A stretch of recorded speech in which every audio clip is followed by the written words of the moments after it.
10 seconds remaining.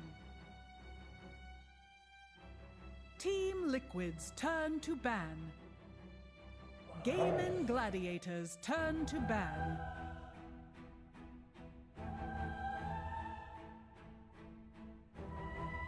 Seconds remaining. 5 seconds remaining. Team Liquid's turn to ban.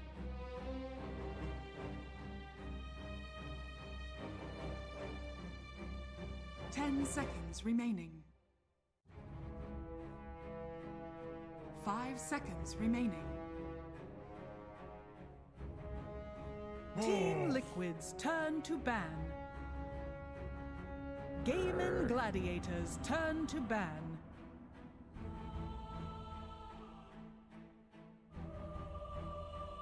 10 seconds remaining.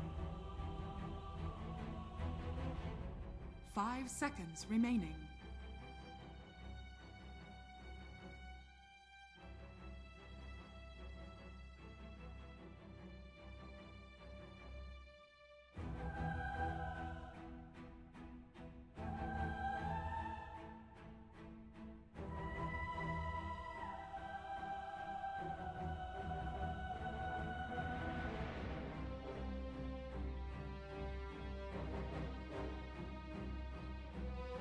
Gaimin Gladiators turn to pick. Team Liquid's turn to pick. Stare your death in the face.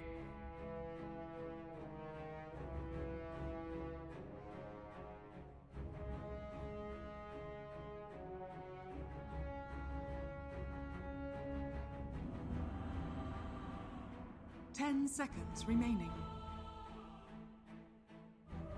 Gaimin Gladiators turn. Tegna!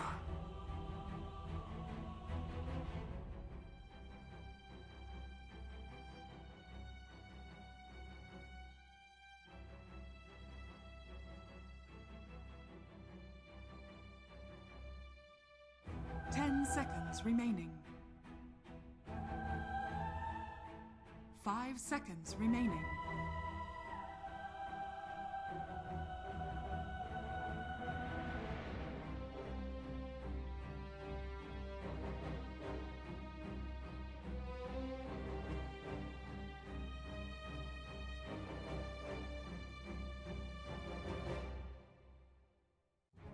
Gaimin Gladiators turn to ban.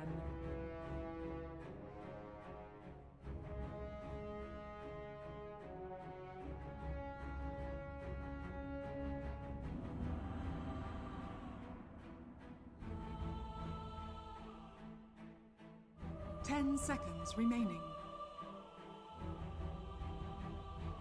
5 seconds remaining.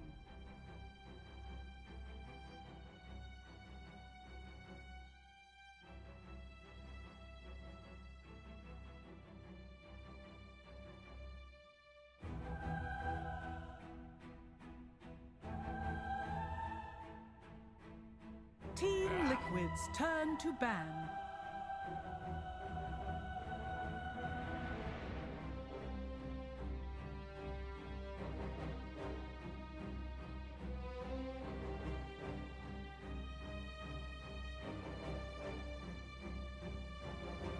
Seconds remaining.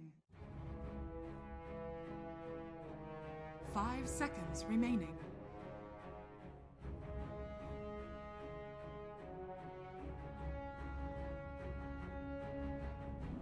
Team Liquid's turn to pick.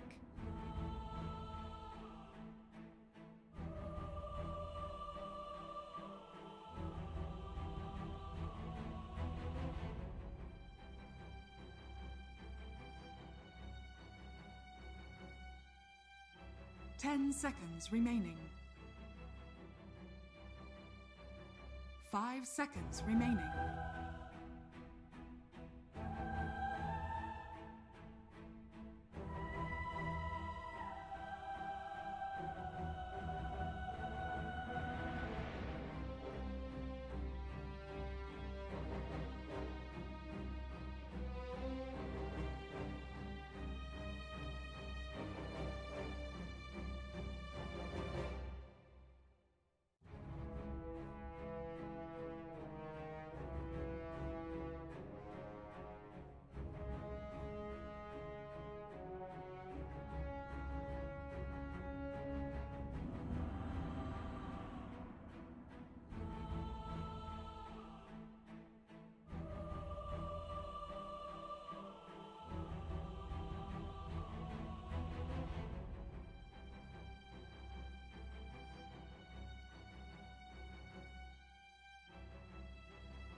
Gaimin Gladiators turn to Weaver.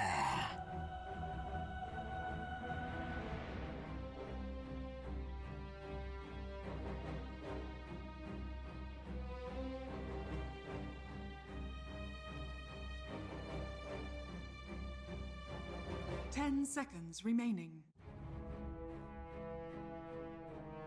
5 seconds remaining.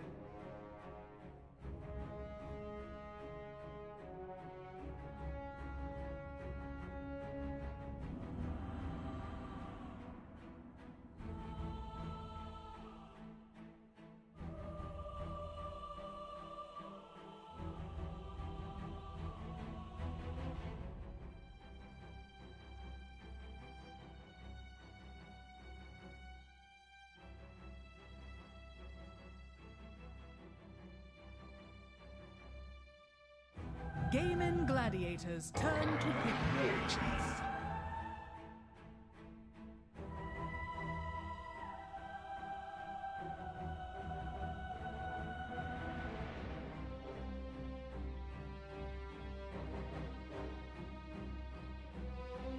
10 seconds remaining. 5 seconds remaining.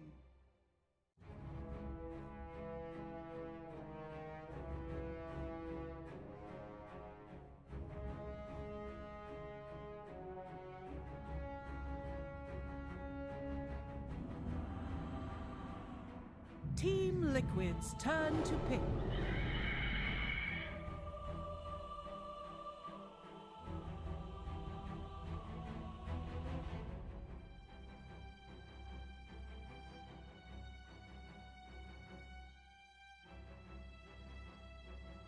Ten seconds remaining. 5 seconds remaining.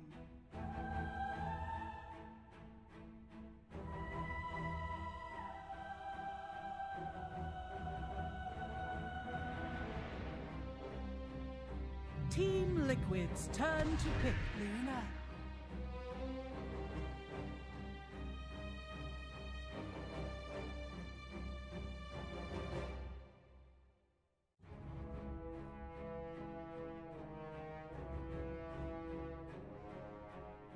Ten seconds remaining.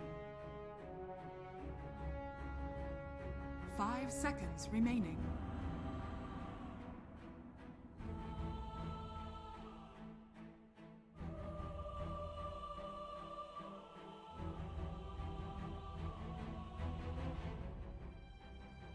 Gaimin Gladiators turn to Admiral Conquer!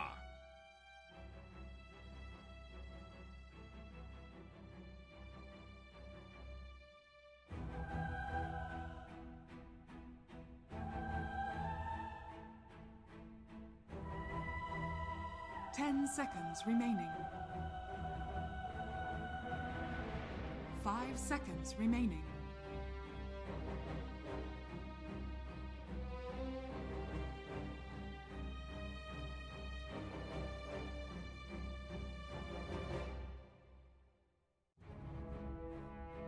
Gaimin Gladiators turn. Necrophos.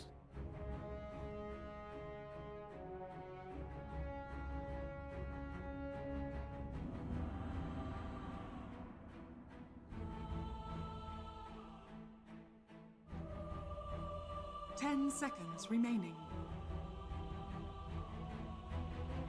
5 seconds remaining. Team Liquid's turn to ban.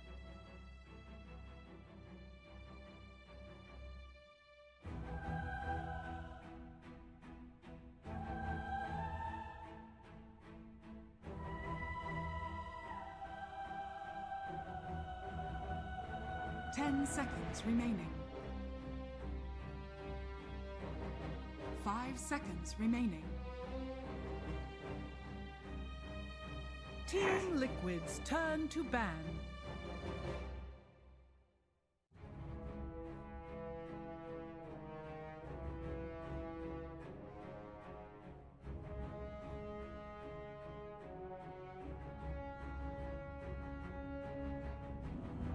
Ten seconds remaining.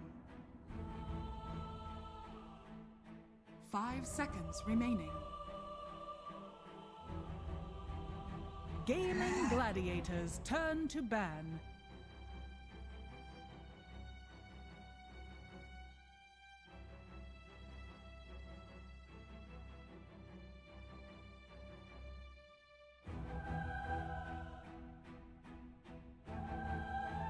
Ten seconds remaining. 5 seconds remaining.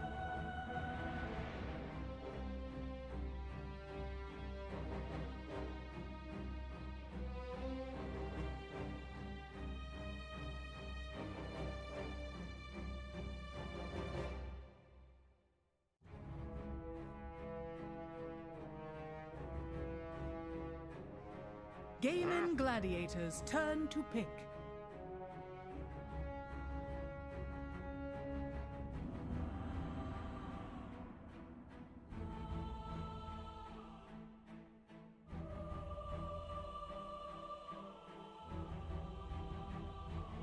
Ten seconds remaining. 5 seconds remaining.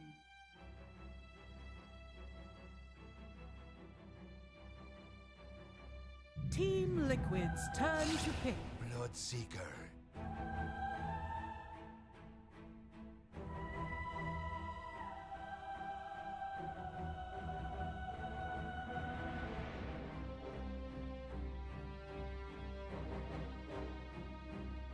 Ten seconds remaining. 5 seconds remaining.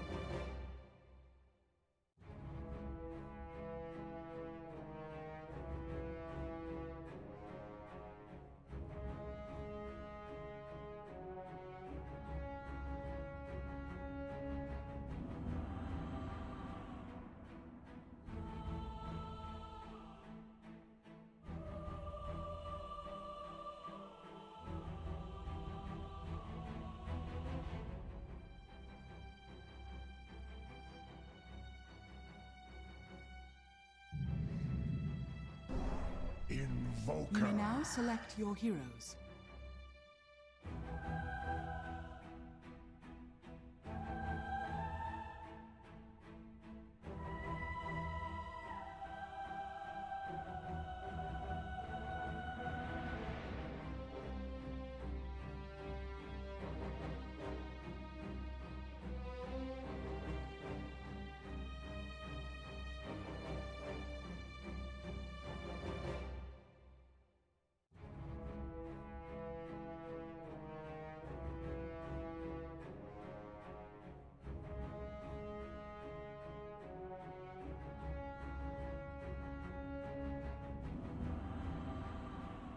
Ten seconds remaining. 5 seconds remaining.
Gaimin Gladiators. It has happened 12 different times this season. This is going to be lucky number 13, I suppose. And it's the first time that these two teams have faced up against each other in an elimination match that is not the finals.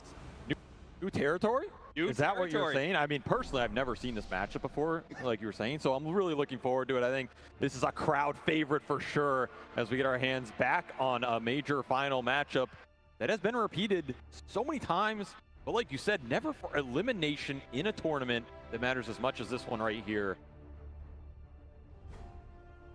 No other matchup between these two really matters at this point. It all comes down to this. It's a question of how much have you learned over the course of the year about each other? How much can you put it to use when it counts?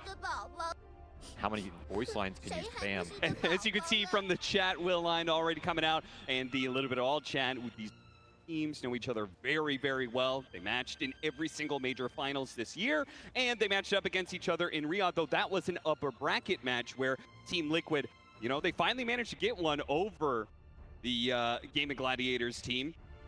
And they got there, but can they continue that with elimination on the line, shaking off a loss against Team Spirit especially? I mean, that had to be a bit of a rough one, because not only did Team Spirit, in some ways I think, prove that they're still the better team to Team Liquid, but they also managed to do it in like sort of comeback fashion. Liquid probably feels like they could have won that series, you know? At the same time, Liquid looked better against them than almost any other team has in recent history, right? I think Spirit are being humble, and they're saying they haven't only played eliminated teams, but damn, they look scary. So if you can compete with them, you're competing with the top 3 at the tournament, and that bodes well for your potential lower bracket run. Both these teams are in the lower bracket, surprising me, but here we are. Upper bracket for bitches indeed, as they're going to try and prove everybody wrong and seal the deal. I like this draft. I think this draft's very interesting. I think both teams got a lot of what they wanted as Blitz was machine. I think Gaimin, they got their Necro counter pick, but they don't get it last year, which means Nisha has an opportunity to respond. I think they have tools to deal with the Necro with the Dispels, the Vessel from Invoker, and a lot of physical burst damage coming in later off the Bug and the Luna Aura going through in the nighttime. Got to remember that. You're contesting 6 and 8 and 10-minute power runes against Gaimin. You have to bring everybody those runes. You have to be able to fight them. Luna helps you do that for that pretty damn good amount compared to almost any other carry. I expect a lot of clash around the mid lane here, and I expect that have it happen fast, quick, swift. Here it comes.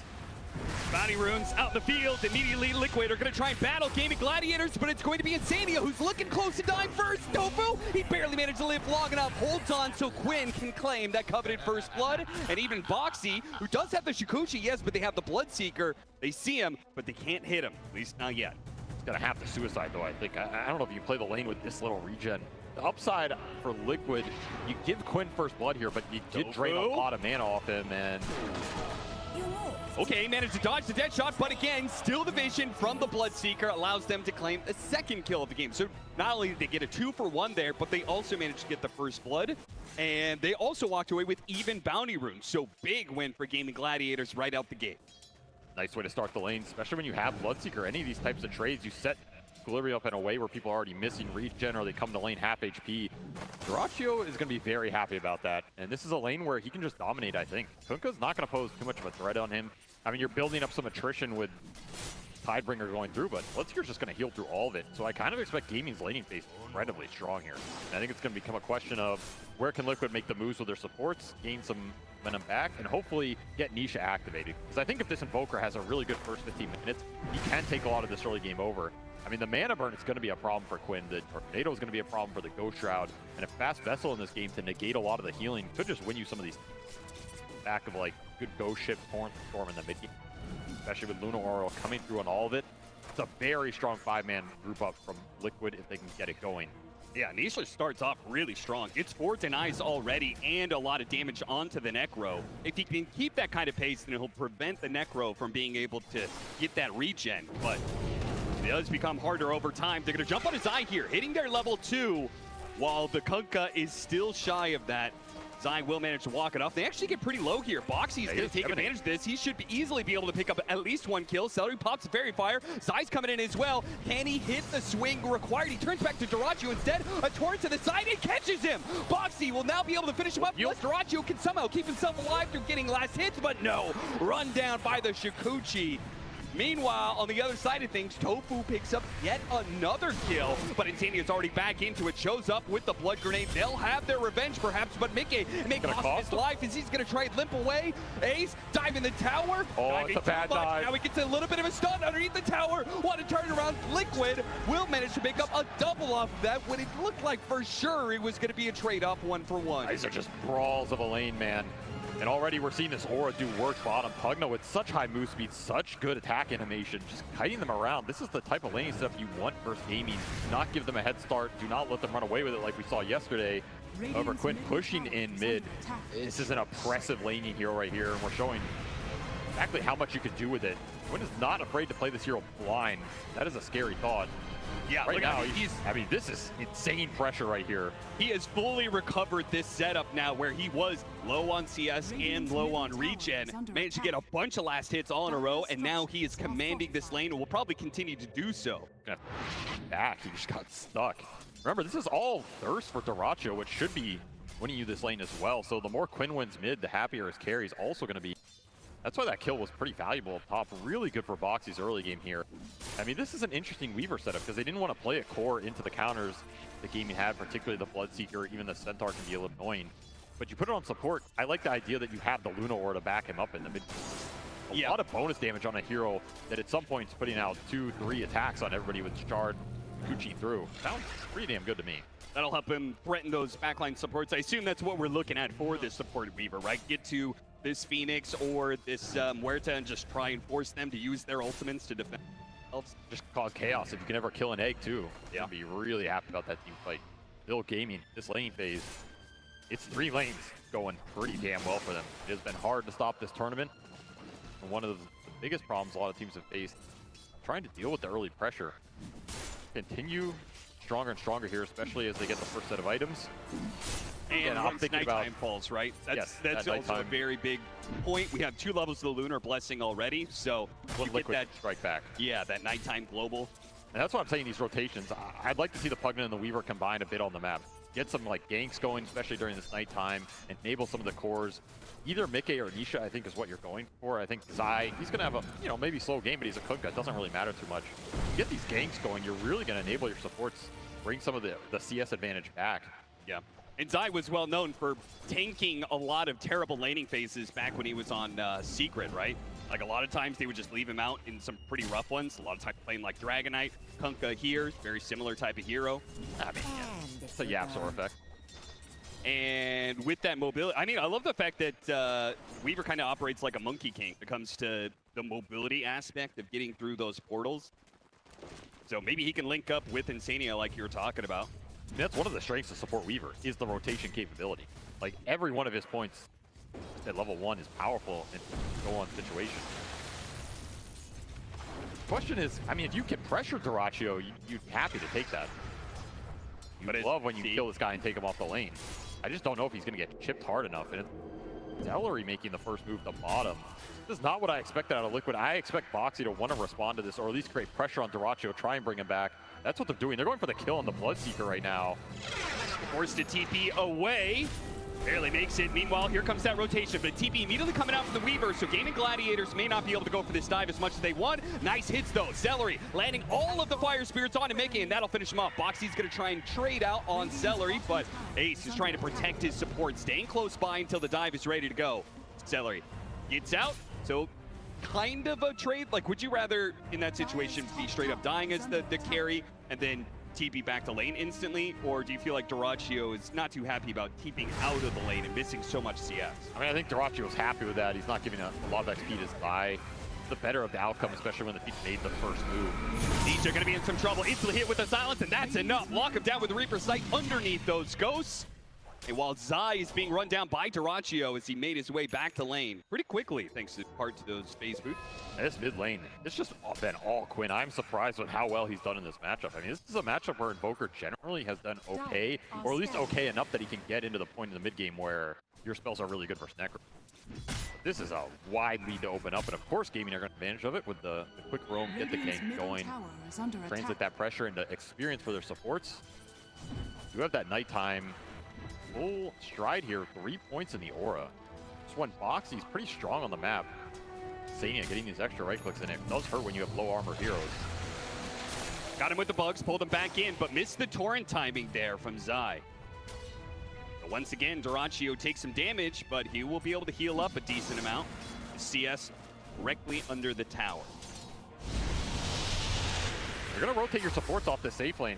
Again, it's like you rotate 3 to kill Dyrachyo, and if you're not, you got to create the pressure somewhere else. seems like you're giving Celery a lot of room on the map right now as he's just lingering bottom. He's just waiting to see if Mickey shows here again. Quid knows They'll there's bounce. a ward up there, but missed it barely off. Now Durachio's starting to feel the pressure. This is where the trade-off comes through, right? You're going to sit on the bottom lane with your supports. In theory, Durachio's not going to get as much. How long does Mickey want to sit down here? Do you want to bait the dive and another box rotation? Nisha can also counter-gank these plays. It's the strength of Quaswell at this point in the game. Liquid should be happy to take these defensive-oriented fights. Yeah, they are diving in so damn deep. In fact, they're still back there. Ace just feeling like, thanks to his Vanguard and 17 Magic Wand charges he's built up. He's just chilling. Smart not to force it there. Pretty damn ready. You do not want to give Nisha some big turnaround kill in this game, because that's going to give him the earn charges. Then suddenly he can go into the Midas or the Vessel, whichever one he opts for. No ship used, no avail, as Durachio is still just walking off the pain. Just been left to the wolves. Tough trade-off. And the big question here is, can you accelerate your Luna across Bloodseeker? If you get Ancient stacks up, that's another route you can go here. If you're Liquid, just play a defensive game, get massive stacks up, put Mickey in a position #1 leading net worth in the game, and we saw him carry some crazy games. Definitely not out of the question. The hero that can stand your ground with Butterfly Satanic timing, plus that shard in the late game. You can put Gaimin in a position where suddenly they're the ones lacking the damage. Here comes the smoke gank on Anisha. Ghostwalk goes out, but they do have detection already laid down from the sentry. He's going to try and duck away into the trees. Man, to dodge the dead shot, cuts down a tree to be able to cut a path away to freedom. They're going to have to pop the Stampede to make sure they do not get caught here on their way out. Another kind of poke attempt, another attempt that Foxy instantly responds to. He's so ready to take into these fights. I think he almost wishes they would dive. Like, please give me the cleanup opportunity with how hard I'm hitting right now. Yeah, again, because it's nighttime, right? Yep. Clock will hit 10. Now Gaimin, they want to group up and push with a Necro and Sent. Opportunities be there. They're just holding the wall, holding it steady, farming it up. The question is Nisha going to go for this full Vessel? Is he just going to go for a Midas and try to scale? Like, how does he feel the pace this game is going? Sai makes his first move with a boat. Should be enough damage here. A lot of heroes, but Ace also has a lot of HP, and Gaimin Gladiators are coming in force. Beautiful Torrent that hits on 2. Zai still chasing, but the rest of his team is backed away. Now that he's been hit with the Rupture caught in place, and Quinn, he sees his opportunity to get at least 1 kill out of this one. Immediate Reaper Sight put onto the Kunkka to get that stack, and they'll call it there. Good enough for them. 1 kill for no trade-off. Okay, I thought they had way more damage, but there's no like early swarm hit on the Centaur, and he just walks it off. 1600 HP in the early game, way too much without the extra spell damage from Invoker willing to make that rotation. I mean, you're not going to bring 5 to kill Ace, right? Way too hard.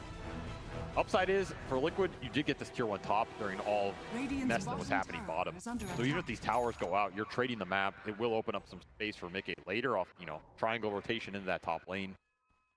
They have some room to play with here. To get slowed down, which if you're Liquid, you're probably happy with. Gaimin don't beat you in 20 minutes, and all of a sudden, will they beat you if it goes to 50, 60? Not been their wheelhouse at this event. That's where they've struggled. Considering the pace they took yesterday, when you're talking about the Spirit Vessel versus Hand of Midas, I immediately was like, please go Spirit Vessel. Don't go Hand of Midas, because we saw the way that got punished with Now. Right. About how you feel this game's gonna go. Instinct. Pure instinct read. Quinn will go for the bots first on the Necro. So we've seen him do this, I want to say almost every game here. I think it's just a map mobility thing. Keep the farm up, be able to join these plays, continue to get the Reaper stacks. It just feels natural. Does make him a bit susceptible. Burns out Celery, but Phoenix operates without mana. Siege will begin. Pugna Siege. Yeah, they already got that top tower earlier. We didn't really mention it, but now that bottom tower is going to die for Gaimin Gladiators. They're evening things out. But mid tower is under assault a bit from the Pug. Did cost him some time on Durachio. He suffered in that network because he got kicked off that top lane. You went for the trade, and this is where Mickey is going to start to pull ahead of him. So how aggressive do Gaimin get to try and disrupt the farming pattern here? What is your timing that is it like Blink Dagger on the Centaur? Ace is pretty close to it. Yeah, it just has to be, right? But the thing about the Centaur Blink this game is what's your damage fall going to look? Bringing both supports in that smoke, it's probably going to be a bit obvious. It's hard to bring the Necro in there. The thing is, the Necro also wants damage to come out first. So you get some early sustain on Liquid. They have the Pugna for that reason. I can see the burst not necessarily being that easy. Especially given the mobility of some of the Liquid heroes. They just like stomp and then straight up egg, then you might be able to just run away from all that. Set. That's why the calling is going to be a very vital spell for all these games. Rupture and Reaper's Scythe is a deadly combo for anybody caught out like Zai is. He's going to use the boat almost immediately. See if he can get enough heals. There is going to be that boat buff to be able to help him out. They're going to pop the Supernova. They go for the Reaper's Scythe kill onto the Pugna instead and leave Zai for last. They're going to have to dive him underneath the tower. Darachu's pretty sped up here. Mickey's trying to help him out, but the Stampede is going to run over Zai, and they finish him off and run through all of this. Deadshot going to miss from Tofu, and now Nisha starts putting some damage back onto Gaimin Gladiators. With Boxy coming in from behind, there's potential here, but they're fighting into the Necrophos. It's going to be pretty tough with all that sustained, so they opt not to try and break Gaimin Gladiators there. Losing 2 heroes. Caught a little too deep, but there's just no damage turnaround at this. You're still missing the vessel. You don't even have the charges. And Mickey, he's gone for the farming Luna build here. You can't blame him for it. I mean, this is standard, but no Eclipse that's coming out in some. So right now, it's Gaimin's opportunity. I love this with Gaimin Gladiators. Keep the pace up. Straight you back. Caught him out with 2 heroes dead. They probably TP'd out the lane, and Nisha is going to be caught alone with no response, and they will quickly take that tower as a result of that pickoff. Ace dictating the pace of this game right now. He had a free lane, a free tower, and he has a very fast blink Vanguard that instantly went to work. We'll take another tier 1 off the map with the group up. That's that Necrophos Centaur combining. That's going to be a problem to deal with at this point in the game. Especially with Sunray behind him. We have to fight into Murtha spells, which have been problematic for a lot of teams until you get debuff immunity. That's a far way down the road. Late mail for Zai is going to be nice in terms of running in and tanking. It's also going to be pretty good versus the Rupture that has been going on him for most of this early game. Damn good blade mail game. Dire's middle tower That'll give you some fighting power. And definitely will, but Nikkei takes pole position. Yeah, he does. Barely over the Centaur. Ace, once again, just he's getting so much farm out of every single one of his laning phases. It is doing so much for Gaimin Gladiators. I feel like it's the biggest reason why they're able to take the pace, the super fast pace that they beat out everybody else at this tournament with. They want to go on him. This is the tankiest hero on the map. They finally have the vessel. This is what's prompting this, and yeah, there's the damage, right? This helps by a huge amount. Suddenly you're back on the board. You can open up some space. More charges for Nisha that's going to propel him into the Midas. It's time for Nisha to strike back here. He's had a very slow early game, but it doesn't really matter on this hero if you can get some big core. Get a lot of vision. Boxy. Swarm on 2. They have some magic damage to throw around. Tofu's going to have some problems with that. Yeah, he's gone. A couple Gemini will clean him up. Early medallion for Boxy. Use some extra minus armor. And as you get those kills, that'll turn into a solar crest. So the minus armor is really ramping up with this Luna damage. This 15 to 20 minute window is pretty dangerous for Gaimin Gladiators. I mean, that's the big question. Is Liquid happy just going ultra late with this Luna with all the buffs they have behind him? Remember, this is going to be a Luna with a Pugna behind him, a Boat Rum, Torrent Storm around him, and potentially Alacrity to throw on. This is one of the best Alacrity heroes in Dota, because it is a ranged cleaver. Pretty much only the Luna, the Gyro, and the Medusa. 2 of those are not in the meta, so you'll take the 3rd. Damn, does it start to hurt when those glaives start bouncing around with the extra attack speed, damn. Great combination to go late game with it, especially with the build-up you go for now with the Shard, the Satanic Butterfly. You just become insanely tanky. You can't get the initial burst damage out. At the same time, I feel like it is kind of a single core lineup where they've got 2 big percentage-based damage dealers on Gaimin Gladiators. Tofu, he'll deal with that ward. Tornado is going to catch a mid-stampede. A bit unfortunate there, but it looks like they're going to try and catch the invoker. Better stop. They got him from behind. Ace shows up, and Insania, there's no way he could do enough heals to outdo that damage from Gaimin Gladiators. They will both die. Every time Liquid starts to push back, it's Ace coming in, shutting them down with another 2-man stomp, setting up another Reaper stack for Quinn as well. He's already up to 4. You cannot let Necro get to that like 10 territory, right? The hero just becomes an abomination of Dota with Ags hard plus extra regen stacks. Yeah, you may have Spirit Vessel, but you don't have that much anti-heal. And now Daracho starting to pick up the aggression as effect from him, getting on the Liquid side of the map. Not really afraid of the jump. What is gonna be X? That's it. Yeah. It's definitely more of a counter punch, right? And I think that's mostly off the Invoker. They try and jump somebody, then you get a tornado. It's a great way to be able to respond to that. Easy jump there. Rupture plus Deadshot is a nice combination. That's the thing, it's mainly just been Isha running around in Ghost form, trying to make something happen. But the downside with Quasflex Invoker, when you're the initiator like this, is you just fall behind in farm. Yeah. And his net worth is plummeting down the chart here as all the gaming cores pace. So you got to go back to this Midas, because the only thing that keeps you up there. But all the time you're looking for these ganks, it does delay it even more. And now it is Gaimin taking the smoke to you as they want to get Quinn involved yet again with this. Dire's top tower is under We're going to attack. have the Reaper up. Wants to use the Shard while Darachio's clean. Tower is under attack. Feels like Gaming Gladiators rarely miss on their smokes, at least when it comes to these lower bracket games. They've had a clean run. 6 games in a row they've won. This one will miss as Liquid do manage to get through the portal in time. Liquid did leave their obs up there.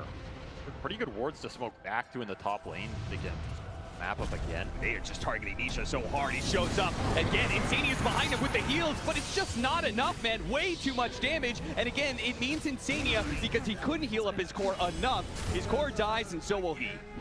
This was Liquid responding. They brought Mickey, they brought Zai, they brought Boxy to this bottom lane to try and turn this. Talk about their lineup being a great defensive turnaround lineup. They're not there, and then you're just wasting even time. Once more, Ace finds the opening. They clean it up with a Reaper kill. Stack number 5, and that heart is almost completed here for Quinn. He is keeping pace with a Max or a Glaive Luna, who's had some Ancients. For the twins. You've got some serious damage problem now that that pipe is injured. With a heart completed on Quinn as well, I think your mid-game damage is out. You have to wait till the Luna really comes online. This is what Gaimin have done to a lot of teams this turn. Great situation where your EHP just outpaces enemy damage and you drive it down a lane. If you don't have out spam, if you don't have capability to take the fight, you run and Get that heart recipe. That's a big one. I mean, you gotta go Feels so for good. it, right? Do you see it? Sees it. He's gonna go for it. Does manage to get it. So, no heart just yet for Quinn. That will buy. I'm not even sure if it buys him any time because I feel like Gaming Gladiators can still do whatever they want. I mean, it's a lot of effective net worth off the map. Sure. It's a big courier kill. You're buying time when this ball was starting to creep up for Gaimin. Man, that's probably the happiest Liquid fans have been in this audience for a while. That is you true. get the morale back on your side. Every little bit counts. Having a lot more fun in the road to TI than TI itself so far. Liquid, maybe they could change that narrative though. 2,000 net worth lead for Gaming Gladiators, so it's not like they're falling that far behind. It's just the fact that all 3 cores on Gaming Gladiators are looking strong. And of course, a single fight can just open up this game for Liquid. If they get a good team fight where Mika gets to stand his ground, survives, you turn around with level 2 Eclipse, now up, translate that into a Roshan, all of a sudden this game looks completely different. That is always in the cards if you take a bad fight, especially with Ags on Zai. It's a pretty fast Torrent Storm for an offlane Kunkka. Spotted Boxy. Love the fact he's carrying his own dust. Yeah. Time lapse straight back into the silence of the Blood Right. Nowhere to run in this matchup. Absolute death sentence.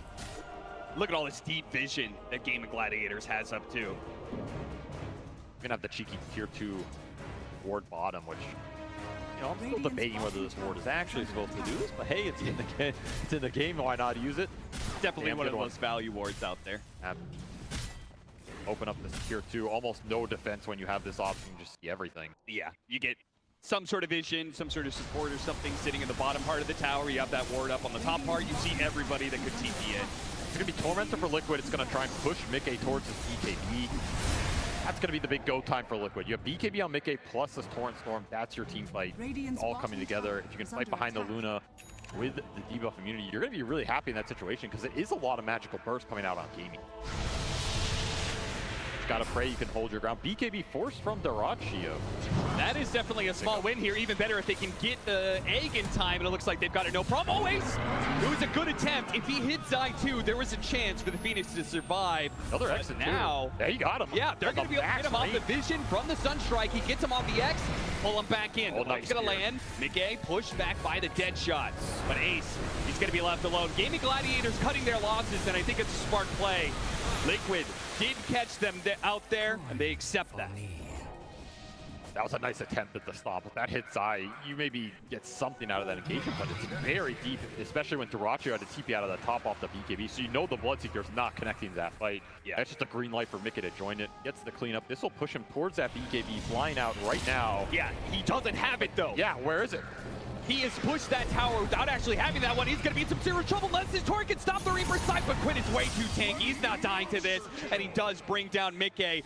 The BKB only works if you get it out of your stash and into your inventory. That is a big timing to give up right there. And another big Reaper kill to give away. Quinn's regen just starting to get out of control. When he's under that Sunray with Heart plus all stacks, it's like plus 140. It's absolutely ridiculous. I don't see you ever bringing this Necro down unless you get him in an isolated situation with the Vessel on top of everything else. And that means the front line's going to be very strong here. Zai's going to take a poke at it. Thinking about it. Again, trying to pull heroes out of position. Gaimin Gladiators are not afraid of fighting under this. They have the high ground war. Yeah, he does. He wants anybody but Quinn right here. Dual Scepter to hold Zai in place. Quinn, Air Vessel put onto him. They have the Torrent Storm, but he gets away thanks to the shard. But they do manage to pick off that support. Tofu goes down, and they back away. They check for high ground vision. It's not there. Dyrachyo, he's actually cut in from behind. Zai's already so low. The boat's coming in trying to help him out, but I don't think Liquid can really fight this anymore. Too many heroes from Gaimin Gladiators, and yeah, they're going to be losing 2 off this one. Godlike spree for Quinn. The man is just absolutely untouchable, and Dyrachyo, his aggression is very off potentially here as he's going into deep. Oh no, that's too much, Dyrachyo. They will maybe still catch Nisha. Yes, the Rupture holds him in place. Maybe he feels that's worth it. Maybe he's not the real carry. After all, Quinn is the one dictating the strength of Gaimin Gladiator in these fights. A little bit of a Dyrachyo throw. I mean, you gotta have a little bit every game, right? It's just too far with the BKB down, not respecting the Luna buyback, not reading the timer there. Mickey just gets a cleanup. Also not respecting the shard pickup of the Luna. That does add some extra damage when you are in melee range of that Luna. It's dangerous. That type of fight overextension is probably what Liquid are looking for in general, right? Because their run-up burst is not great. Into Sunray, into Necro heal, you're going to be fighting into a calling. But if you can bait Gaimin into a extended fight like that afterwards, suddenly that turnaround can be very swift, very painful. Especially once that's letting Gaimin have to think about how far do you chase in these scenarios. Clump up and give Mickey a really good fight. It really is all coming down to this loop.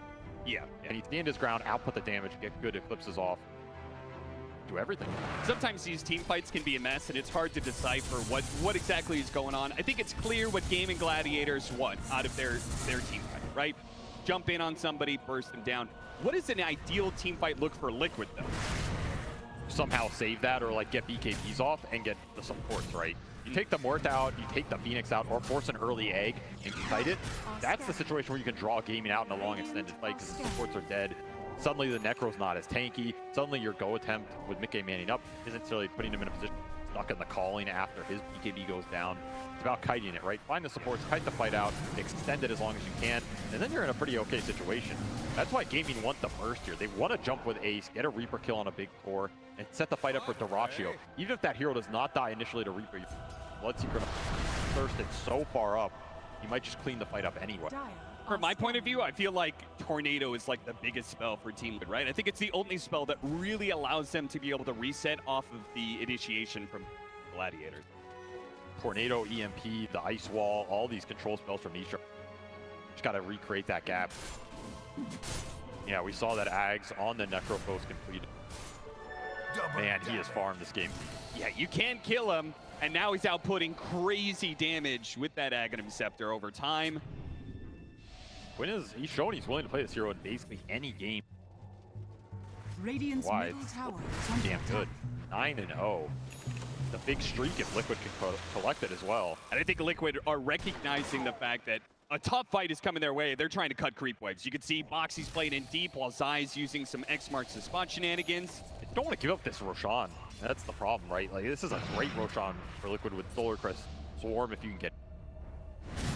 giving up position on it. It's going to be an egg Roshan contest now. This is pretty damn difficult because your opportunity to find supports on the backline and start on them is very limited around this pit. Celery deep in the corner. How do you get this anyway. guy out of here? What a torn! Though, it's on 3. That's beautiful, but immediately the BKB going out. They are doing a lot of damage. The Necrophos is getting low. Can they finish? Oh, God. Low, and it's just cleaning up with the glaives. And Celery dove on through the pit, but he missed the Aegis. He was barely outside of that range. Gaimin, Gladiators, they thought we are too strong to be beat right now, but that hubris cost them a massive fight. Never clump blind in the Roshan pit. If you don't expect it, you should have, because Zai just gets a 3-man Torrent into the boat and cleans them all up here with a Torrent Storm. What a read, what a move from Liquid. That is not an easy road contest. They just believed they had it, and hey, they did. Even gobbled an Aegis at the end on Mickey. You can't ask for anything better here, honestly. Everything lines up. You even got like everybody stuck in this meteor trying to run out of the pit in the direction on top of an ice wall. Nisha just cleans house. I think the funny part is that Quinn pops the Ghost Shroud, but then that just leaves Duraccio and Ace getting shredded by Glaives. It just bounces between the two of them. There was no getting out of that the second that Torrent hits. Great timing for the Butterfly, part of that. They'll heal up Mickey. So now we've got a little bit of sustain options here as well, but the Necrophos isn't here quite yet. Gaimin Gladiators may have jumped the gun, but they do have the Supernova well positioned. Liquid have to retreat, but the Rupture is preventing Mickey from doing so, and the Necrophos is coming soon. Quinn's gonna be here. They've got to start retreating a bit. You have a second life on Mickey, but that's it. Butterfly did get delivered though. Damn strong right now. Well, 20 talent as well. It's going to take down to pretty much nothing as the Coco Rum wears off, and they have the vision of this too. They got him outside of that Thirst vision, but Gaimin Gladiators have enough of a read to know where they're generally at. Box is going to try and run interference while Mickey goes for the escape, and they get out. They had vision on that high ground. Quinn was so close to being able to get that Reaper-sized stun in. He didn't Death Seeker it. Oh, maybe they couldn't get the gap close properly, even with Stampede and everything, but that was very close to Mickey getting caught. They're lucky to get out of there. Gotta respect this Thirst and how low you get, right? That type of fight, it goes good for Liquid because they get everybody in there during the duration of the Bow, Torrent Storm, and the BKB for Mickey, and they just line it all up. Isha also just got to sit there in his BKB and right-click everybody. You get in these chase situations where you're low HP. That's a very different story. Formation means a lot for Liquid right now. Aegis perhaps did not expect to have this. Oh, this is interesting. Boxy, they gave him all the farm that's coming in bottom lane. He's building a Lincoln, so they're going to try and protect their Luna. Even more buff ups. You said, you know, you've got so much to put on this Luna. You start putting some item upgrades in there like Lincolns. That's that would help do a lot to protect against Quinn. He just jumps in so deep there. The Eclipse is going to be doing a lot of damage. The Meteor on top of that with a quick full heal. Mickey aiming to finish off that tower. The Reaper sight's going to go off, but Mickey's on his BKB, and Quinn is getting burned down here. They couldn't even get through the Aegis. And overstep now the Radyo thinks they're just diving after Mickey, but again, he has the extra life. Even if they succeeded in that, it was still a failed plan for Gaimin Gladiators right outside of their own base. And Ace left wondering, guys, on the initiation, what the hell are we doing here?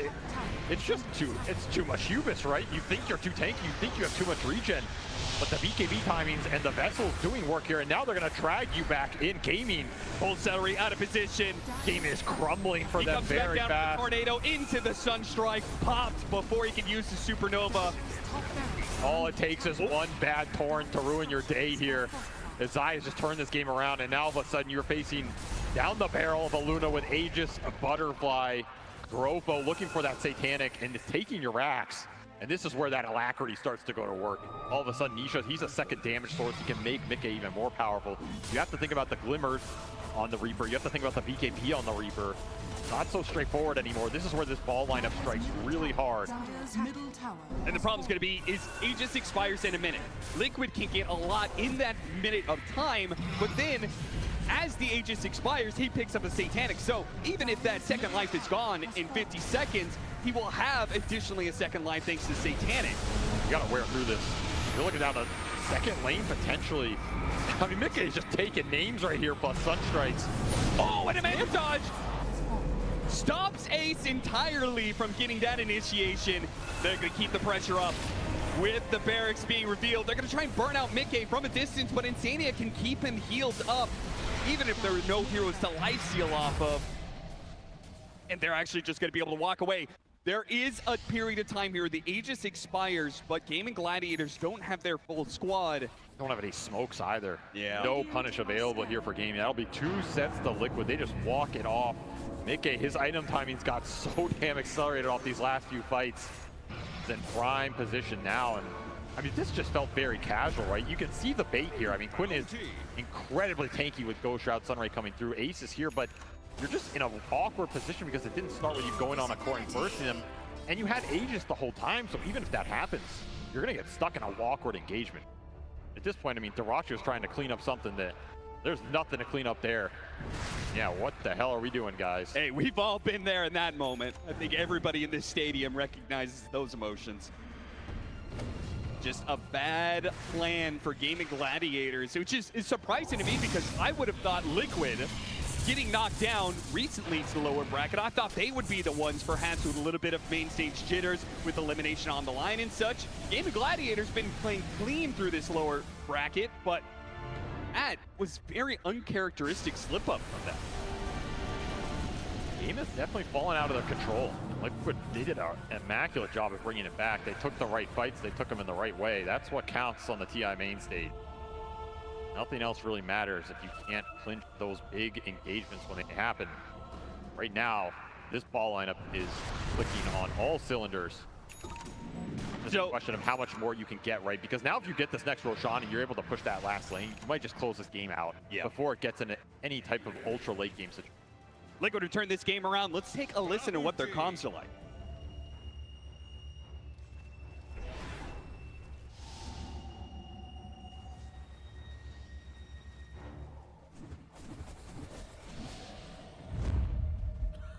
Wise words from a team, but fuck it. Yeah, that's an attitude to be able to take for this game because Liquid are in full control of this. I don't think Gaimin Gladiators can really take a straight up fight against them anymore. But we'll see whether or not that actually comes to fruition here. Nisha, he's trying to find a pickoff to make things a whole lot easier for them in the high ground push. Even forcing out Dyrachio's BKB would be a big win. Dyrachio holds it for now. He actually is running back into them. He wants to be able to play around this high ground area. And it'll be a smoke from Gaimin. So they're going to take this fight. What they're looking for is a big core kill. Burst it on the jump from Ace into the Reaper, even through the saves. You got to remember, there's a full Linken's on Boxy. He can throw this out to block a Reaper or Rupture. There's not much else to pop it here. And it might be something Gaimin are not ready for. You don't find this Weaver. It's going to protect the core on the front line, especially with Glimmer and the suck coming out from Insania on the back. Big wraparound, but Boxy, he ruins it. Shukuchi straight into them, breaks the smoke, and gets out. Gaimin Gladiators, they knew they had to get something over Liquid, and it was going to be an initiation on the back line, but ruined. They're all TPing out. They're going to get caught. Close call, but everybody does get away safely. That was not a high ground you're willing to go up if you're game, especially with 2 other lanes pushing in base. Somebody has to go back at some point. They will relinquish all this map control, however. And a wisdom rune. Tofu wants it, but no way you're getting. Oh, really? They're gonna try for it. Selly. Sorry, Fred. It's not there anymore. Dead shot to try and cover his retreat, but Ty has the vision thanks to the swarm. He's gonna be able to catch him on the side here, the opposite side of the barrier, but maybe with some of the range damage, Sunstrike coming in, he knows he has to use the Supernova, and Liquid is more than happy with that. Really good bait by Zai, baiting out the Yules, gets the Torrent after. That'll force an egg off some really small plays from Liquid, gives them another little advantage here. Again, this is all setting up for next Roshan. There's no way you're pushing high ground without an Aegis on the Luna versus a burst-oriented lineup. And yeah, Boxy gets the Ags, changes a lot as well. Now you have the Linken save plus an Ag save to deal with Rupture damage, to deal with Reaper Sight damage.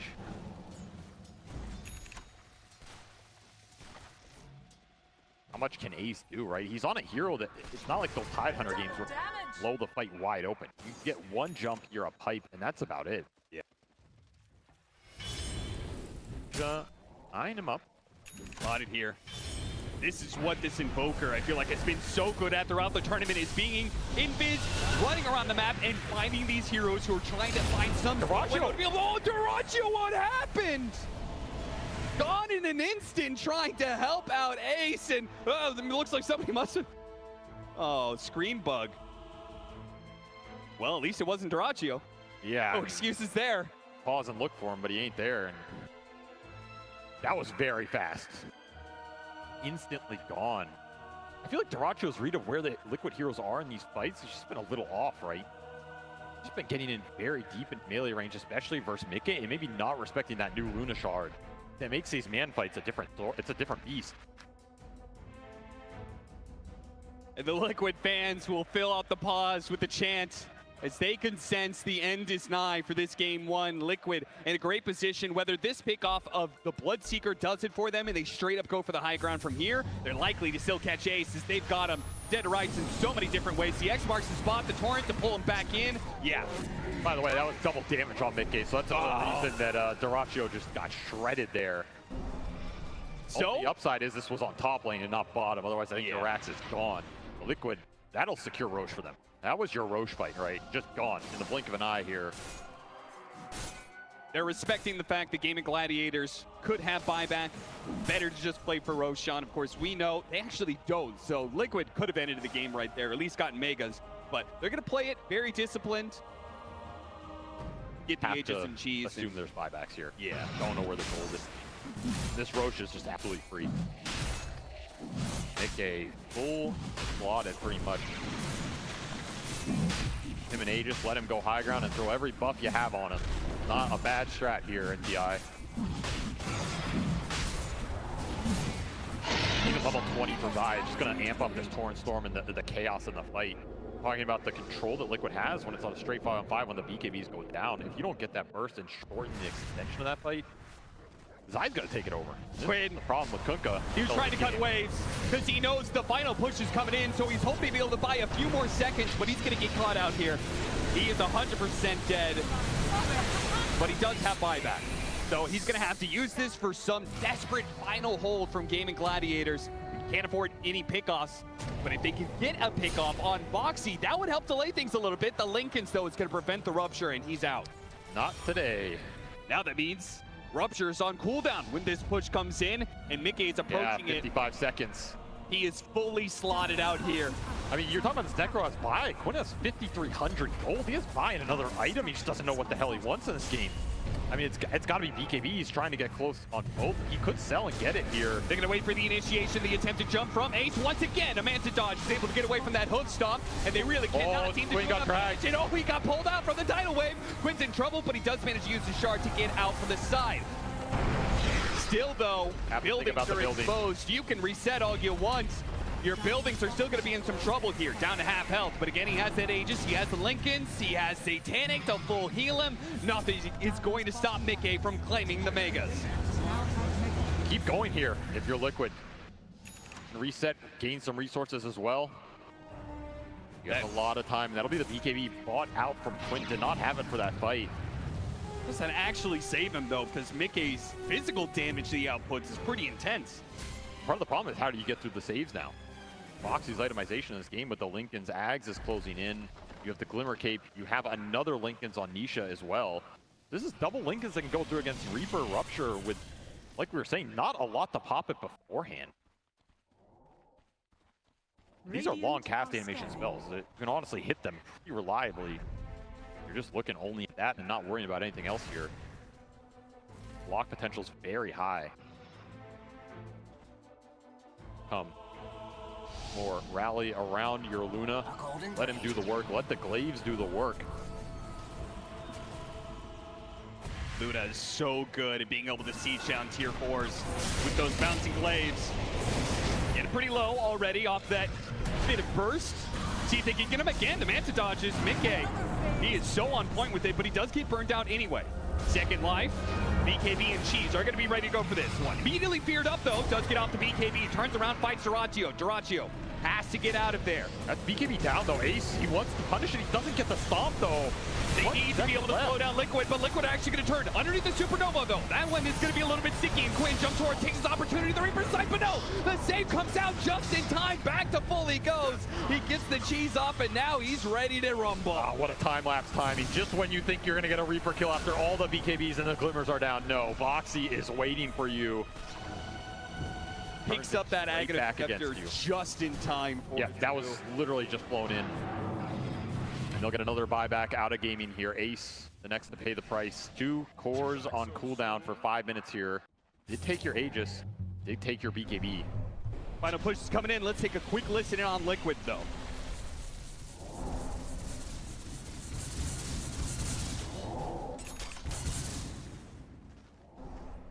Mickey understands his strength. Chad just wants to run in, protect him at all costs, and that's what Liquid did there in that push.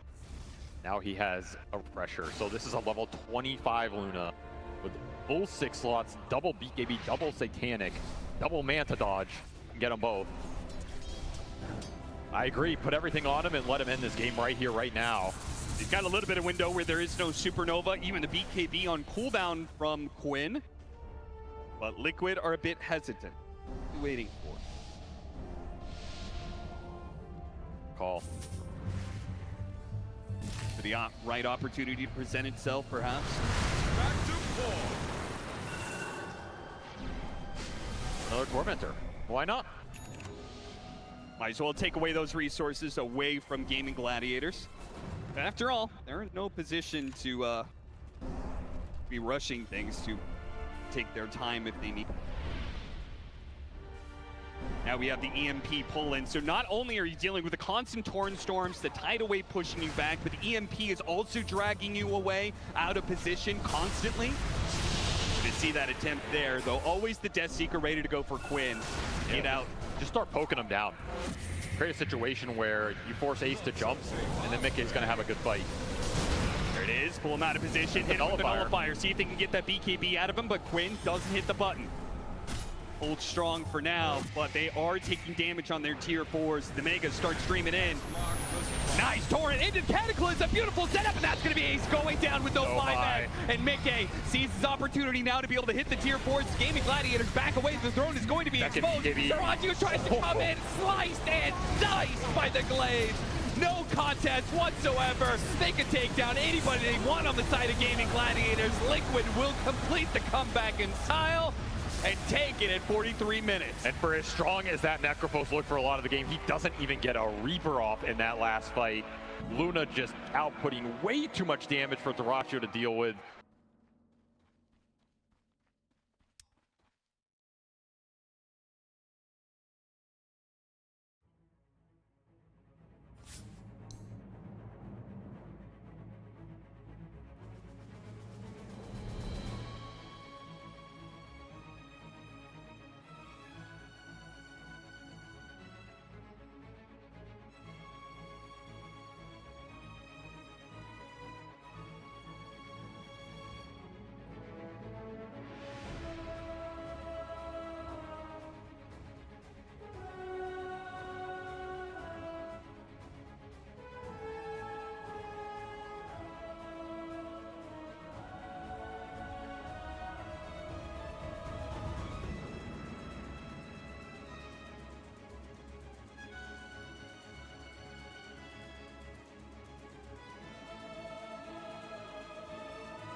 Team Liquid's Gladiators turn to ban.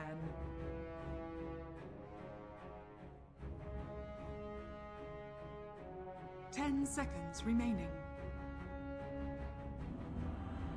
Gaimin Gladiators turn to ban.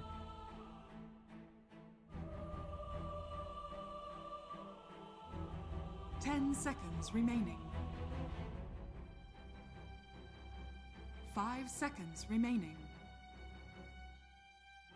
Team Liquid's turn to ban. Gaimin Gladiators turn to ban.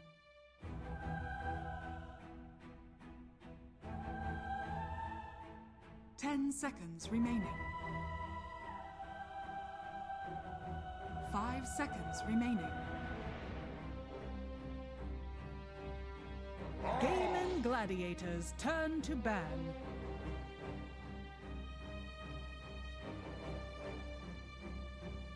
Ten seconds remaining. 5 seconds remaining. Team Liquid's turn to ban.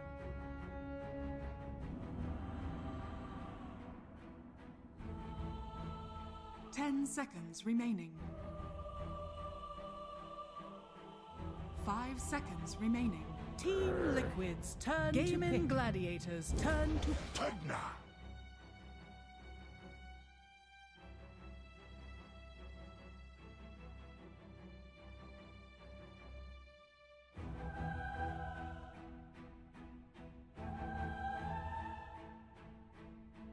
10 seconds remaining. 5 seconds remaining.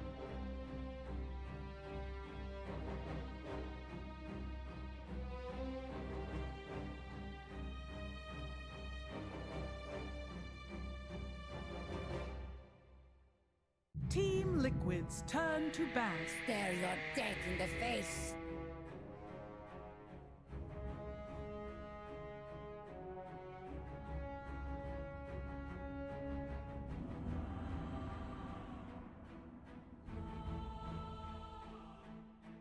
Ten seconds remaining. 5 seconds remaining.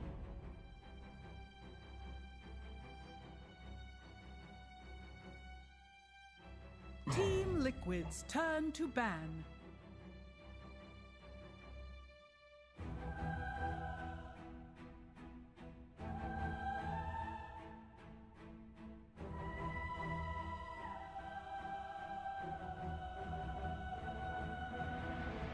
Ten seconds remaining. 5 seconds remaining.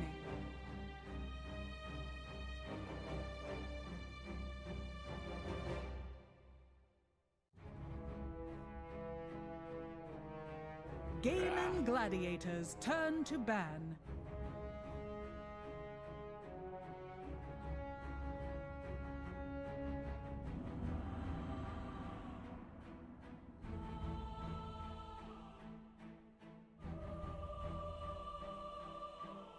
Ten seconds remaining. 5 seconds remaining.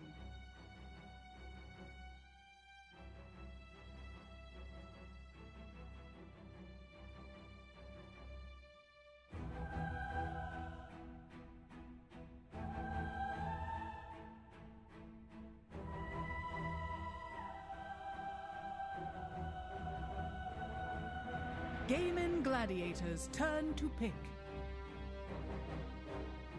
Team Liquid's turn to pick.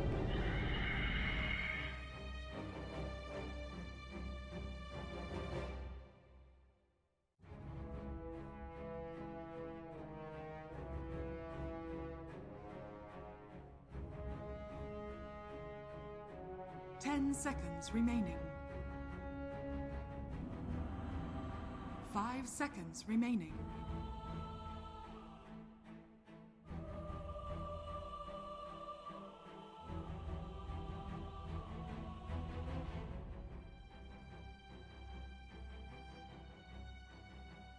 Team Liquid's turn to pick. Enchantress.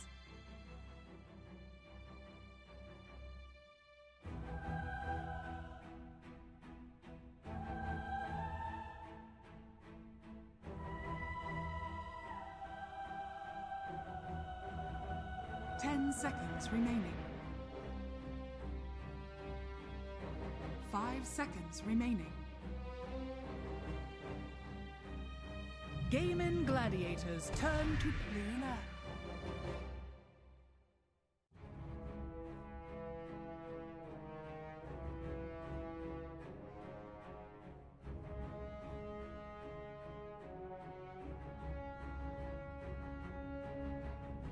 Ten seconds remaining. 5 seconds remaining. Gaimin Gladiators turn to... Lone Druid.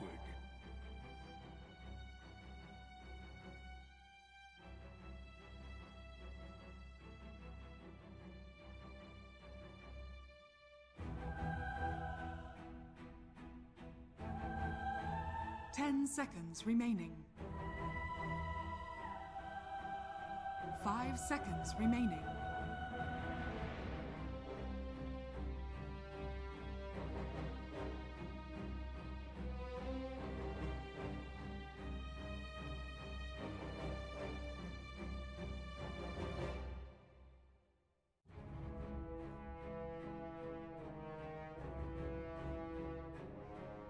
Team Liquid's turn to pick. Points away.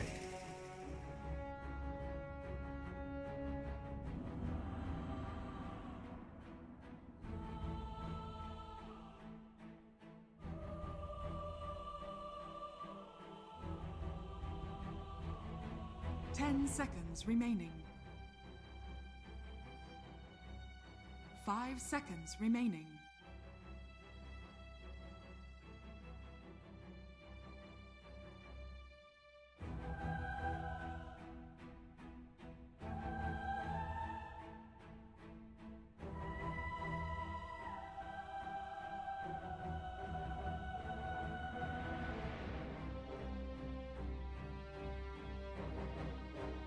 Team Liquid's turn to ban. Admiral Concar.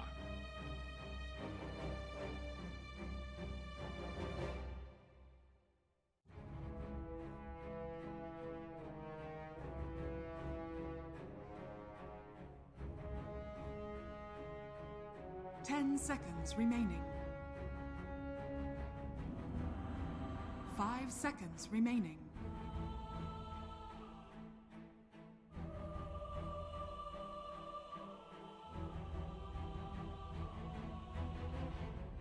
Gaimin Gladiators turn to ban.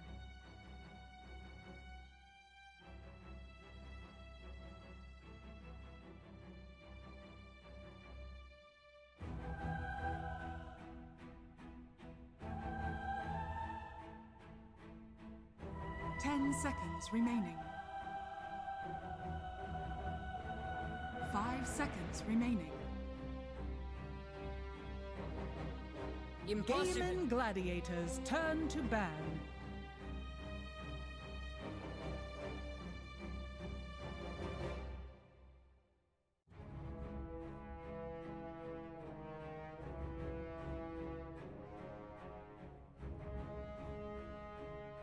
Ten seconds remaining. 5 seconds remaining. Team Liquid's turn to ban.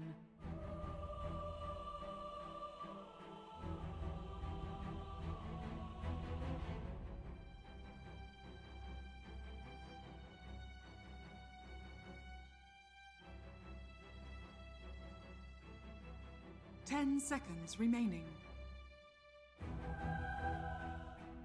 5 seconds remaining.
Team Liquid's Gaimin Gladiators turn to... Tide Hunter.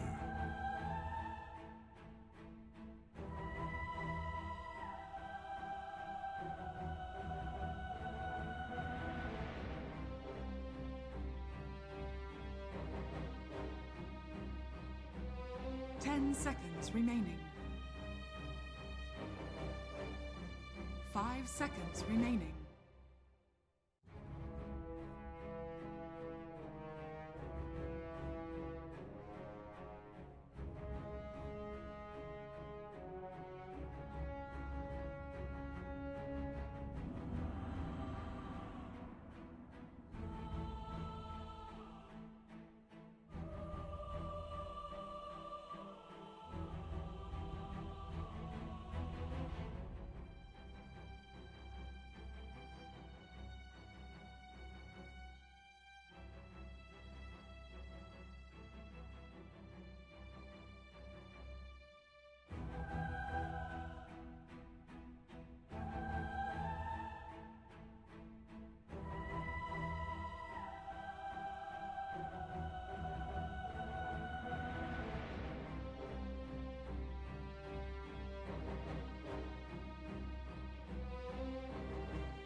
Choose your hero.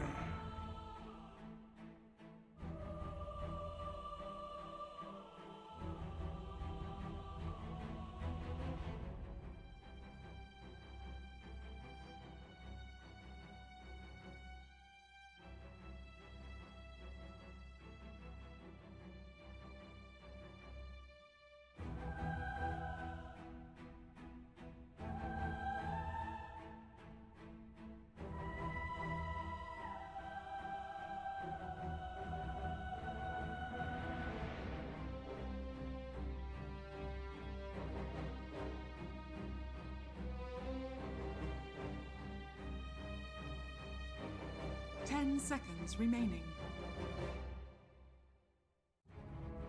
5 seconds remaining.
Shame to see the most dominant team of this season go down in a 0-2 fashion, right, Avery? That depends who you ask, but I tend to agree, yeah. I think the Liquid fans behind me wouldn't mind, but... Yeah, there's a lot of Liquid fans in this arena right now, so they would definitely not mind.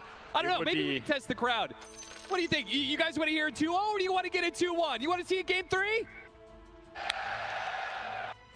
That's what I want to hear right there. But are Gaimin Gladiators going to be able to do it, Avery? They picked up the lone druid. They trust in Ace. I feel like if anybody on this team you're going to trust to carry the game, I feel like Ace has been rock solid for them all year. Why not? Not a bad option to go to, right? Give him like actual carry hero. They can push objectives, take the pace. You're looking for that diffusal harpoon build. It's going to be pretty terrifying in the fights if he gets away with it and just has his way. Yeah, I kind of agree with the panel's assessment. Like, this is another draft from Gaimin where if the lanes go well for them, if they get these solo matchups, the Razor versus the Tide, the Lone Druid gets a lot of solo XP, they can run away with it again. They're kind of just going all in on these like lane domination into the tempo, going high around 25-30 minute mark. Liquid, they're going to present the same type of formidable ball against them. Luna back on the menu, and of course Tide and Kunkka to just buffer up with the Pugna behind. It's a very similar setup, right? So Gaimin know what's coming. They tried to address it a bit differently. Razor's one of these carries where we saw Dyrachyo suffer last game with the Bloodseeker versus the Luna matchup. I think Razor can do very well versus Hero. If you get fast BKB, you just run in. Luna sometimes not ready for you. You suck all his damage away. What happens when the 4 protect 1 is protecting a 1 with no DPS? Yeah, I love the, like, I've always called Razor kind of an anti-carry in that regard, that he just latches onto the enemy carry and negates them entirely. Especially the way Dyrachyo got ruined by the shard pickup of Luna. Those glaives were destroying him. Here we've got a ranged hero, but also takes away the attack damage of the Luna. You make a good point. Honestly, I feel Gaimin Gladiators have a really nice setup here. The panel definitely focused on that. The fact that Razor may not be the best hero in the meta right now, but it is a good late Razor game. I mean, of course, Matu is on the panel, so you have to pick one. Get that bias in your direction. Doesn't hurt. But a lot does come down to the first 10 minutes here. And we saw Liquid go toe-to-toe with Gaimin in that game 1. Now, Gaimin came out a little bit ahead on Dyrachyo, you can't be forward to die already in this lane, but he does. That is not a kill I expect. This is a double range lane versus a Tide with Gush level 1, and you just find a first blood that easily versus Plasma Field. Razor's not that squishy of a hero. This hero has good stats, decent armor. This is supposed to be the last pick lane matchup that goes Gaimin's way. So Liquid just immediately strike his lanes, get a really nice start for Boxy, who is on that Pugna this time instead of Insania. This is a hero that Liquid's very confident playing 4 and 5. They just like the heals and the sustain the hero brings to the table, not really caring about any of the counter matchups. And it had a decent amount of impact game 1. He's going to take a lot of damage here, too. The Plasma Field does keep... It doesn't actually stop Boxy. Boxy's like, I don't care about you, Razor. I'm going to chase down Celery to the ends of the earth if need be. Might get him here. Yeah, he's going to be routed a little bit. He's going to back away. Does leave Tide alone in the 1v1, and that's not where he wants to be. He does not want to be in a situation where he's just a simple melee hero against the Razor, but Celery does get run down eventually. Boxy claims the second kill of the game. Already 2-0 for Mr. Pugnaman, and yeah, Zide did get punished on the backswing. That's the downside. He also went for the fast boots here, which means a little less region on this bottom lane. Gladiators, is going to be enough. The final shot, not quite. Insania does hit his level 2, and Nature's Dependence keeps him up just enough. This is a scary safe lane for Liquid to play going into that like 5 to 10 minutes. If they get a lot of XP on Ace here, I could see him kicking Mickey out, particularly off a rotation from the Pangolier mid. If Quinn gets some runes, it's going to help accelerate these side lanes a lot. That's normally what they look to do with the Pango. Oh, Quinn. Or double water rune? If he dodges the torrent, he gets the second water rune. So that is a big buff for him. Almost losing his courier, but it's fine. Well, the creeps, they won it. Radiant's middle tower is under Does mean he misses out on 1 CS there, but probably worth it, seeing as the Hunka versus melee matchup is usually a bit of a game of sustain. Surely if Gaimin go out, not that I'm cursing them. No, of course not. Got a little bit of fight in top lane first. If he goes out on Pango of all heroes. You know, surely Quinn there's some does iron. not want to lose on a Pango. Yeah, I can assure everybody I will never let him live that down personally. And it'll be interesting to watch, but so far he's doing quite well mid. Yeah, the millions of dollars wasn't enough motivation. The public humiliation may be too much to bear. Never underestimate it. Looking to punish Nisha for the lack of regen. Damn, this is where you wish you could just like roll mid early, but these silings are way too important as Zai getting pushed back again. He's had to buy his own salve. So he's getting a lot of regen abused on this lane, and while that lane looked great for them at the start, this is where that Razor matchup just be incredibly painful as you try and get to a ring of health. Boots first. I mean, it's great for dealing with the, not feeding away kills to the Razor. It's not great for staying on the lane. So Liquid running into some regen problems on these lanes as the war of attrition heats up. Starting to strike back. You know, I want to talk about the versatility of roles here for Liquid. You talked about the Pugna. They swapped it between 4 and 5 this game, but also the Kunkka, right? Repositioned for Zai last game, now running mid. What do you think that gives Liquid when they're able to have that kind of draft? Do you feel like it gave them an edge somewhere?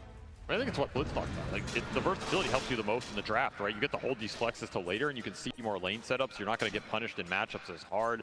You make sure you're winning at least, 1.5 or 2 out of the 3 lanes, so you don't get run over. I think that's a big core component that Liquid had to figure out over the course of the year playing against Gaimin in all of these grand finals, right? A lot of those games, not everyone, but a decent amount, Gaimin just beat them in the first 10 or 15 minutes hard. There wasn't any go to play.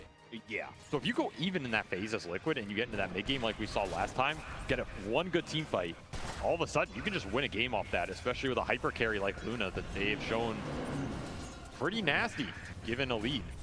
That's what Mickey's going to try and do here again. Now he doesn't have as many crazy buffs behind him in terms of damage. I really like that Invoker pairing with it just because I think the control and the Alacrity does help you in that end game. But Kunkka and Tide, they're going to give you a lot of extra sustain here. And he doesn't have to worry about as much burst. There's no big Reaper coming out on this Luna this game. It's just going to be the Pango going in with Rolling Thunder. That gives you maybe a better winning matchup, but maybe not against the rotation coming out from Celery. Quinn, he needs to be able to hit this swashbuckle to finish off Nisha, but the regen is already kicking into play, so Quinn abandons that idea. This is just fighting for that 6-minute power rune. I like the fact that Boxy is not letting Gaimin get away with bringing more heroes mid on Nisha, especially when Nisha was falling behind in that region department earlier with the water runes. This lane is completely evened out. They're both very close to 6. I think Nisha's he's gonna hit it off this catapult. I'd be surprised to see him try and get a kill with this boat. And Quinn, even if he does get it off of 1 or 2 creeps here, he needs more mana. Oh yeah, they're looking for it just out of range. No decent tower damage. And again, 6-minute power rune. No way Quinn gets this. They will get the boat connection. Pull him back in with the Decrepify. Healthy amount of burst magic damage. They need the physical swing in from Nisha, and that's going to be denied for the Fire Spirits for now. Nisha can't get a swing in. And thanks to Tofu making his rotation out, makes things a little awkward for Liquid. Quinn just has no resources here. This is a 3-man rotation for Gaimin without any mana on the Pango. You just can't take the fight. And it'll be an Arcane Rune into Nisha's pocket. A very nice one to pick up here. Mickey in some trouble. Fought for the Lotus. And he will maybe die for it. No, the Lotus is actually what keeps him alive here. Ace also has to rotate back because Boxy was cutting through the river with the other support of Insania. Radiant's Where that middle tower solo matchup just nightmare, right? There's not many carries who can stand one-on-one against the Lone Druid. You need a very specific one. And even in these situations, as long as Mickey can get his XP and eventually retreat jungle, he's going to be happy. But I do expect both these silence to kind of open up for Gaimin over the next few minutes here. This 5 to 10 period is where they become a big nuisance unless they're bringing numbers to combat it. You see Zai, he's still continuing to struggle in this Razor matchup. I mean, he's just hoping he has some ancient stacks or something to fall back on at this point. It's not going to be one of those tide lanes where you get a hammer and start beating down the tower. First rotation coming out from Liquid, double supports, but at the same time from behind, there is going to be this Pango showing up. If they can finish off Dyrachyo, it'd be worth it, but they can't quite get him. He's hidden away into the trees. Dyrachyo's out of sight, and now Zai gets bumped back. He goes for Insania instead, an easier kill for sure, and Dyrachyo is the one to claim the turnaround kill. This is such a hard kill, even with all the supports coming bottom for Liquid. This Razor's way too tanky. I do like the idea though, right? You want to bail out these side lanes in the one-on-one matchup by just bringing numbers, outnumber the core, create a situation where if you get the big kill on these tanky boys, you get so much XP back. Yeah, so they make a move bottom, and if that doesn't work, make the move on top with Nisha. And Ace doesn't have his level 6, so he's pretty squishy once caught by some disables. This is exactly what you want to do. Just find these cheeky core pickoffs, because every time you do, you can leave the lane. Now you can leave Mickey top for some solo XP. He'll catch back up, right? And suddenly he doesn't have this Lone Druid pestering him or pushing the tower. Meanwhile, you can just give Boxy room mid. I like these rotations from Liquid. It's giving their cores a lot more breathing room this early game. And nullifying what Gaimin want to do, which is isolate the one-on-ones here. It does come at a cost, though, because it means they give up control of the power runes, right? And Quinn, well, he got an armor rune. I'm not sure if he's going to be able to use that quite as well as some other ones, like an arcane rune, but it is still something to note that Quinn's rotation is going to be all the more powerful. Yeah, but look at this. Ace round 2. Ace hit his level 6, but chose not to level up his ultimate. He's doing a lot of damage. He has to back away. 1 versus 3. Now they know the rotation is coming in from Quinn. He's to get it with the swashbuckle. Oh, clips Nisha. Not quite finished up Mickey. They'll get the kill on Insania instead. Deep in though, Courier spotted, and they know Nisha is still trying to get out of here. Fortunately, he's just a bit too quick for Quinn. That dead shot almost hit Mickey as well. That is very close to losing the Luna and just translating this completely into a rout on this safe lane. Gaimin, they read that pretty damn well. The move from Liquid, if you get another kill on Ace there, he has no reason. Completely out of the game for a minute. So that is a Lone Druid you have to protect. You have to smoke them. Make sure Ace can get this tower early. The game plan, let him bulldoze every objective on the map, uncontested, because the Tide Hunter is too poor to contest. You set that situation up for Ace, he's probably going to run away with it. Trying to create as Radiant's middle tower the Pine Cone. Send a siege shot. Thank you, buddy. I appreciate that. It is. You waited all year to hear that one, yeah. Maybe. Dreams do come true here at DI. Sometimes. Nighttime is about to finish up, so that, you know, a little bit of strength they get from the Luna is about to go away. Gaimin Gladiators also probably feeling pretty confident with the Pango pretty well online. Look at these stacks down there. This is an unconventional place to have this many stacks. Yeah. Kind of cool. I mean, you wish you were an alchemist right here, but look at another round. There is plenty of stacks. For Duraccio.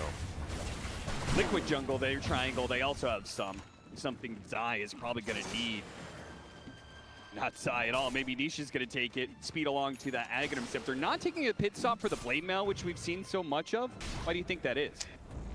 It's just not a great Blade Mail. You can't really reflect anything into this angle here that reliably. The Lone Druid doesn't care. The Bear's just healing. The Razor one's okay, but Razor's a fast BKB hero, so it's not necessarily that good for that long in the early game. I kind of agree here. It doesn't strike me as a Blade Mail game, but it is just a well-rounded hero, or well-rounded item on the hero. Fast Torrent Storm could be interesting. You're not going to buy BKB on Lone Druid. Catch the Pango, he also doesn't buy one. So in theory, this Torrent Storm could do some work in the early fights, help you defend towers against the Lone Druid push as well. It's also an item that can sometimes catch the backline, right? You're looking at a Morta Phoenix lineup. You can catch these two supports back there and take them out of the fight even with a single Torrent. Just before the Rolling Thunder gets off, but still saved by the silence from Tofu, and they can still try and chase down Nisha here. Hit him with the dead shot, push him into the bear. The base boots chasing after him, slow him down, immediately got entangled, but he did have that illusion and quickly dispels that. Rolling Thunder on its way, the big ball. It's Nisha once, twice. Ravage, though, on the side, though. No follow-up to this Rolling Thunder. Quinn's going to be left alone now as he's caught in the X. That magic immunity will not last forever, and he's pulled back into his death. See, he's just going to push up here and give him the vision to maybe just push in the mid-tower. How much firepower they have, but that is a well-used Ravage from Zai. Very happy to clean up Ace with his start right. He gets the best start for Gaimin, gets the kill with the worst start from Liquid. It's a massive golden XP swing here. And again, Gaimin just overextending a little bit. They thought they were the ones that connecting, but Liquid are happy to bring everybody to these tower defense fights, particularly for this tier 1 mid. Because if Gaimin get that tower, it opens up a lot of the map for the Lone Druid to occupy, but when he makes that rotation and it fails, Ace gets shut down again on a big objective. And all of a sudden, you have the Luna and the Kunkka leading the pack, which is exactly where you want to be. Ready to take the defensive fights, continuing to get the economy going with Zax on your side. And Mikke, he's going to run away with it again. We saw him do it game 1, right? And that was with a much worse start. Here he's leading already pretty early in the game. He has Mask of Madness, he has stacks waiting for him. I like that. Uses his own illusions to cut the midway, pull it to himself in a safer part of the map, but they're going to try and catch him with this green smoke game. You'll no defusal on the Pango. Where your skirmish power is a little limited.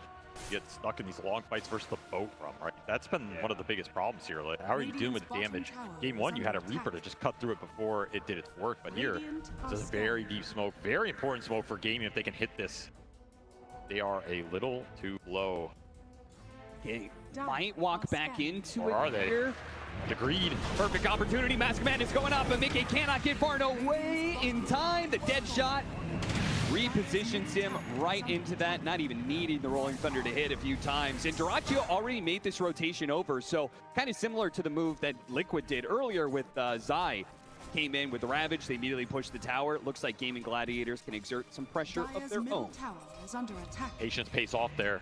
Mikke just wanted one more Ancient stack and I'll pay the price. Also, I think the itemization on Gaimin, it's interesting because you want this Midas on Duraccio. Yeah. So this is, you know, not the BKB rush. He's not going to join some early fights. Another boat on Quinn with the Crep Ampin.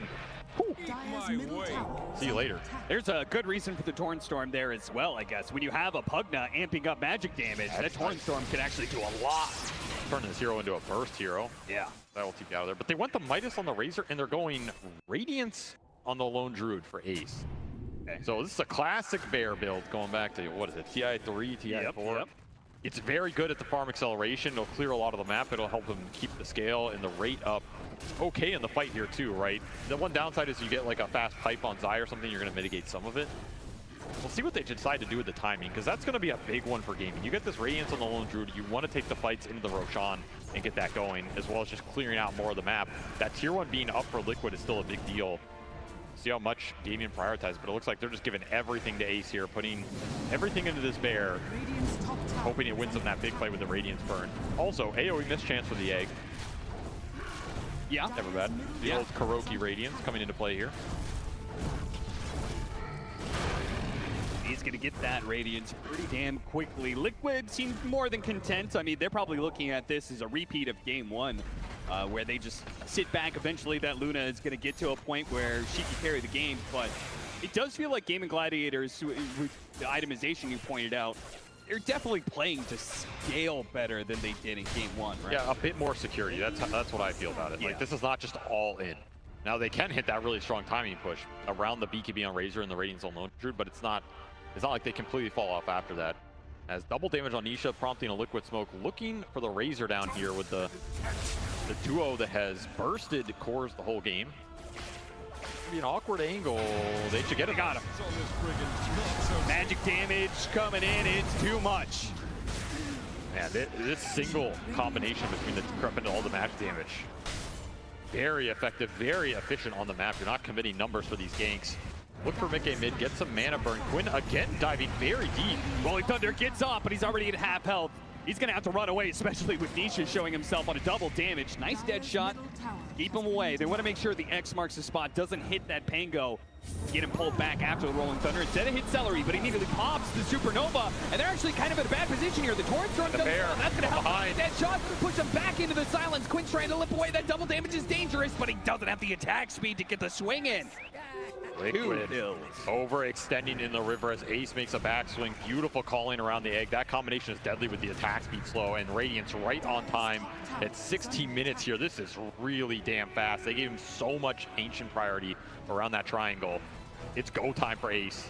He needs to take this game over in the next few minutes. Oh, the sentry in the corner.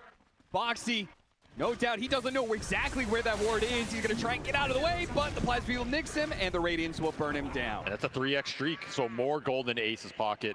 Already back up to 1,000 directly after that reveal.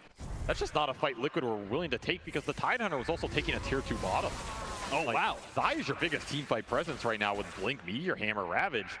He took a tier 2 bottom. He's really happy about that. You get it for free, but not if you're giving up heroes in the river at the same time.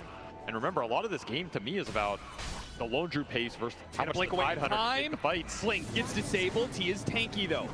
Making his way back to the tier 2. Nisha's here on top of that one. He's going to throw on. Oh, what a hit! What a big Ravage with the follow-up of the bone. Isn't enough burst damage, though. It's not quite enough. They need a little bit more. The heals start coming in onto Nisha. They prioritize keeping people alive while Zai jumps forward to try and finish up this bear. And the bigger bear, Quinn, rolling interception, trying to stop these heroes from pushing it, but they kill the bear and the big one, and they both go down together. Gaimin Gladiators will lose both their supports and this Lone Druid that they have funneled so much gold into.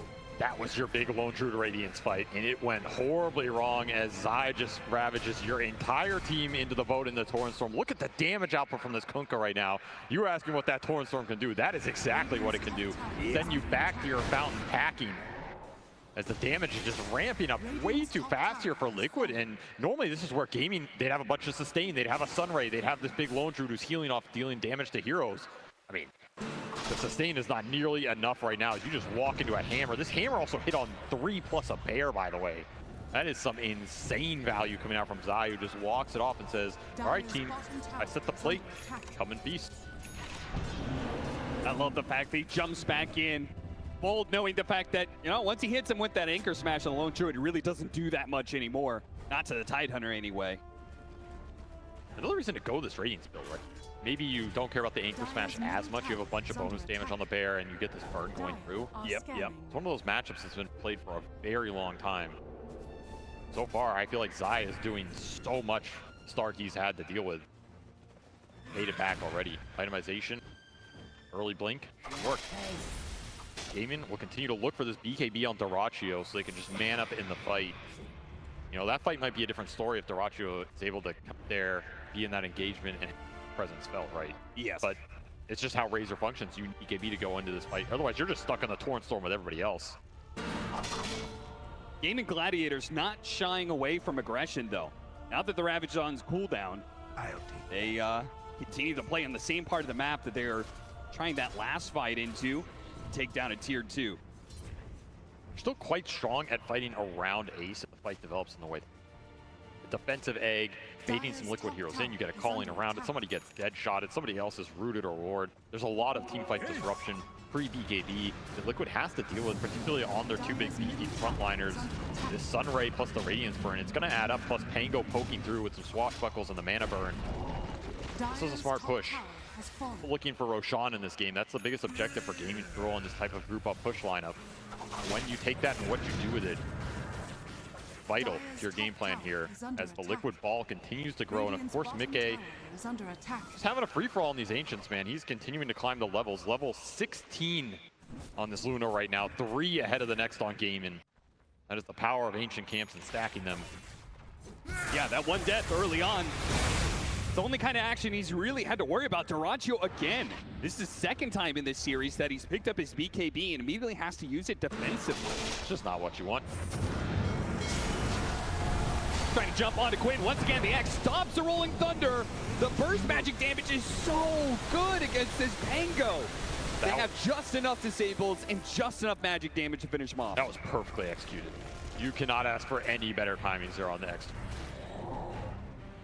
Not an easy kill either, and right around tier 2 for Gaimin. So if that game goes wrong, it can go really wrong. Aggressiveness paying off here for Liquid, and just so much space for the loop. Absolutely touched in this game.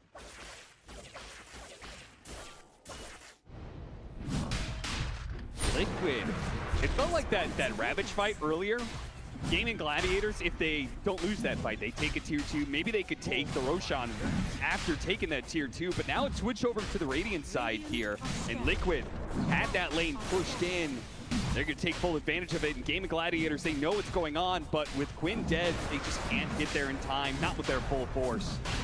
Not a Roshan you wanted to give up if you're gaming with this Longer timing. One Mickey is happy to take a bit easier this time. Naming that Aegis. Avery, this is looking like a Liquid who could hit high ground pretty damn soon. Yeah, they can. They absolutely have a lot of push power behind the beefy frontliners in the Pugna. That's what they like about this lineup. Take the push to Gaimin, and sometimes these push liners don't deal well with getting pushed back. It's one of fortunate bit of RNG there. I think Gaimin Gladiators would have definitely wanted the Phoenix to get the shard. Instead goes to the Muerta. Here comes that push. Liquid start taking more tier 2 towers. We'll see how bold they are when it comes to hitting the early high ground. Maybe how bold Zai is in terms of willing. You can let the Luna push these objectives. You kind of want to just blink Ravage and take the fight. Sure. You feel like you can burst a big target. Radiant's middle tower is under attack. Nonetheless, they'll get a tier 2. Open up more of this map. Take Alpha control. And or they press it here. Level 18 on the horizon for Mickey as well. Level 3 Eclipse would feel pretty damn good here if you're going to end up in a drawn-out team fight. Switch to bottom. You can also just siege it up with Pugna, right? That is an option here. Yeah. Alpha Wolf giving Mickey even more damage as well with Pack Leader. This is a strong push. Catapult's going to remain up. I mean, where's the poke? They're letting Liquid get a lot of damage for free here. No swashbuckles, no fire spirits. Luna Siege, it is all the more dangerous once your tier 3 is down and you start getting those bouncing glaives into play. Trying to pull Dyrachyo out of position, almost got him, but he pushed a little bit over to the side instead. Harpoon pulling in the Kunkka. Now committed rolling. Follow this one up. He has no BKB, you gotta remember. Yeah, they're gonna be needs to die straight up immediately. Now Liquid left in a 4 versus 5. He's gonna stand his ground, but Quinn, what a hit on through with a swashbuckle, almost finishing up. The Radiant's gonna run down Mickey on his first life. He's gonna come back, and there's nobody left alive. No supporting cast whatsoever of Liquid. They are absolutely gonna be losing 4 here, and absolutely nothing claimed on the side of Liquid. What a disaster. Didn't even get to use the Ravage, didn't get Torrent Storm off, didn't use the Luna BKB because what is the point after everybody's dead? That siege went horribly wrong very fast with, I mean, Nisha just being too far up, right? Yeah. He ended up in their base almost on the high ground, stuck in a calling, can't really get out, there's no repositioning, there's a single 4 staff on Liquid, that's pretty much it. And you don't have a BKB on Kunkka, so you can't just man up in the front line and all this AoE control, especially when that bear just starts running at you. That is a nasty combo, though. The calling on top of the Harpoon. So Nisha really just couldn't get much off there. He has Arcane Root here, so he's like, I want to fight, but yeah, Harpoon drags him in there. He can't even move. That just sets the whole fight up. I thought this Rolling Thunder was a bit early, but of course, no BKB. You can just fully commit, and then you're all clumped on this choke point. Just a disaster on the back line for Box. He can't reposition. That's just an easy fight cleanup for the Pangolier with an Ags delivered at the right time in this game, giving you the extra damage, and all of a sudden, that's a like lot a of wind out of your 4K network sails. swing. Yeah, that was big. Gaimin have a lead, in fact, at this point right now. 1K up after that failed push attempt. Yeah. It's a big one to give away. This is a lineup that, remember, Gaimin were itemizing and building to scale. This is a Razor that can be 5-6 slot in this game and be a massive threat. And you're still playing pretty much a single core damage lineup if you're Liquid. It's all in on the Luna. So if you have anti-carry heroes in this Razor, in this Morta throwing down a calling, Pangolier disarming you, whatever it is, it's not as easy as last game for Mickey to just 1v5 here. We've also hit, I think, one of the biggest spikes when it comes to Lone Druid power. 25 minutes. That means you start picking up all these Wraith Bands for your hero with double the effectiveness. You get a huge boost in armor for yourself and your bear. That Luna is not going to be able to deal with the bear nearly as well as she was just 2 or 3 minutes ago. Things are aligning really well for Ace. I mean, he is still gigantic in this game, right? And the benefit of the Wraith Bands here is he already has his 2 big items completed. So it's not like he's hurting the timing of anything here. He just gets free armor and agi galore. Nolan rolling Thunder on Nisha. Nisha could force half up to the high ground. Helped out by the supports. They have the anchor on Quinn, but they don't feel good about taking this one, especially with Duraggio getting right in the middle of them with his BKB. They pop the flop still, and Mickey is actually okay with fighting this one for now, but they retreat. Yeah, but look at Ace. BKB. Look at Ace in the back. Away, and yeah, Ace sees his opportunity. He's going to be able to catch up to Mickey, slow him down. The Torrent Storm trying to help him out. Another force tap, but he won't get far enough away. The carry of Liquid is dead for 60 seconds, and they're on the run now. 2 dead. Gaimin Gladiators playing some clean Dota now after a bit of a rough game 1. And sometimes Ace's positioning on these team fights, he just comes out of nowhere. You don't expect him. He just cleans it up. You think you're okay. You get in one bad trade, and suddenly Luna off the map for 50 seconds here. Another fight where Mickey just doesn't get to show the true power of his hero right now with a full Hurricane Pike BKB Eclipse. Just gets the damage pumped into Duraggio, and I mean, Duraggio doesn't care, right? He knows he has other damage sources in this lineup.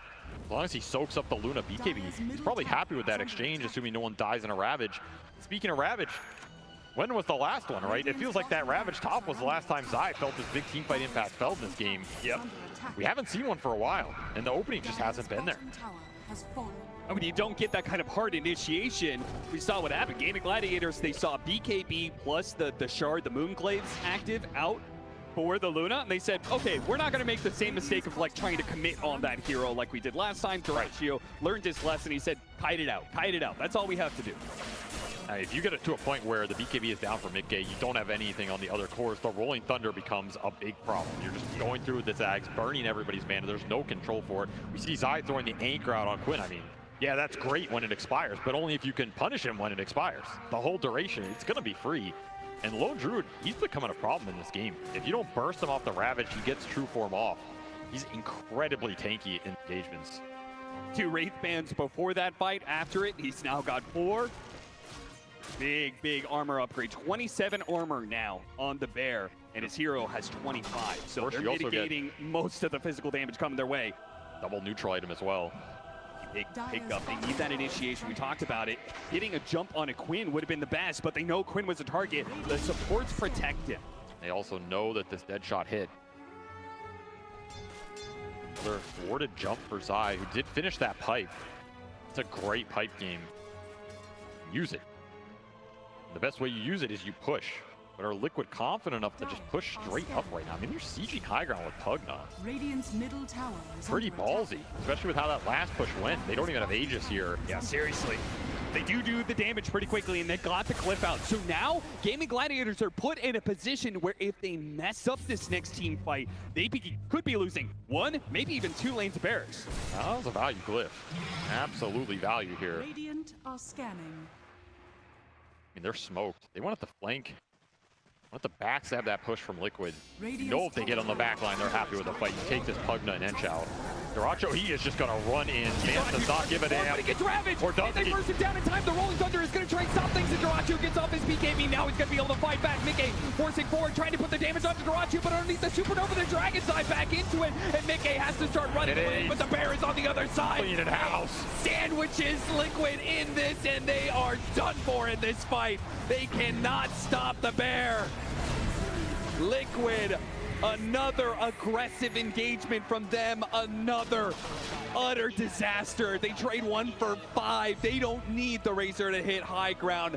The bear is coming to clean house. Oh, he's coming. That is just a clump that you did not want to have happen there. You're stuck in the calling, stuck in the sunray, stuck in the egg. Tango rolling through all of it. These choke points have been a nightmare for Liquid as the AoE is just fully controlling them. And that's why Daracho just runs in here. Didn't even get the BKB off before the Ravage, but there's no chain stun that comes out. And all of a sudden, you're stuck down this ramp. And this is not where you want to be if you're Liquid, right? If Mickey cannot man up and kill that egg, which he didn't want to because there's a drain coming out on this Razor, you're in trouble. You are in absolutely big trouble here as he is not strong enough to fight the Razor through 90% of his HP and the bear through potentially a resummon. Speaking of that bear, that's going to be the casualty of this push from Gaimin Gladiators. They do not manage to get the melee barracks, but obviously a massive win for them nonetheless. Tier 2 and Tier 3 go down. Soon, a Scotty on the table for Gaimin Gladiators. That's going to make the Luna's life so much harder. We're already seeing that the damage is running out a bit for this Luna. You get hit by that attack speed slow, twice the effective on range heroes, that's going to be rough. The attack speed slows have done work for Gaimin. Yeah. The fire spirits, the calling, stacking these up. Honestly, Tofu has been a big problem in the fight for Liquid. Committing into Morta in these types of positions. It's deadly. It's very difficult unless you have multiple spell immunity, and right now the pipe is just not keeping them alive long enough to man up versus the multiple physical damage sources.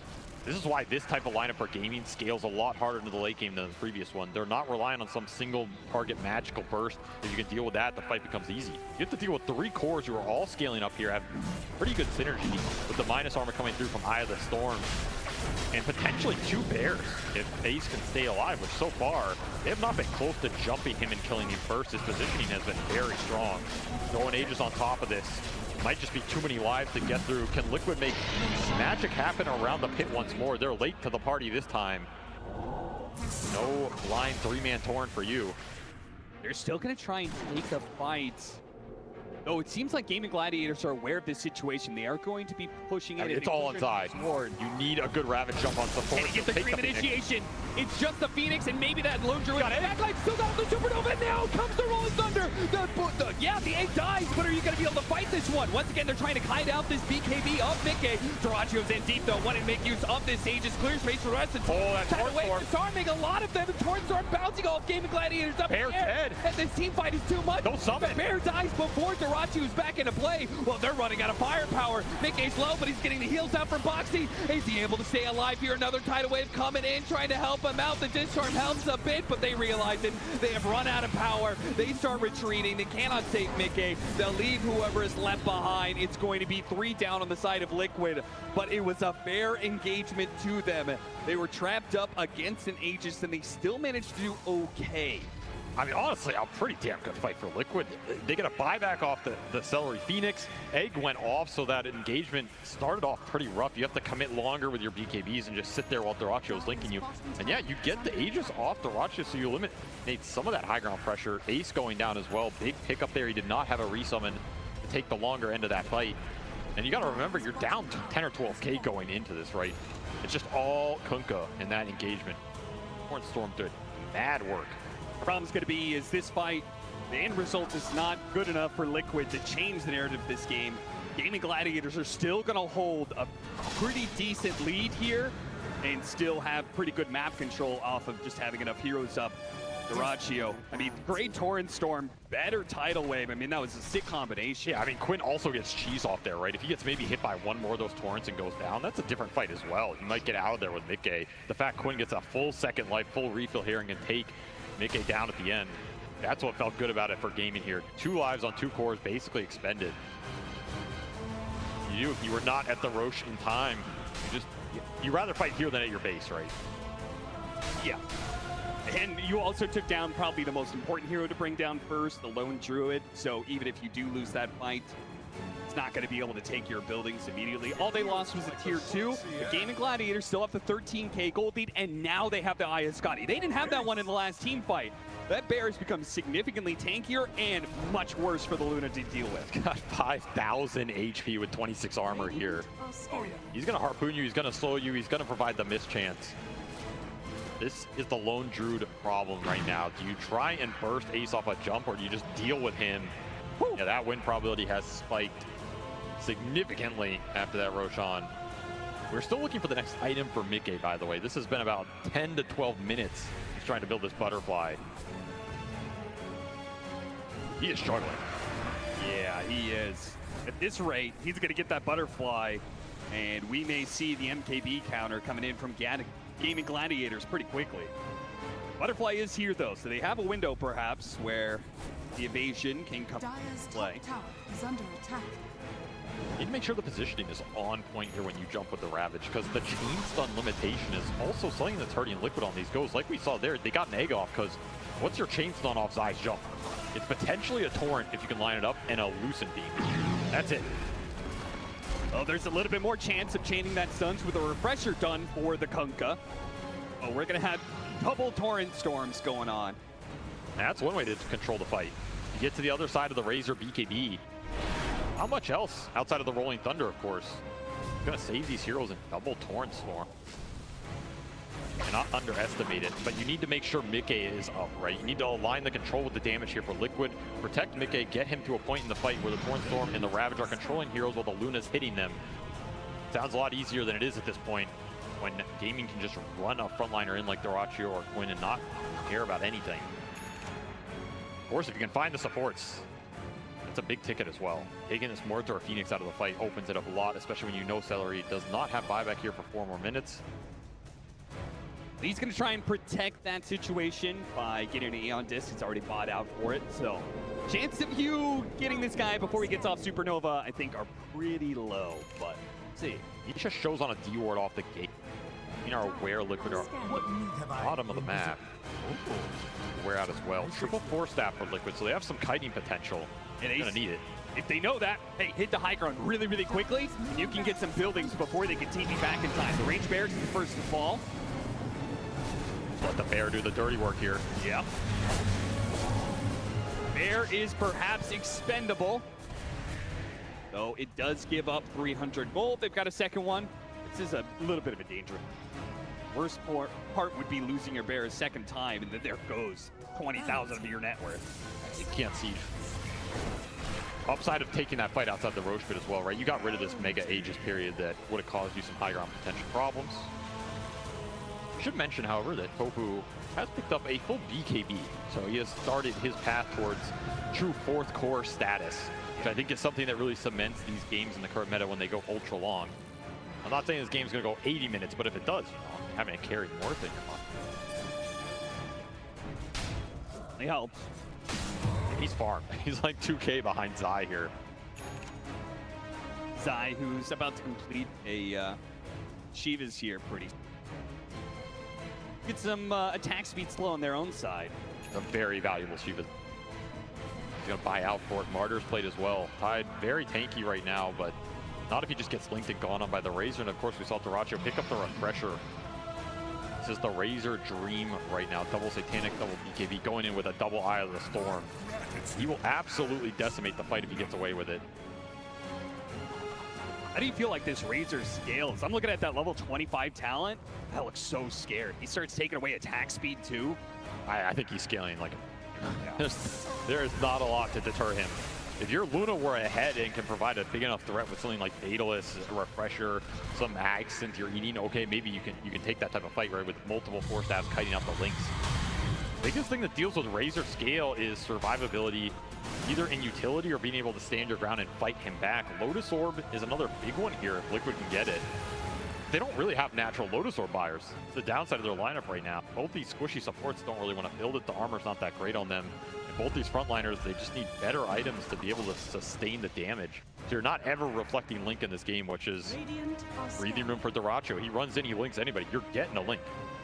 Just a matter of 4 staff potentially breaking it and resetting the fight. Scout out the map here, try and get the lanes in. Farm it up. Will be that MKB for Ace. The deal with the butterfly on Mickey. If you're Mickey, you just want at least one good fight out of this butterfly. How do you actually get out there and do it?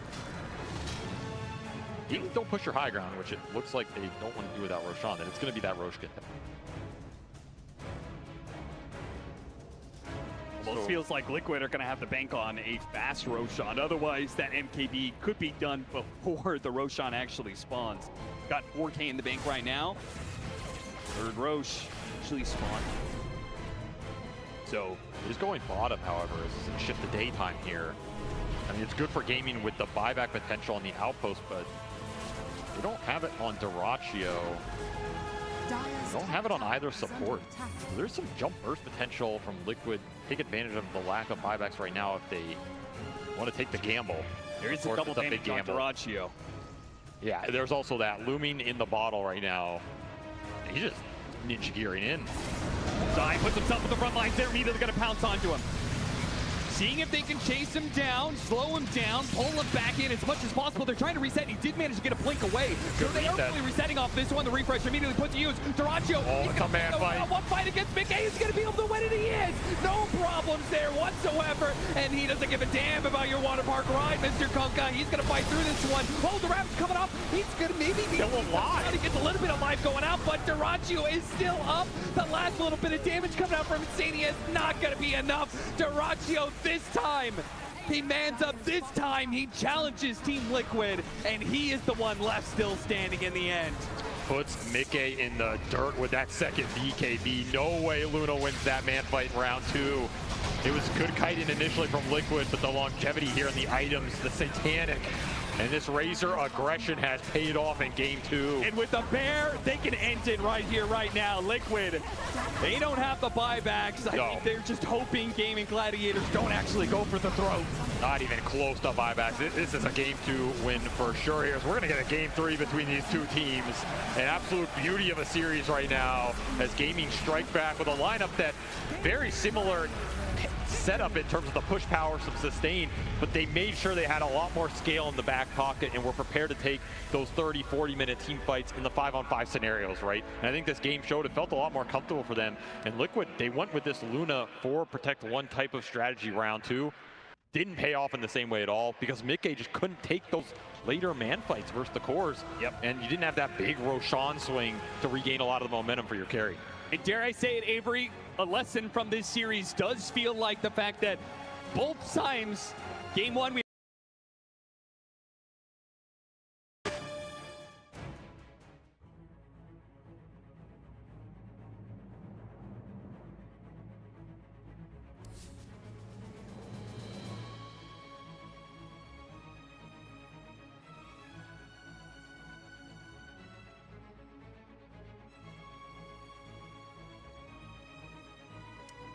Team Gaimin Gladiators turn to ban.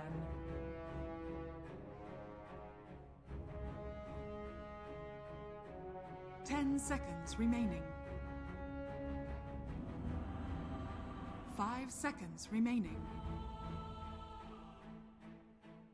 Gaimin Gladiators turn to ban.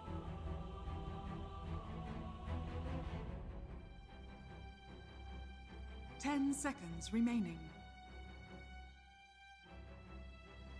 5 seconds remaining. Team Liquid's turn to ban. Gaimin Gladiators turn to ban.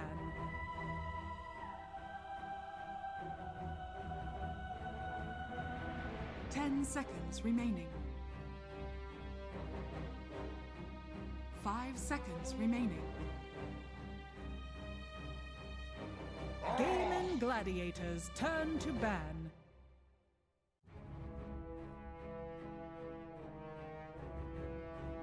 10 seconds remaining. 5 seconds remaining. Team Liquid's turn to ban.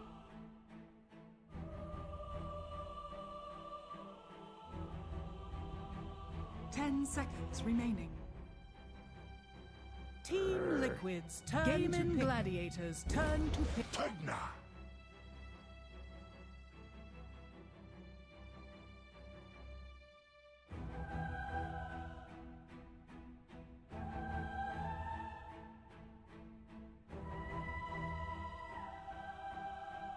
10 seconds remaining. 5 seconds remaining.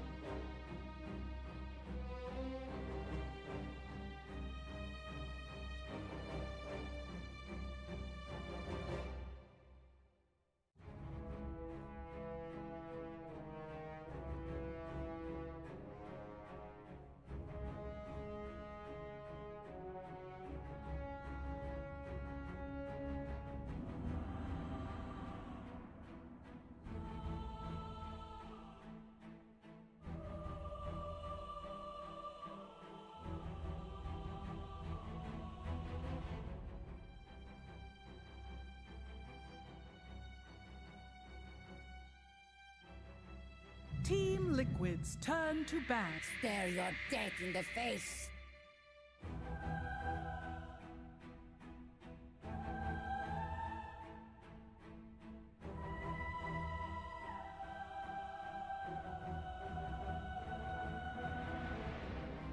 Ten seconds remaining. 5 seconds remaining. Team Liquid's turn to ban. Gaimin Gladiators turn to ban.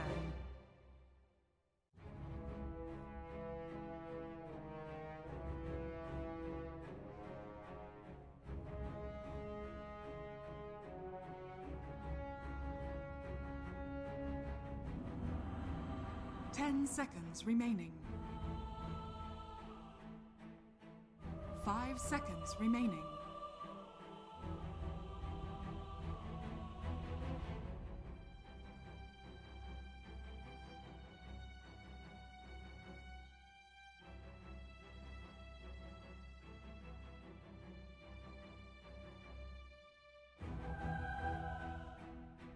Gaimin Gladiators turn to pick.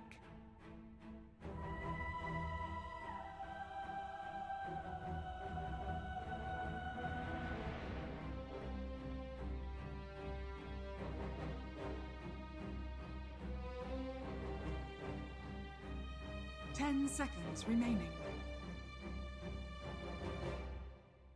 5 seconds remaining. Team Liquid's turn to pick. Weaver.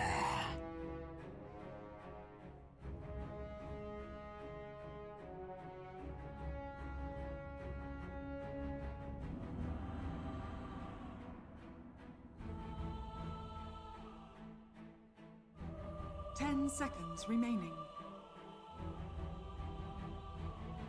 5 seconds remaining.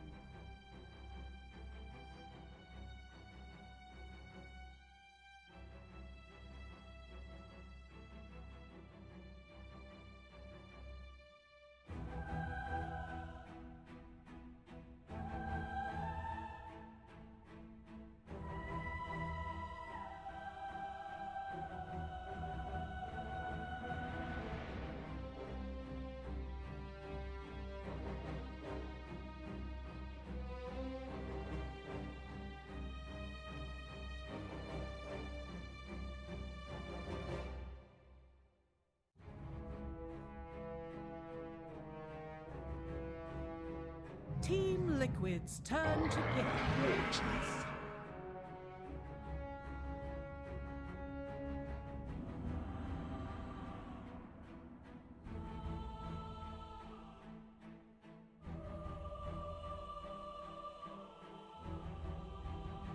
10 seconds remaining. 5 seconds remaining.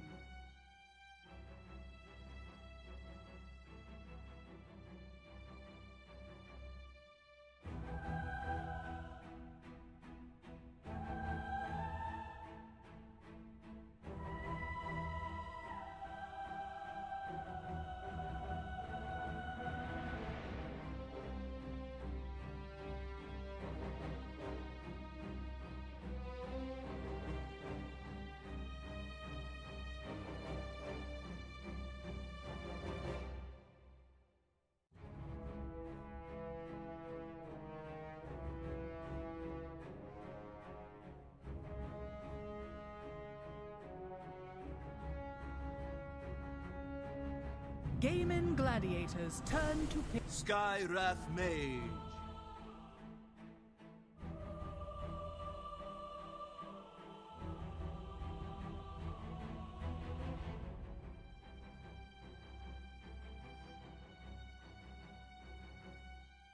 10 seconds remaining.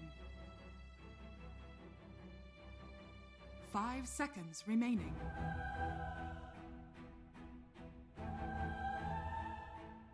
Gaimin Gladiators turn to Praise King.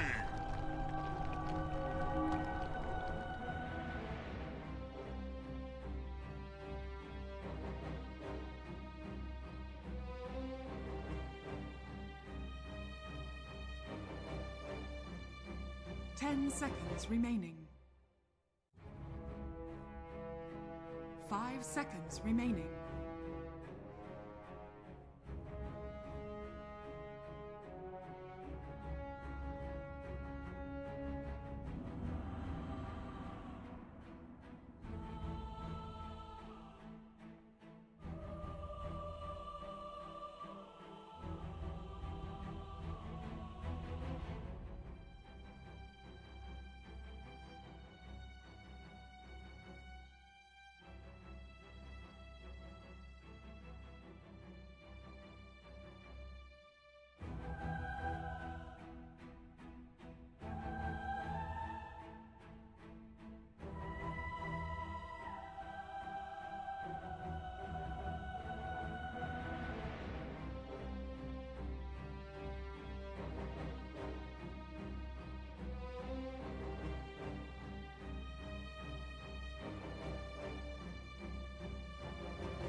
Team Liquid's turn to pick. I speak for the trees.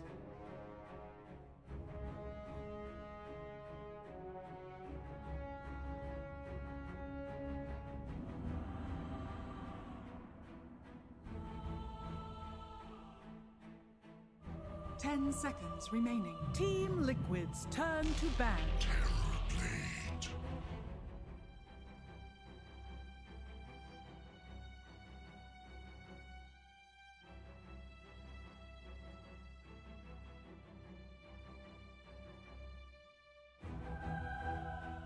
10 seconds remaining.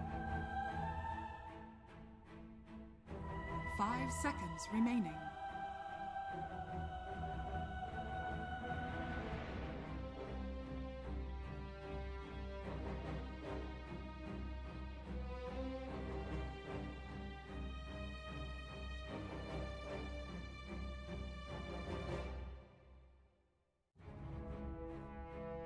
Gaimin Gladiators turn to ban.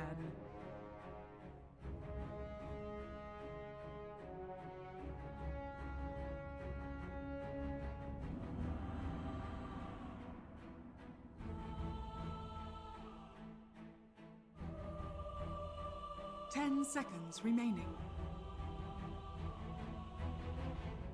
5 seconds remaining. Gaimin Gladiators turn to ban.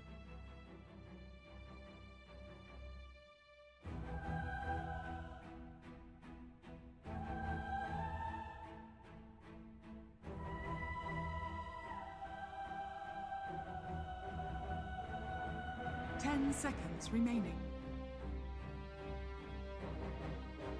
5 seconds remaining.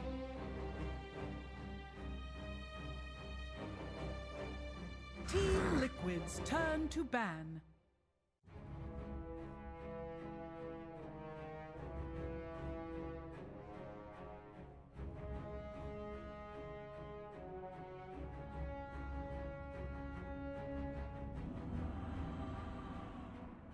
Ten seconds remaining. 5 seconds remaining.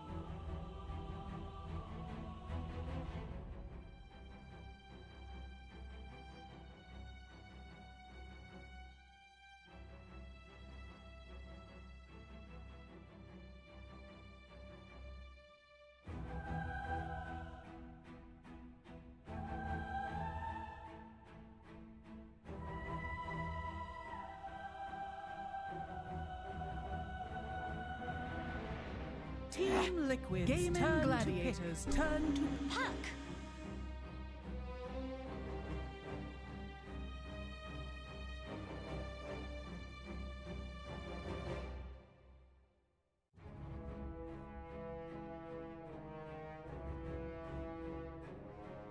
10 seconds remaining. 5 seconds remaining.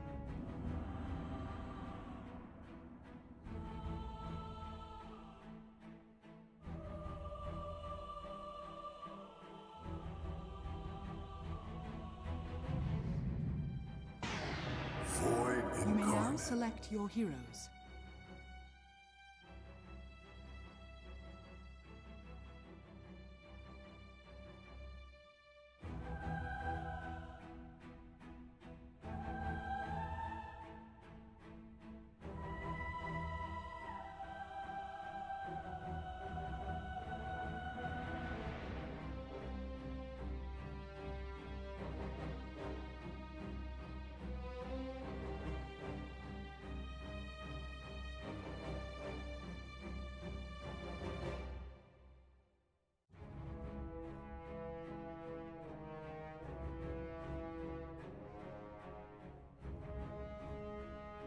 Ten seconds remaining.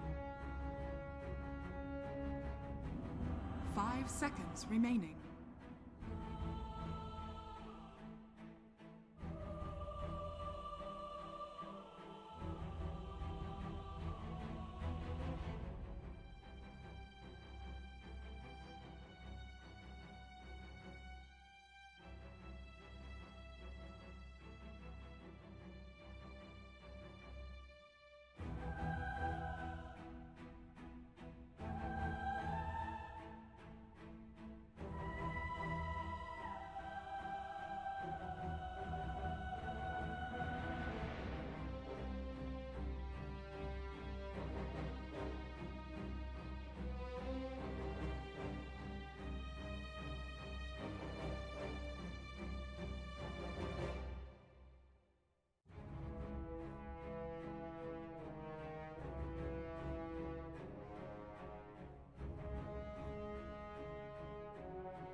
Adiós, payasos.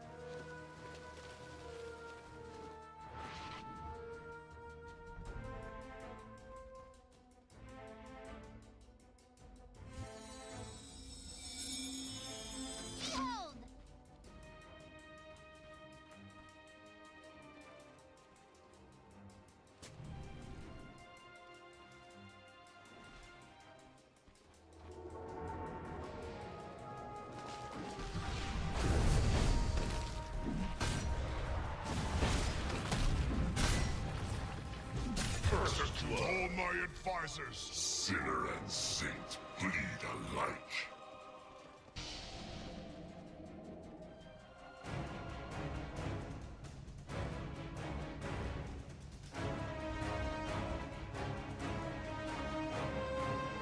Thirty seconds to battle.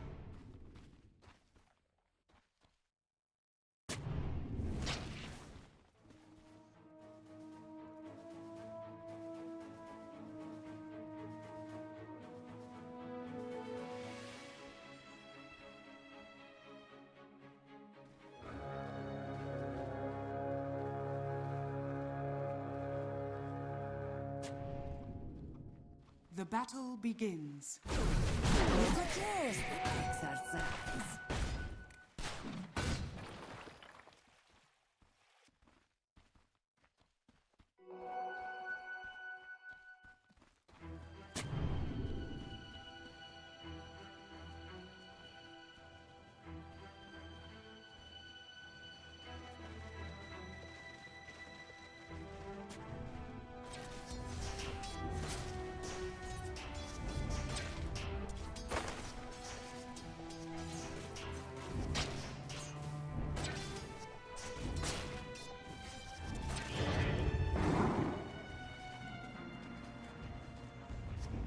choice is made.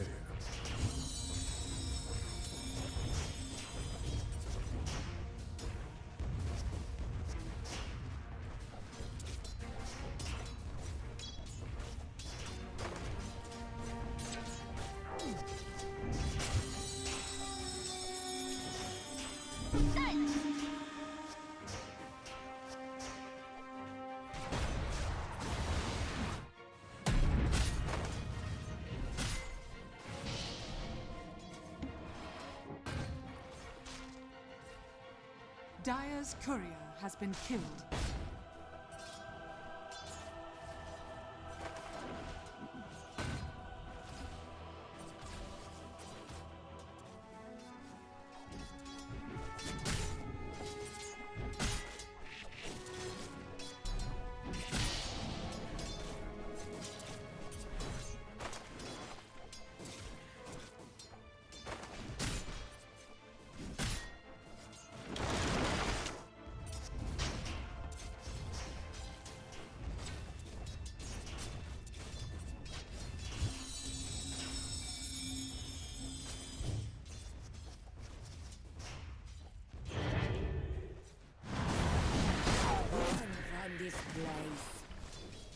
You're welcome.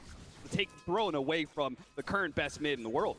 He's also talked about it, like playing in Europe this year gave him the confidence to go against these players and rise to that occasion, and we're seeing it here. The lane going Quinn's way in a matchup he's very comfortable with. 13-14, 3 to the 8-0 on Nisha, so he's taking an early lead. This is what you want to see in this matchup. Be able to contest those power runes later on and deny the tempo away from Nisha. Maybe the slightly stronger rotating hero here. I mean, if Puck gets a really good game here, there's not a lot to stop him. Right? He's gonna cause problems for Dyrachyo in the fights. Ace can't guarantee have the lockdown for him with a Wraith Fire Blast. It's just not the best stun in the world. Yeah, the calling can sometimes be a little bit hard to hit. Deadshot's unreliable. Yeah, I mean, the calling might be their best tool to deal with him if he runs out of, you know, Blink Johnson and everything, but this is a good Puck scaling game if it goes really late. Both these mids can have crazy impact down the road if they get there with the true 5 to 6 slots.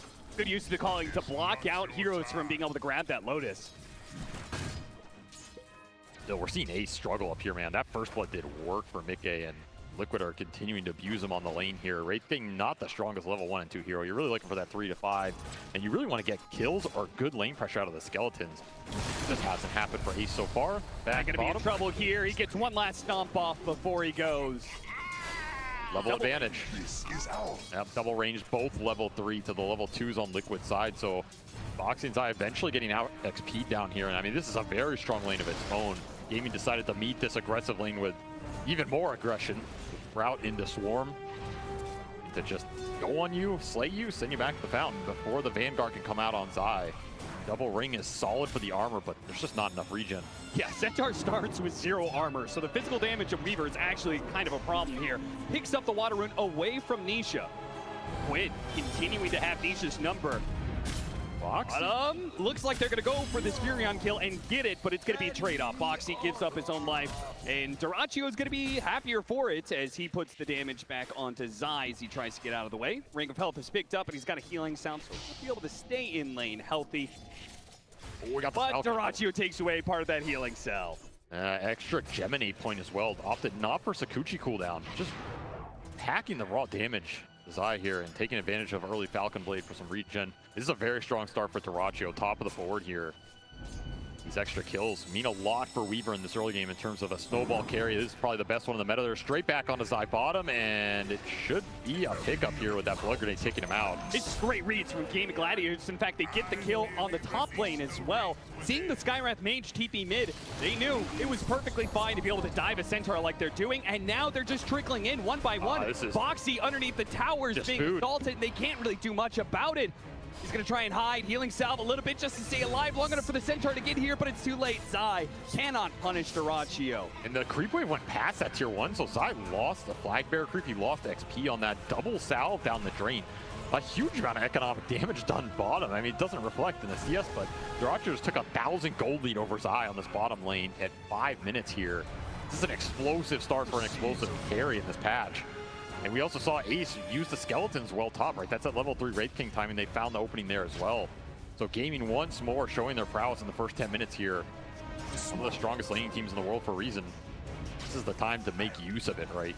They did not want to play these long games at TI. They did not want to play the 70-minute Midas Farm Fest. They wanted to use their strengths as a team, propel themselves to a podium finish. So far in this game 3, it's looking solid. Power runes well controlled by Gaimin Gladiators, it looks like. Top lane. Oh, that's a big rune. Double damage. Quinn trying to pounce, misses out thanks to the phase shift, but does manage to hit him with the remnant and the dead shot from across the screen. Shows up for Tofu to get the last hit, but if they can get Quinn in return, Quinn knows he can't get away, so he'll accept his fate. He's probably happy to get the kill on Nisha, shut Nisha down. That's a big swing in XP for him that is unfavorable towards Nisha, but you know he would have liked that double damage rune. I mean, both these mids are really good rune abusers, so that's what they're really fighting for here. Got the silence onto Duraccio. The burst damage isn't going to be quite enough. He gets off Shikuchi, almost killing Sai in the process, but he respects his own life more than 1v2 and kill. Falcon Blade Bracer. A lot of early tank on this Weaver trying to survive the burst, and it's paid off here. Duraccio continuing to have a solid laning phase, dealing with the aggression. Celery, that's the other effect of this bottom lane. This Fury on level 5 before the 7-minute Wisdom Rune. This is a crazy pace for him. If he can rotate to mid, there's just pressure on all 3 lanes now for Liquid. They have to deal with this, get through this period where their heroes hit that mid-game stride and the Terrorblade can join the fights. Speaking of that Terrorblade, close to the Weaver in net worth, hasn't gotten the same number of kills that Duraccio's been able to be a part of, but has done well in the CS. One of the only heroes that really isn't being pressured in the lanes right now, though I'm sure Gaimin Gladiators will change that narrative at some point. Quinn just keeps on bringing the pain to Nisha. Does not want to let him have high resources on this map. Wants to continue to push the wave in so he can contest these power runes. This is what Void Spear can do in this matchup. You just spam the pulse. Very hard for Nisha to win these trades over the long term. Even the raindrop just getting broken down here. Quinn hunting this next wave into the power rune. Tofu lingering around as well. I mean, this is one Liquid want to contest for sure. They're going to bring both supports. They know this time is going to be coming, trying to pull him back into the calling, and it was enough. Beautifully executed by Gaimin Gladiators. Just as Insania and Boxy were making their rotation through the river, it could not have been better executed. It could not have been better timed. The 8-minute rune going into Quinn's pocket, unless Boxy with a heads-up TP can deny it? No. That's both supports rotating to watch their mid die and not get the rune. This early game shaping up to be very favorable for Gaimin. By the way, the whole time that happened, Ace just took their top tier 1 with some Skelly boys. So that tower's also gone, which will push Mickey farther into this jungle, open up the rotation to mid if Ace really wants it, which would not surprise me, as I feel like he's going to play this Wraith King like another Lone Druid. Go Radiance and hit the objectives. Yep. And I wonder if he's going to go for that Aghanim Scepter that we've seen a lot from this off-lane Wraith King. That'll be pretty interesting considering how reliant Liquid is on burst, right? Their first 4 heroes we see in this game are all magic damage burst. They want to be able to get the numbers advantage. That Aghanim Scepter could ruin that entire concept. Coil underneath tower. Calling hits him a second time with the dead shot, pushing him back in. Tofu is playing this Muerta beautifully. Showing the strength of it too. This is just not a spell you can dodge, and Nisha is struggling in this mid lane, getting outnumbered constantly, not winning the rune battles. Quinn outlaned him slightly and it created the advantage. Oh, didn't get the silence off in time. He got off the Shikuchi as a result. And now they're going to turn. Quinn's going to show up with the Astral Steps and catch Zai. Going for more now. Duraccio offering the high five as he picks up Courier instead of going for the support. Liquid support's getting routed on the map right now. They don't have the levels to fight back. They're missing the ults on these bursts. On this burst duo that really needs them to follow up on the Centaur Stomp. Without that, you're just getting outpaced by the Furion and the Muerta here, which have the XP advantage, have the gold advantage, and are just playing around Quinn. Mid tower gone as well off that Ace backstab that I feel was inevitable. This is shaping up to be a very one-sided early game. It's going to come down to if Liquid can bring the game back. You know, that 10 to 20 minute period can be very strong for them. They get the ults up, they find some quick bursts on the Weaver. A lot of squishy heroes on Gaimin side. So you build up these streaks, you give away a couple pickoffs. Suddenly Mickey, he's going to be in a decent position. So much damage. The Vanguard plus the Chainmail. It's still not enough to protect him here. Tofu does get popped. Does Nisha pay the price for it? Managed to dodge some of that damage thanks to the phase shift. And there's a lot of heroes here. Quinn's going to back away with his haste. Wait till Duraccio brings some reinforcement. Gonna jump onto Boxy, see if he can burst him down. He does so beautifully with the Wrath of Nature coming in. That high level of Celery is finally gonna be able to pay off. even if they don't collect the kill on Zai, just maintaining control of this area could be big for Gaimin Gladiators. This is also ancient control for Mickey later as Liquid were thinking about stacking up the triangle. I mean, this is the recovery farm for Nisha. You invade this early, take the fight. It's an insane amount of space for Ace, who's just gobbling up the map right now, but you're also just not getting punished for it. Haste Rune, again, the power rune control, which has gone to Quinn. Really make or breaking these early fights. They are taking a significant lead here. Liquid yet to strike back so far. Seen momentum shift drastically in these games, however, so I would not put it past them. It has to be around these coils and the stomp, right? Your supports are not going to set up these big core kills. Got to be around Nisha or Zai setting it up and bringing in the firepower afterwards. But you are still looking for level 6 on Boxy here. That's a big component. Need this Mystic Flare. Stampede barely gets him out. Boy, that Solar Crest combined with the Weaver burst damage was pretty tough to deal with. The coil, but the orb doesn't land. They're going to miss a bit of damage here. But it looks like they can run down Tofu all the same. He gets off the calling, gets off a little bit damage before he falls. 12-minute power rune, and Liquid claim one for themselves finally. No, Nisha wants it. You at least get a chance at the 50-50 here, and he gets rewarded. Regen, maybe not the most powerful, but the one he will take right now. Particularly with a Pugna who can already refill you up. Rogers farming enemy ancients here, no fear. Very aggressive build, making it work. A lot of extra gold in their pocket, more economic damage going Liquid's way as this Blink Dagger for Zai is a long way off. On the way, the Aether is going to be able to grab him. Half his health is gone in an instant. Zai is going to be bailed out by Insania though. These are the kind of plays that Liquid is going to look to be able to save a hero and perhaps push back against Gaimin Gladiators. Got to make sure Gladiators, got to make sure they do not overextend themselves. Again, they're just farming everything though. It's more ancient stacks going their way. It's completely taken Liquid's side of the map. And the biggest ticking time bomb here is Ace, man. I mean, yeah. I haven't been watching him, but he's somehow more farmed than last game. This is going to be a faster Radiance. 13.5 minutes here. In fact, 13 on the dot. He finishes it on the Courier. It's going to be crazy good timing. A pickup, they have to get this. They committed so many heroes for it. They do manage to bring down Duraccio. Almost got Celery as well. Zai just barely outside of that range. That's that coil into Mystic Flare that they were waiting for. Mystic Flare delayed on Boxy, but the second he gets it, puts it to use. This is a combo they can continue to use in this game. Gaimin are going to be very susceptible against it until they have, you know, maybe second item round, especially for Duraccio on that BKB on Weaver. He dies every time in a silence from Skywrath or Puck. You have the damage follow-up. So now it's just getting to Zai's beak, getting to Zai's blink, and Mickey Scotty take a fight around those items, keep finding the pickoffs with the puck off cooldown, and stall this game out. Pick off on Mickey here behind the tier 2. Celery completes the TP, spots Mickey. Quinn gets behind him now. See if they can burst him down. They've got plenty of silences and stuns to make sure there's no chance of Asunder. And thanks to the skeletons, they can get some good damage on tier 2. Meanwhile, Duraccio dodged a gank attempt. So they were both gunning for the enemy carry, but it's Gaimin Gladiators who succeed. Will result in a swift tier 2 for Ace, who has occupied this side of the map and is squeezing Liquid back into their triangle here. Another power rune did go Nisha's way, but it's an invis, so again, the rune luck continuing to be obnoxious for top tower is under attack. good cause. Dangerous moment too. You can see Gaimin Gladiators. They are ramping up, right? This is a cross-map smoke. Yeah, they're moving. They're trying to cut across. See if they can Nisha, anybody in the triangle, and if they succeed, Ace will have gone from a 13-minute blink dagger to a 13-minute radiance to like a 15-minute blink dagger. He's very close. This is a deadly fight right now if you give it up. Particularly for what Mickey's trying to do. He's trying to hit these timings on Terrorblade, and every time you give up a couple of these kills, it makes it harder for him to come into the fight and have impact, because he can reflect this Raid King back against Gaimin, right?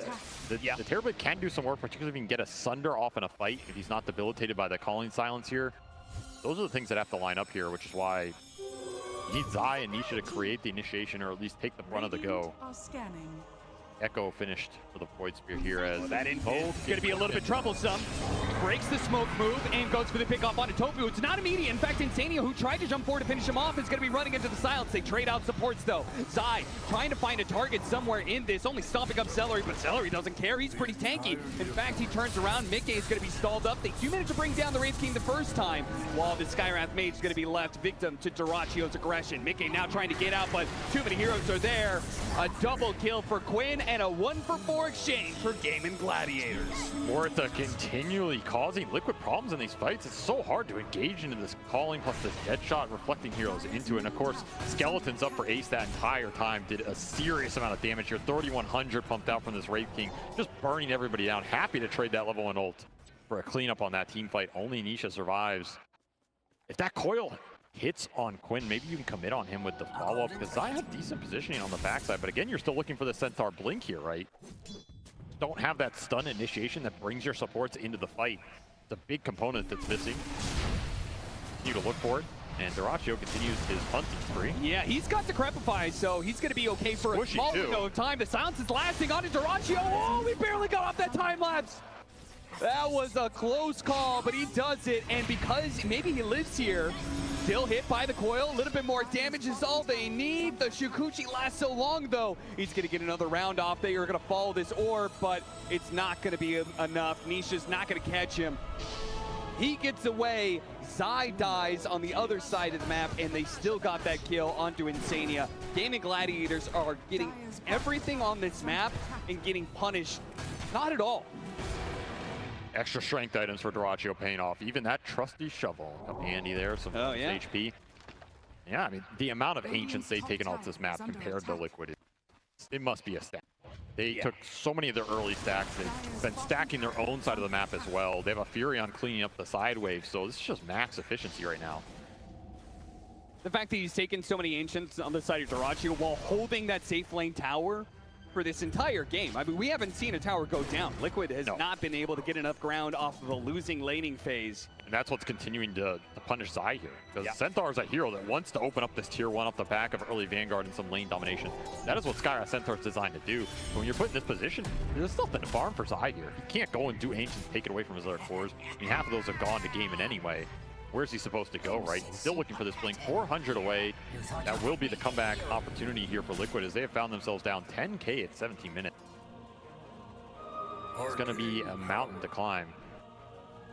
Smoke up Tofu and Quinn. Just like that last game where we saw the killing power of the Pugna plus Kunkka go to work, this combo has been equally deadly.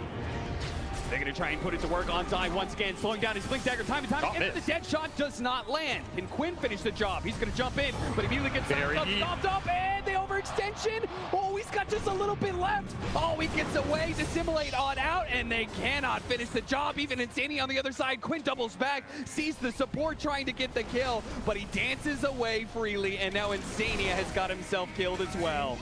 2,000 HP on a mid backline jumper. I mean, that is the Echo Ogre Club build paying off for Quinn here, and also just the delay in the timings, right? Imagine you get that connection 4 or 5 minutes ago. He's dead for sure.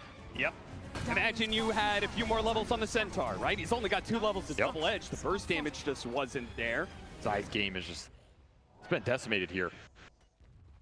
And we are feeling it as Liquid are also feeling it. Trying to rally around these tower defense, and I mean, this is coming down to Mickey, right? Oh, mass CPs, but the coil wasn't in time. Managed to get the blink backwards. They're gonna have to just hope they get Celery, but even that, Gaimin Gladiators are showing they're willing to turn around and fight, and Zai's gonna die again before he gets his blink dagger. The initiation missing, and pieces of it will continue to be missing as they lose yet another fight on the side of Liquid. Now they are getting desperate. Nisha cutting waves like this. This BKB for Duracio is coming out. It might just seal the deal in terms of you bursting the lever here. All these heroes just look so damn tanky. You got a Mystic Flare, and it has to connect. It has to connect big here soon for Liquid, or you're just looking at another early high ground, because Gaimin have not been afraid to push the tempo very fast and go high ground early, especially building up the auras here. You're going to have a pipe from Celery. Gabe says, well, this game is almost over. You got a 3% chance. That's what it gives you, Liquid. Let me just say, though, I feel like I've won some games where I had worse options. Yeah. get the BKB out of Dyrachyo. Again, the third time he's picked up the BKB, and the first charge is used defensively, but I'm sure this one feels a lot better because they're killing Zai again. 7 deaths in 20 minutes. That has to be one of the highest death counts I've ever seen Zai have in his illustrious career. This is a rough one for sure, and it's not going to be a pretty way back, right? You're just going to have to do it dirty and blink in, die every fight, and hope it's enough to carry it off the damage from the puck and the Terror Blade. Yeah, that's the funny part, right? It doesn't get any better for Centaur when you're behind like this. So he's still looking for that blink. He will eventually get it. It will be a glorious day when it happens. I don't know. He's been hard stuck on that 2K net worth for a while. He can sell some items here. It's okay. That's true. That's true. He has it guaranteed. Well, he can't sell the Quelling Blade. Got to keep that at all times. True. That Furion is going to be super annoying for him. But you're right. 50 gold away. It'll happen. As long as he doesn't die, he can literally just sit in his base and wait. No, he's chill. He's farming. Chill. Farming some pine cones in the corner right now. Is under attack. Untouched. Blink Dagger is bought here for Zai. He will finally get to it in this game. And now you have to do something with it. But that's step one. Yeah, that was step one of about, I would say, 20 different steps for a Liquid comeback. Because Gaimin Gladiators, they're super tanky. They've got a second life on Ace at all times, 6 reincarnation. Dyrachyo has AB. So, yeah, you've got the initiation, but can you actually burst anybody before they get off their magic meters? Not if the fight starts with Ace just going in, right? That's the nightmare for Liquid. If Ace just starts the fight, you have to punch through him twice. It's going to make sure that Dyrachyo gets his BKB off and Quinn gets a guaranteed jump. That's what Gaimin are looking for. And Ag's done for Quinn. This is extremely fast on top of the Echo here. This is where the Void Spirit puck matchup becomes almost unplayable, right? Like, what is Nisha supposed to do into the double pulse that's silencing him? He's going to have his freedom. BKB also done for Ace. So one of those lives, he's going to be running around immune for 9 seconds. But we did get the Scotty on Mickey, and this is one of the big comeback mechanisms for Liquid. If you can get a good fight with a reflection on Ace with Scotty just kiting out these heroes. Seller cuts him off. But, oh, 10 HP, he does die in the end. Meanwhile, mid lane, they actually are fighting this one out. Quinn, once again, survives on just a little bit of damage. He actually went for that kill, you madman. The block, the shield is just enough. They get Celery out of it, but Mickey, he's going to be in trouble. As soon as Zai dies, they're going to turn all their attention over to this guy. The lands. He gets it just on the tip. Quinn survives and gets Mickey killed with his final touch. Liquid gets split on the map, and it just goes horrible here as they get nothing out of it outside of Celery top, which you wanted this Quinn kill again. It's very close. Mickey shows up with the Scotty. You get the connection. This is what you're looking for with that Blink Hoof Stomp reveal. 22 minutes in. Still, Gaimin just outpacing you with the HP here. Your damage has continuously been behind. Trying to up it up. Just not there yet. Yeah, Ace, he's going to start every fight if he can. That was one of those rare opportunities where you got a chance to go on Quinn. You got to make those count. Just seems like the laning phase has given Gaimin Gladiators that extra bit, like 10% more HP they've needed every single time, or almost every single time, to survive through the initiation. And it is beginning to snowball. Every single fight going worse and worse for Team Liquid. Now up to a 19,000 net worth lead for Gaimin Gladiators. Yeah, it's out of control, right? And a lot of it's just on Celery and Tofu cleaning up so much of the map. Furion thrives in these situations where you can corner the enemy early off a good lane win and just clean up the lanes. I mean, full pipe Solar Crest on Celery. Just gonna build every utility item in the bank. Make sure his cores are unkillable. The Glimmer Cape on Tofu is what bailed Quinn out on that mid lane as well. These are difficult items for Skyrath to play into. That's why this deficit is so looming, because you have to have this Mystic Flare connect. And every one of these utility items that come out makes it a little more difficult. Terror Blade becomes even easier for Gaimin Gladiators to bring down with a completed Mjolnir for Dyrachyo. Dire's courier has been killed. Coming fast. 2 minutes left on the Aegis here. Do you go high ground? Yeah, I mean, they already Gaimin, picked it down to half, so yeah, might as well. You are going high ground. They try and burst him, take away that age as quick as possible. Not enough. Zai dies for pretty much nothing, because Dyrachyo just shrugs off that damage with the time lapse. And the glyph will only stall Gaimin Gladiators for so long. Liquid, they are in desperate straits now. A little bit of heal put on to Mickey, but you don't have to worry about the heroes if you're Gaimin Gladiators. You can focus on the objectives. Yeah, just wait for Ace to jump right. These reflections are what hurt. If Mickey keeps getting these off, this is what will actually deal the damage in the fight.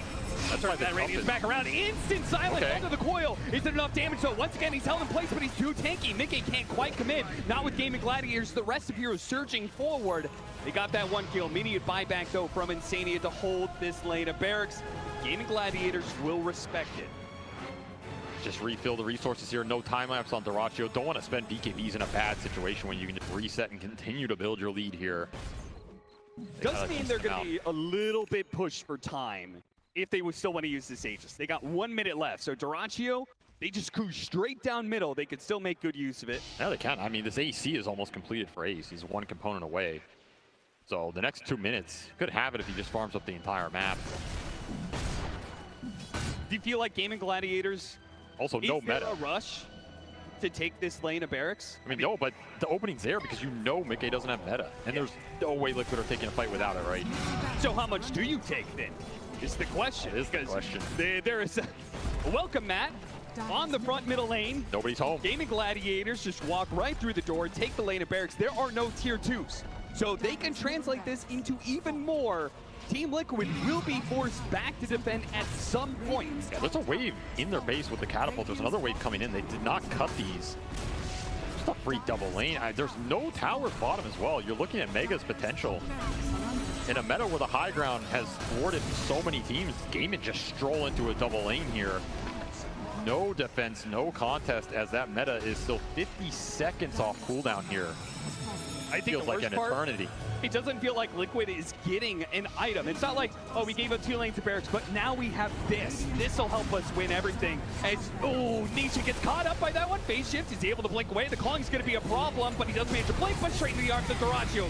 Easily takes up that kill and looks for more. Insania's going to be cleaned out. That's a dieback for him. Zai dies right next to the fountain. Gaimin Gladiators are way too strong for Liquid right now, and they're going to go for the killing blow by taking Megas in the bottom lane. Again, there is really nothing rolling in for Liquid. Mickey is desperately trying to farm up a BKB, but he's one whole component away. Ace straight back in. Almost one-shotting Boxy. Barely even needed Quinn's help. Yeah, I mean, you got to go with this meta. 5 seconds on the cooldown for Mickey. Just praying he has enough time to get this, use it, make something happen. And grab him, dies again. Where's the team? They're all dead. I mean, meta. Mickey against the world. Ace immediately gonna jump onto him.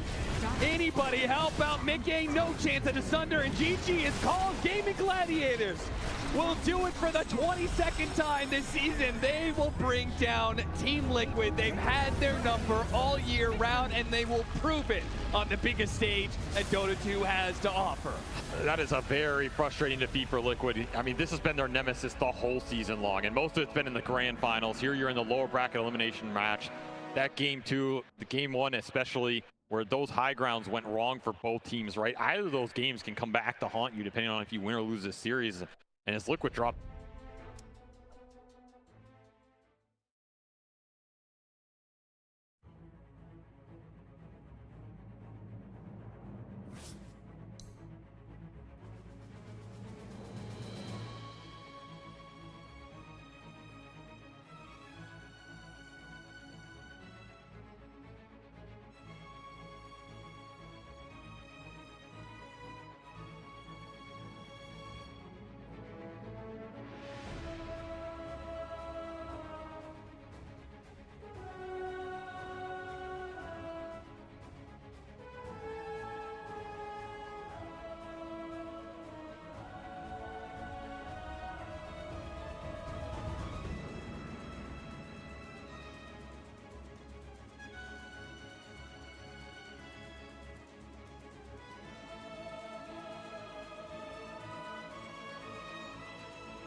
Team spirits turn to ban. Daddy chill. Team spirits turn to ban. LGD Gaming's turn to ban. Team spirits turn to ban.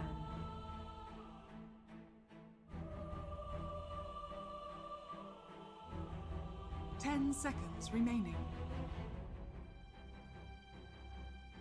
5 seconds remaining. Team spirits turn to ban.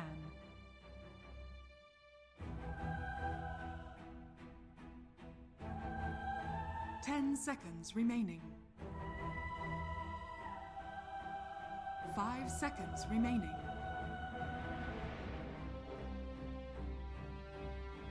LGD Gaming's turn to ban.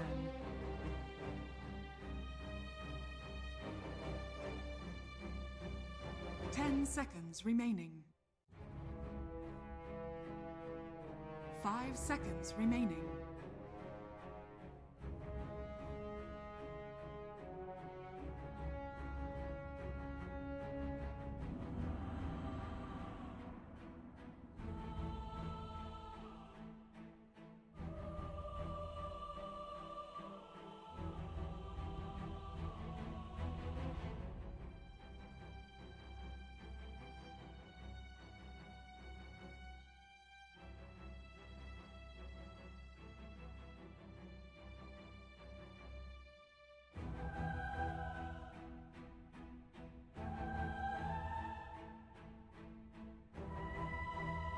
LGD Gaming Team turn spirits turn to pick. Ancient apparition.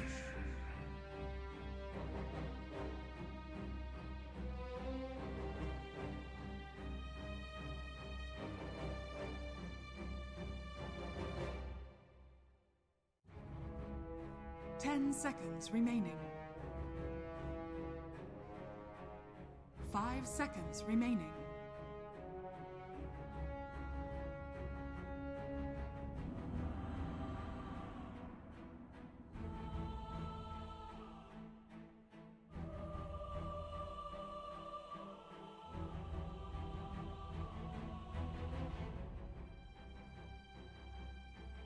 LGD Gaming's turn to... Shadow Demon.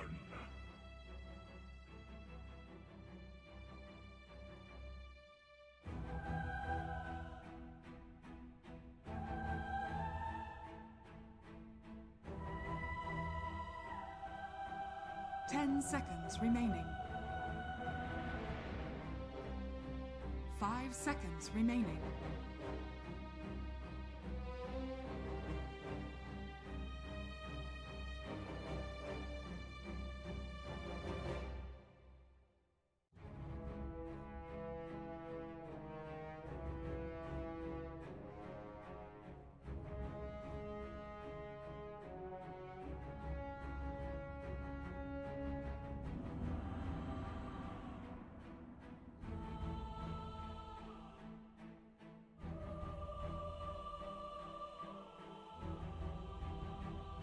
LGD Gaming's turn to ban.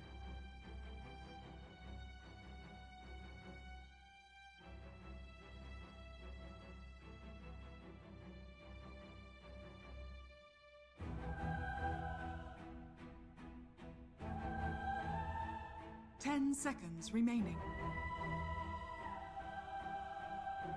5 seconds remaining.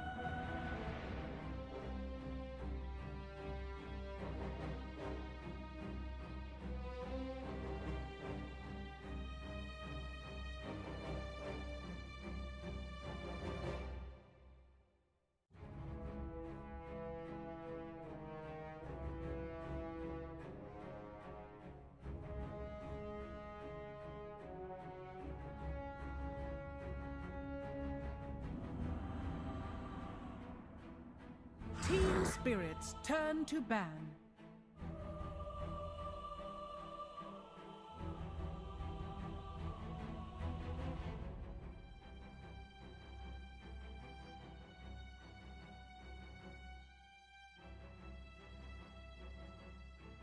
Ten seconds remaining.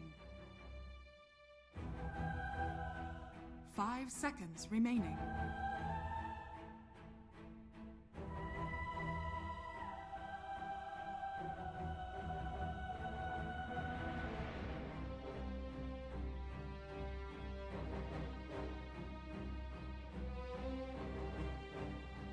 Team Spirit's turn to pick.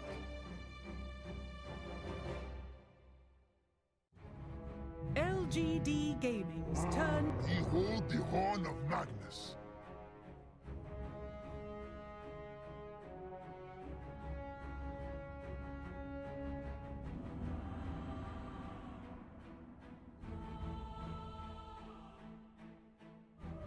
Ten seconds remaining. 5 seconds remaining. LGD Gaming Team Spirit. Grimstroke. Geosnight.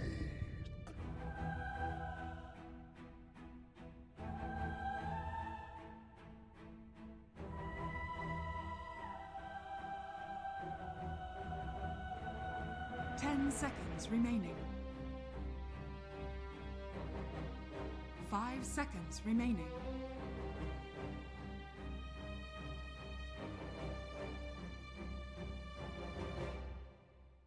Team Spirit's turn to pick.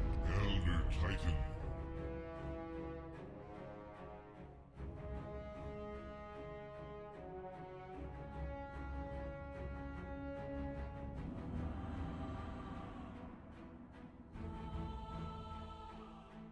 Ten seconds remaining. 5 seconds remaining.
LGD Gaming's turn. Terrorblade.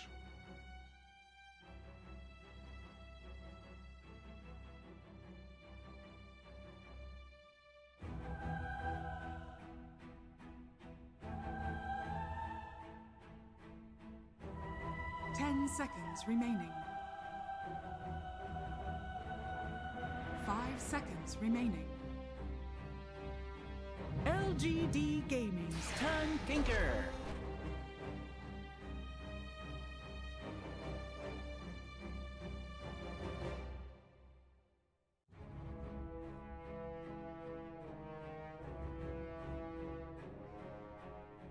Team Spirit's turn to ban.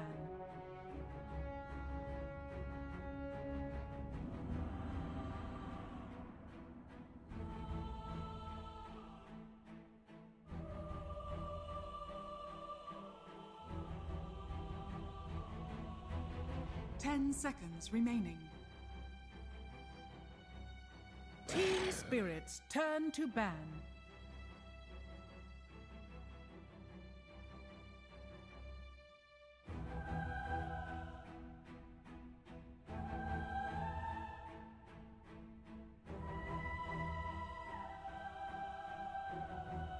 Ten seconds remaining.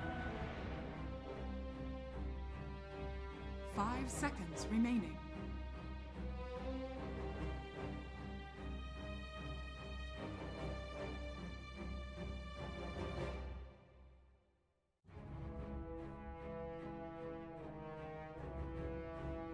LGD Gaming's turn to ban.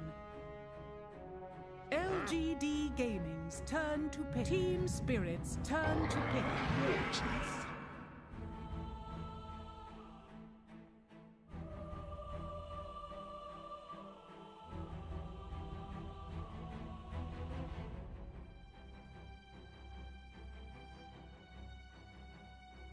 10 seconds remaining.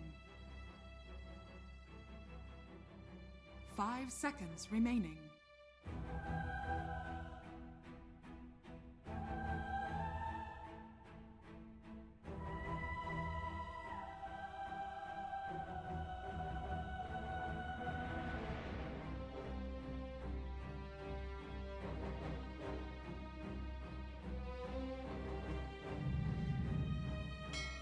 Admiral Conquer. Choose your hero.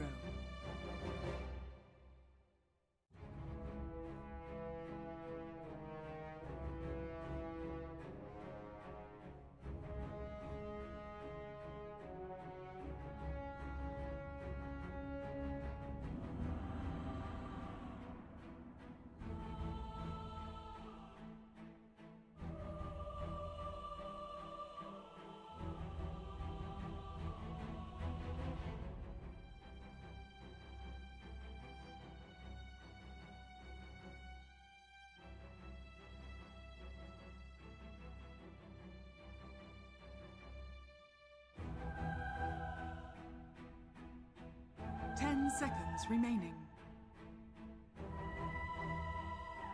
5 seconds remaining.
Prepare for battle. Uh-oh. That may have been a mistake.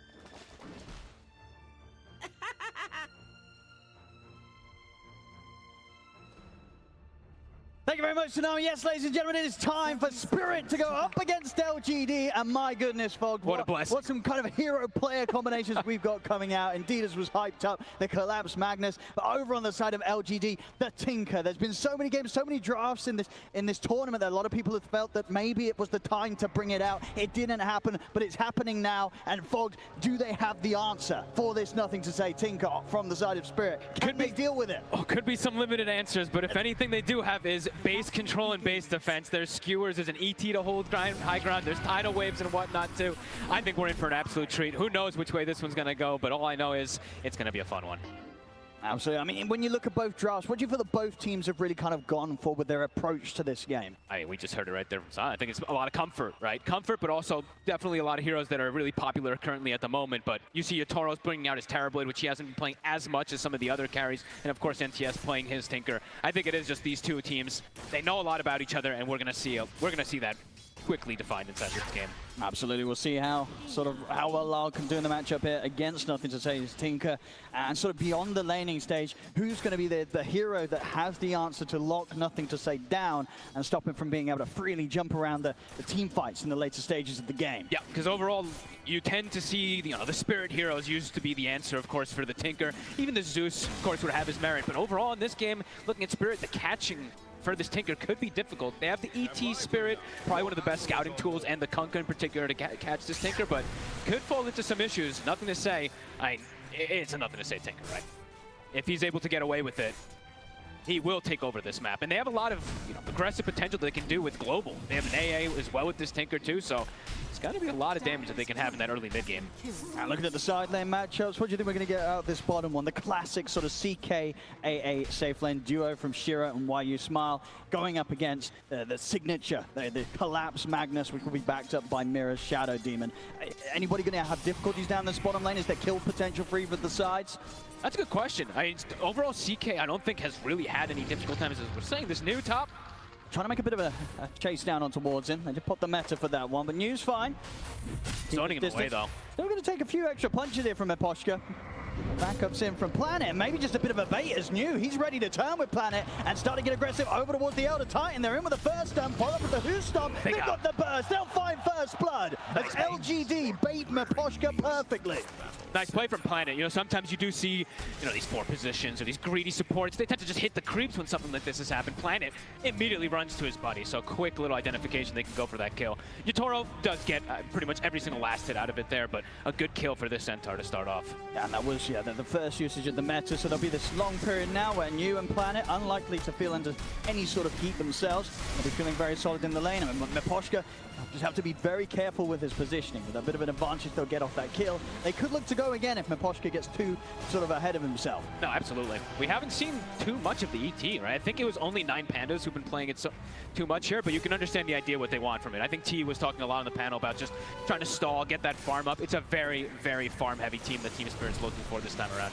And it's a lineup that can stall forever. You get a stomp on one person when they're trying to push at some point. You get the skewers back in the base, the tidal waves, etc. So I'm talking about stalling, we've seen some incredibly long games come out. If this was one to go to the later stages, who's going to have the better job of stalling and carrying out this game through the later portions? Spirit has a pretty scary one, but it's going to be the test too, because the Tinker, if he's at a point where he's just absolutely out of control, he can just take over everything. He can 1v5. And it's nothing to say, so definitely potential for him having that if he gets off to a good start. And so far, it is pretty good. Having a very good matchup here versus Laurel, but Laurel is handling it. Yep. 16-3, 17-4, pretty much dead even. Yeah, they're both basically free farming the mid lane, pushing it back and forth. So no one getting shut out completely at that one. Top lane, bit of aggression here is New, trying for the setup. They've got the Ink Swap up with the Stomp. Ooh. Coming nicely from Eposhka. Holding you back, and they're not able to get the Ink Swap pop onto Yatoro. Still bringing this terribly, incredibly low. New's going to be able to close it with a Who-Stomp. It didn't matter that they didn't connect with the Ink Swap. They still managed to take Yatoro down. Great plays from New.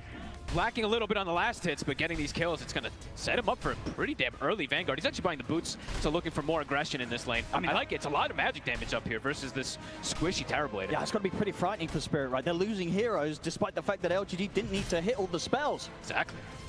It's a scary part of the map already in the first few minutes. This top lane for Team Spirit, they've got to be more careful and perhaps need to have that extra backup come in if LGD try for that sort of play again. Quick moves for the runes. Mira looking to set up perhaps on the Nothing to Say, a rotation that's probably unexpected here. See if they've got the damage. Set up into the torrent. There's Nothing to Say. He's got the laser at the ready. Lars still has the X mark, but backups in from YU Smile. Gets the drag back with the X mark. One more poison. There's a lot of damage that's going to be coming in on this Tinker. It's not enough to pop him though. Nothing to Say manages to escape. The attempt unsuccessful by Spirit. I think the blood grenade was off the mark there. I think it didn't connect. I don't think it connected. I think if it hits, it's very likely to get the kill. It would have been very close. Yeah, it would have been close. Good attempt there from Mira. An unexpected gank. I don't think they saw that one coming, but that's the beauty of the Shadow Demon. I think that's maybe also part of the reason, besides, of course, Kunkka being so popular, but this hero stacks. This hero is good to gank with most of his cores. I mean, yeah, with the Magnus and with that Kunkka, it's definitely set up. A close start. Despite the kills that LGD have been able to pick up, as you can see on the last hits, it's not shaking up Team Spirit. Team Spirit's 3 cores slightly ahead at this stage right now. Collapse. He's more than happy to be left on his own down here. Mira can continue to roam the map right now. This Magnus in a position where he'll be under no sort of threat really from this laning stage unless they bring in additional members, which is unlikely. I think the focus from LGD very much going to be towards this top lane, getting the pressure onto the Terrorblade, and just making sure they have that backup when required. Look at this again. It's big damage. They get set up with the combo onto Yatoro. It's easily enough. As New takes him down. Not an easy lane as we're seeing here for the Terrorblade. You know, Yatoro, an absolute master on this hero, but getting caught out by LGD's combo. And he's overall a pretty squishy hero throughout this game versus all the magical bursts that they're going to be having super early in the game, right? That's the reason that the Tinker gets picked up. If Yatoro gets off to a slow start, yeah, that's rough. It'd be hard for him to catch back up. The other thing about the Tinker is that people used to talk about, it's not just that you have this big burst, being able to find this Terrorblade, it's also you just clear the illusions. So TB thrives on being able to farm the map without showing himself. Tinker can easily just show up, wipe those illusions out, constrict the farm too, so tough start for Yatoro New. He's been the one to watch for me these last few games. His Brewmaster took over, his Night Stalker as well, and now his Centaur is off to a phenomenal start. At the least, you know, obviously a Terrorblade, Yatoro, he's on a hero that can absolutely back up and recover through through the farm and from the jungle, but not the kind of start he would have hoped to have had. Still trying to hover around this top lane, but it's getting scarier and scarier for Spirit to be up there. I mean, they've already started moving heroes. They move wide top, so they have the 3 top, and then they have the CK and a 1v1 for Magnus. Versus Magnus, that's fine for CK. They're going to try and step it from Aposhka. This time TP backup will be coming in. Lal ready to try and help turn things around, but New, he's in with those. He still gets the kill. Yeah, but he just take the kill. There's nothing they can do to stop New in that attempt. See if they can hold him back at all. I mean, Lal's looking towards him, but he's just walking away. He's going to be able to walk it off. Lal's not going to be able to throw anything down onto the Centaur. He's just getting away with everything in this top lane New. And it's a cool approach, because I feel like in almost every one of these games, people just default a lot of times. Like, oh, I'm having good lane, I go Vanguard, you can't kill me. No, New's like, I'm going phase boots, I'm going ring out, I'm playing the aggressive Centaur, and so far, look at that differential. He has 1,000 gold over. Yeah, I think an exciting start to the game. You can see already in the net worth. This is very much going to be down to the offlaners to see what both of them can do. New coming in with a hot start through this early laning stage. See in the mid, they'll get the setup. Stomp into the boat.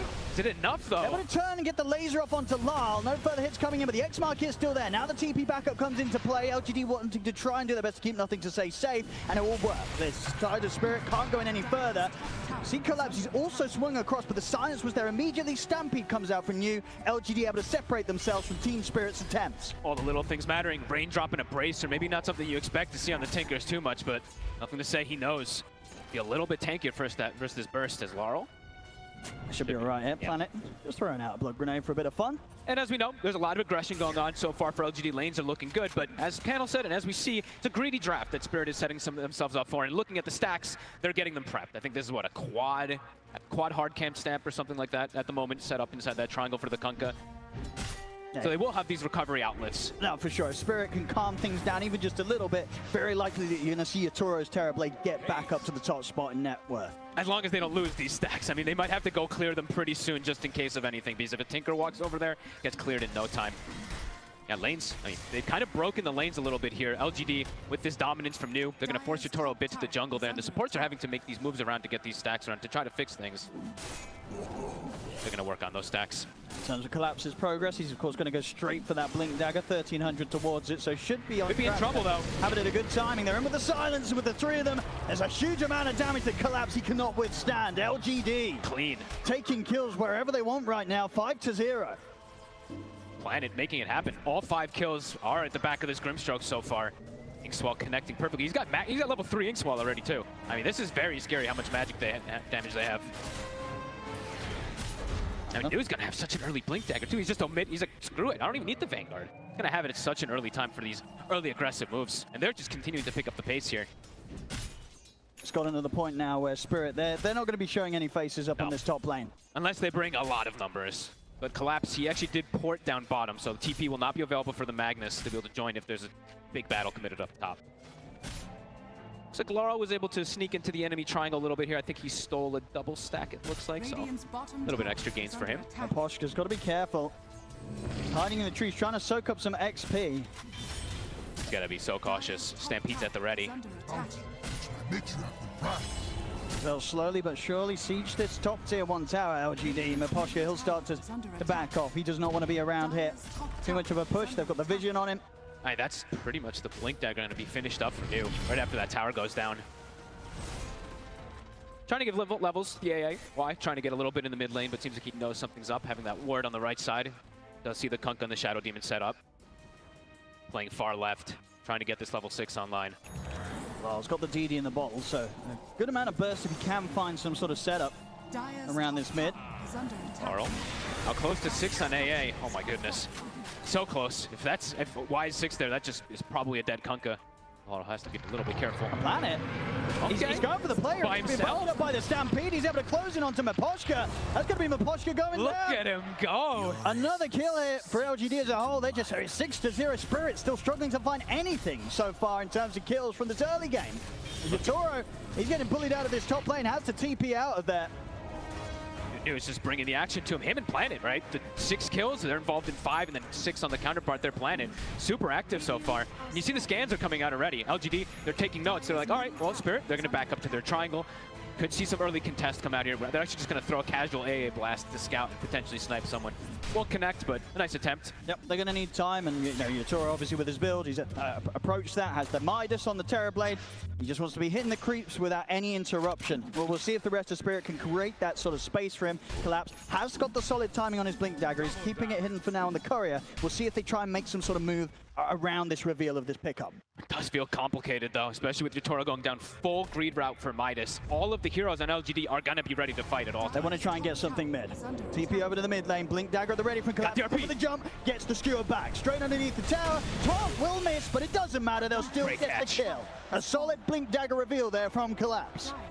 He is the one who kind of has to bring back that early game a little bit for them. 6-1. He finds the biggest catch he can. Another one potentially too. Yeah, should manage to find this one here. Xmark straight back into the boat. It's going to be a couple of kills for Spirits. They start to get themselves on the board. Nicely done.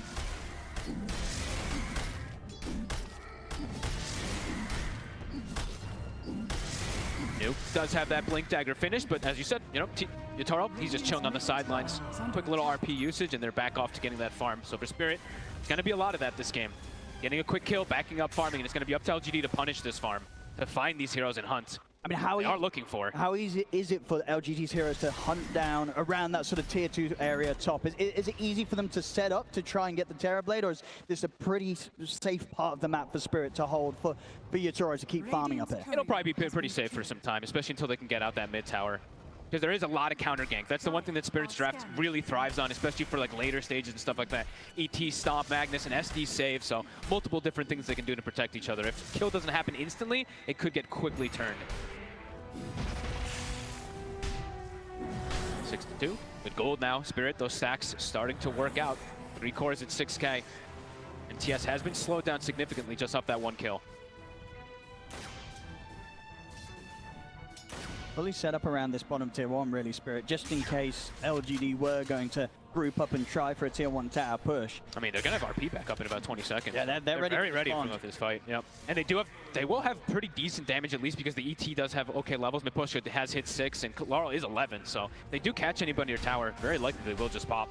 Oh, for sure. I mean, they may have got that tier 1 on the top lane pretty early, LGD, but finding any of the other towers, it's not going to be an easy ordeal. No, they need to fight for it. They need to get a pick off first, ideally, or get some vision behind tower. They can't just go straight for these towers versus this Magnus. It's going to be down to if you can get the jump here. Smoke up from the 3 of them. Nuke. Instant ward down. And the 2 support. They've got the Inkswell buff. They'll go for the jump on Miposhka.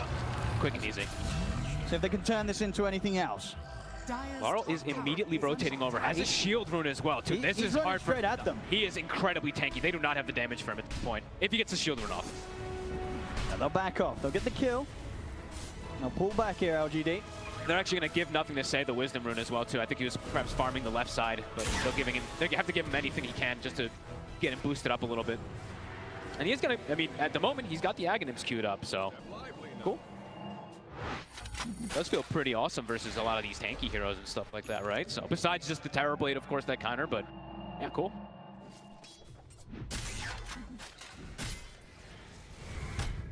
The game resuming at this sort of pace, I think. Really happy. Yatoro that is indeed going to be in a very happy place. They need to freely catch up here in the farm and this stage, and what will continue to be. This is one of those games where he's going to probably be the only man with the Midas. Does feel in the long run, that should be set to pay off unless LGD can continue to put the pressure on. Ready to go again. Collapse. He's got the RP. They're hunting. They see the courier moving toward top. Might have to just settle for an AA. Yeah, they don't have to use RP. It's a pretty easy kill. Not the biggest they would hope for. Get Yatoro the kill. Yep. Perfectly set up. quick move towards the twin gates, maybe. Ooh. See if they can make a play down bottom as well This off is the cool. remainder of the smoke. They've still got a few seconds left onto it. New, he's close to showing himself on the wave. Huge if they're able to. And they're bringing further but they're TPs in around the tier 1. It's a tanky hero. And again, any sort of setup. Maybe Mirror with the disruption, but not New. He's already out of the area. This is a scary place to be. they have vision Look at on the TPs coming in. In fact, LGD bringing 3 further TPs in on this one. They're happy to try and fight this. They get the setup here straight away onto Mirror. They'll find the Shadow Demon. The battle of vision as soon as somebody shows himself. And that ward, it will actually expire in 30 seconds, so it won't actually be a D ward. Quick, easy kill. Yeah, it's all right. Making the most of it, though, knowing that with that sort of focus down bottom, he was able to push forward an extra couple of waves on the top lane, get some pressure onto the tier 1 tower, so maximizing what he can, even in these scarier parts of the map. And I'm watching it. I was actually checking to see if Collapse was trying to throw any powers on him as that meta was wearing down. I think he is maybe looking to do so. But still looking for plays. Collapse, he's constantly looking for something. I mean, so are LGD. We continually see them grouped up pretty heavily. I mean, at the moment, right, we've got 4 of them around this mid lane. I'd imagine for them, they're looking to accelerate a little bit more. I think so, at least right? With that CK with his timing, because right now he's absolutely a menace. He's got this Echo Saber and Armlet finished up, so if he joins with this team, he's quite a bit stronger than Yatoro if he joins in. Yeah, you've got to imagine they want to fight. They don't want to sit back, LGD. No, I would imagine not. The Shard is also finished. Planet bought it right away in 15 minutes, so a very, very strong dispel, especially versus something like RP. He's able to be in a good position on this Grimstroke. He could stop a lot of aggression that comes out from Team Spirit. I'm going to keep my eyes on Planet, because he was quite a big difference maker yesterday as well, too, on his Rubik. The spell steals he was able to do. He's been phenomenal, so I'm going to be looking at him. Collapse. Ready to go. Smoke up between himself and Mirror. Okay, let's see what we Got can decent catch. damage now with the Echo Saber completed over the Blink Dagger. All 5 heroes are set up in the area as well. Could be a little bit of a bait. They could look to jump again. And LGD, they are prepared for this one, but Spirit, they have the numbers. Lal, trying to fish for something here with the Torrent. Not going to find anything. They have ward vision inside that lane, so they do see every time that LGD does step up anew. He's actually making the first move. And we'll see if that Collapse. He's able to get the jump even before that gets the drag back onto White Smother. Bring down the AA. Oral's gone. Spirit getting a bit split there with the focus heading over towards that jump that they made around the mid, but indeed they left their Kunkka vulnerable on the top lane. And he had vision too. They have that lane ward, so he saw it completely coming in, but just got caught off guard. Maybe just the communication that was happening on the side. Caught off guard. It's a big kill. Slowing down Laurel's momentum. I believe, what, did Shiro get the last? Yes, Shiro got the last hit as well too, so bumped up a little bit more. CK, Shiro heading fantastic timings. He's huge. He really is quite large, and he's always going to have that buff up, of course, from that Grimstroke. LGD, once again, everybody to the mid lane. Really trying to look for these constant and consistent fights. Hey, look at Miposhka. They'll get the jump. New, in with the burst. There'll be a defensive disruption from Mirror. But there'll be no getting out of here for Miposhka. Easy support kills that LGD can continue to find. Just continuously, it's new in Planet every single time, making the setup happen. He's big. He almost has the heart finished up on the Centaur already. Once he disassembles the Vanguard, pretty much going to have it finished. Dire structures are fortified. Gonna be tough for them to, fully bring him down. ET Splitter, of course, is probably gonna be one of their better damage functions. It's just that max HP damage, but sometimes it's pretty difficult to keep them always in line with it. Yeah, and Shiro, he can really get involved. He's turns scary. up, takes the mid tier 1 tower with the BKB complete. Oh, okay. Very little chance that Spirit can take him down unless they catch him completely on his own and with cooldown. Yeah, and immediately just rebuys his Echo Saber too. Yeah, he's having a phenomenal start here. This is the timing for the CK. We'll see how much LGD can get done around this. Right now, they're not playing like super rushed by any means. I'm sure they're like, we also scale really hard. They always will have this Tinker versus that TB matchup, so he is getting closer and closer to that Aghanim. Maybe that'll be the call where they start taking over the map a little bit more, because it's pretty even in terms of gold so far. Shiro Yatoro. gonna find Yatoro here with the opening. They're gonna have an Ice Blast flurry as well, straight in on top of the tower, but Yatoro, he's gonna be going down. Uh-oh. Did not expect LGD to be there, Yatoro, but they find him as he walks straight into them completely on his own. Shiro gets handed a massive kill. And it is, right, as the Roshan is repositioning down toward bottom, too, so they could consider even looking for it. I guess, I mean, in that sort of situation, what do you imagine was going through Yatoro's mind? He just didn't expect them to be playing around this part of the map? I guess not, right? Just got caught off guard. I mean, LGD has been incredibly active the way that they're swinging around the map with the supports and with new. It seems like 3 or 4 heroes are constantly together. Just it's caught off guard, and now, yeah, that Rosh is gone. Yeah, that was gone in seconds. I think it was sort of the first time he'd really left his half of the map. Yep. I think Yatori won't be doing that again anytime soon. And he went down the S and Y route. Pretty interesting one. Quite different than I feel like we usually do see on the Terrorblade. Spirit will be able to secure themselves there. Mira? He's going to be fine. fine. God, he had Just the healing Lotus. a shout out from Aposhka's Elder Titan. Aghanim's done. Didn't commit to finish the Roshan. We'll still sit there. No, they didn't actually. Okay, good call. Down to about half HP and then decided to pull back from it. I guess they got a little bit scared because they didn't see exactly where all the heroes were. Okay. Aghanim's now finished. So for Laurel, big power spike now. He can look to get involved a little bit more for these team fights. But so far, it's been, again, just very farmy from Spirit. 11-4. And now for LGD, Aghanim's finished up for Tinker's. Yep, just still feels like they're going to be moving around at least at these 2 supports, looking for potential setups. There we go. Smoke okay, Spirit's going to do it first. Spirit. See if Yatoro wants to get involved or if he'll hold back to farm. Now it doesn't look like he's too keen in joining the smoke. Does have the Eagle song done. What are they going to find, though? He's going to show himself at least the illusions around the mid. Maybe see if they can get some sort of a bait. We'll join the smoke now, but he's ready to reveal. It's a full bait here with a push from the Terrorblade. Okay. Who they are able to grab. I mean, he's walking up. 2800 HP Centaur. It's a hard one to go on, even if they get the vision upon him. Especially if they don't know where Planet is in particular, right? This Inkswell, it could just stop the entire aggression that comes out from them. They can find him. Try and get the grab. One. And do indeed, they'll get the Grimstone. Dragon back. The Stampede's there, but the Ice Blast was the few jumps in with a Who Stop. He's going to be on a burst of both low. Collapses out. And now he's going to be in a whole world of trouble as well. The BKB's pop. They push up for the Cook and take him down. They lose New in return. But a 2 for 2, and it is LGD that are able to take down 2 cores. Yatoro gets time to farm, though, right? So it's always like these positives and negatives they're going to get out of these smokes, even if they do lose some heroes. Closing in on the butterfly. Very close to having that one complete, at least. It's good that Laurel actually got the Torrent Storm off. It was very close to him actually not getting that one off, and then they probably don't get that return kill. But even new with that heart, you saw the damage that comes through. Quite a lot that actually blew him up.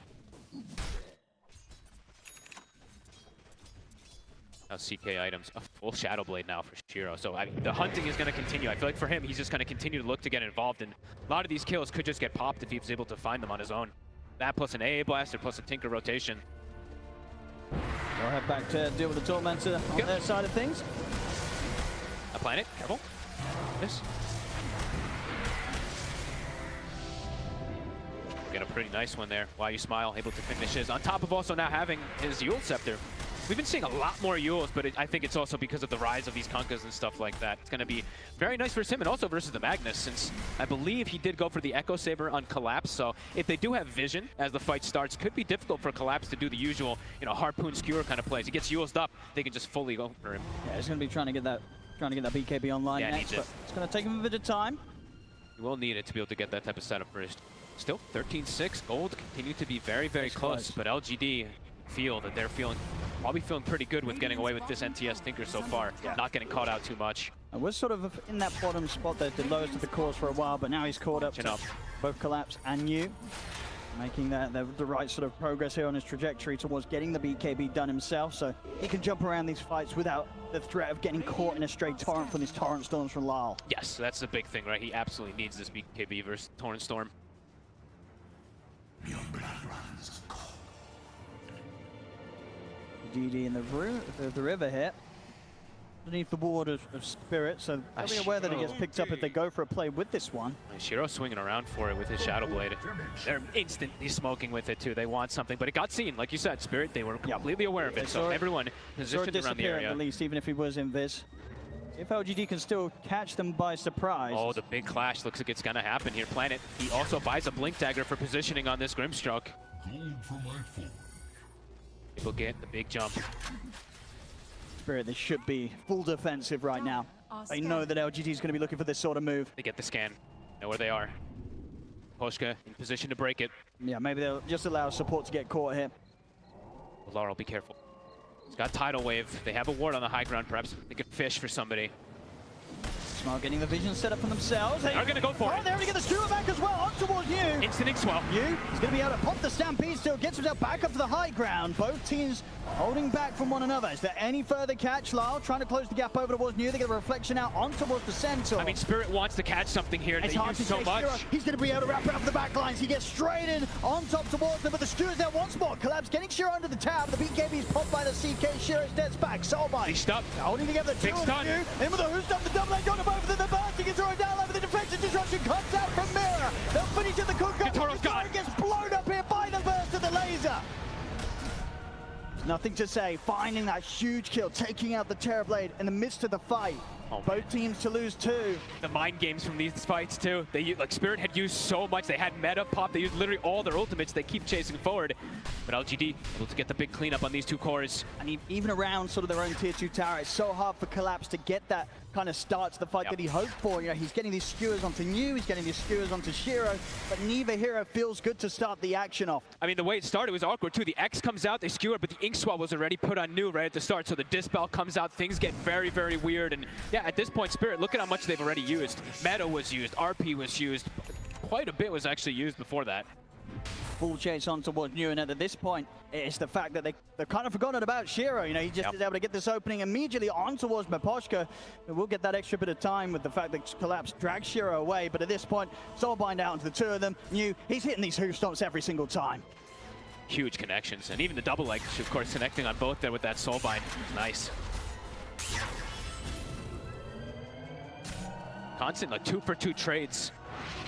Gold continues to just be They want to keep it going, LGD. They do not want to allow any time for Yatoro to get his items on this Terrorblade. They know there's downtime. For Spirit, they need every single spell. RP 5 seconds. They'll find Miposhka out on his own. And it's right next to the Roche. Now they can likely force it. Yeah, they're going to go for this for sure. Phantasm. Oh, Shiro had just hit 18 off that kill too, so actually gets the level 3 Phantasm. Sends an illusion to the wave. Should be able to finish it off this time. No ET to scout. Yeah, they've got great team fight, but yeah, even as a support, you know, Miposhka is a crucial part of that. With him gone, Team Spirit, they won't look to contest this Roshan. I mean, Miposhka really is the biggest scouting element that they have to be able to find this Tinker, find these initiations early on, without just Collapse YOLO blinking in. Which Collapse can now do also. He does have the BKB finish, so a little bit more liberty for the Magnus to pick and choose how he goes in. But now, into that Aegis. See how much LGD can get done with this Aegis. Tier 2's on the horizon. How many Philosopher Stones did we get in this game also? Okay, looks like all the supports got Phillies. So we have 4 Philosopher Stones in. Radiant's middle tower is on Greed is good. Sora, he's got his BKB done. So really starting to beef up on the Terrorblade. I mean, they have what? Is that the double? Okay, double BKB. Laurel not quite having his just yet, but definitely going to protect quite a bit versus this control that we've seen from New in particular. They'll split themselves back up despite getting this Aegis. Just trying to work their way towards their next items. We've got the BKB just a recipe or so away from New. Yep. The Centaur to have a much easier time just kind of getting him with the hoof stomps and being able to reset and looking to come back into the fights with further jumps. They are grouping up though. Looks like they are potentially going for a smoke out here. Poshka in a very deep position. I mean, look at this warding expedition from him. Oh my goodness. Getting away with it. By himself, runs in and gets a pretty beautiful ward down. That's going to scout quite a lot from LGD, and that is not going to be expected at all. So could even catch maybe a smoke that comes out. LGD looking to perhaps get more assertion on the map. They actually buy a gem pretty early. I think we've been seeing quite a bit of 20 to 30-minute gems, but wanting to take advantage of this Aegis timing perhaps with this. And then you two, I mean, just Yatoro, he's like really scaling up to be an absolute beast on the Terrorblade. Top CS right now and very much closing in onto Shiro CK's net worth. Who knows what could go down. I mean, the Tinker versus the Terrorblade always, so as big as that TB gets, he can fall very, very hard. But, you know, not necessarily in a point where he's kind of zooming past everyone in the net worth, right? Has been held back, still in sort of that mid-area farm. He's level 20, getting the Eon Disc next, making sure that there's very little chance that Spirit can lock down and kill the Tinker in the team fights by going for that BKB into the Eon.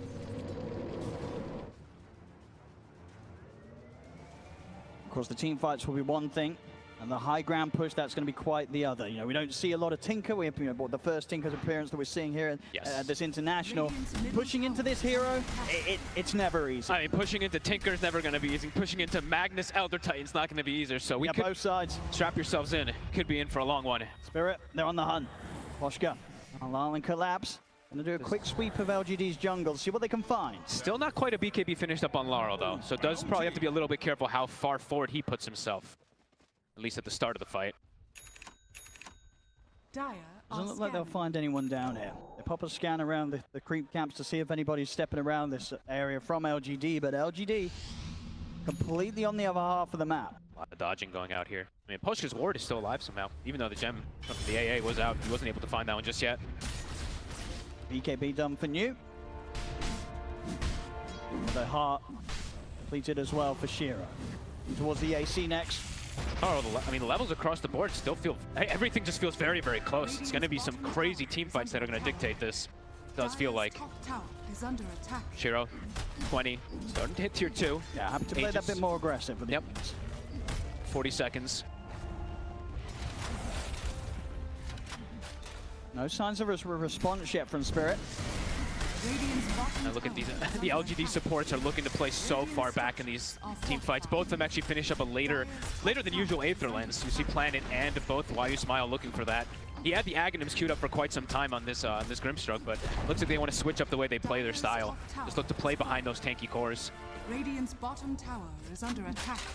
And they're going to go through the Twin Gate. Try and get this play where they sort of come in from behind.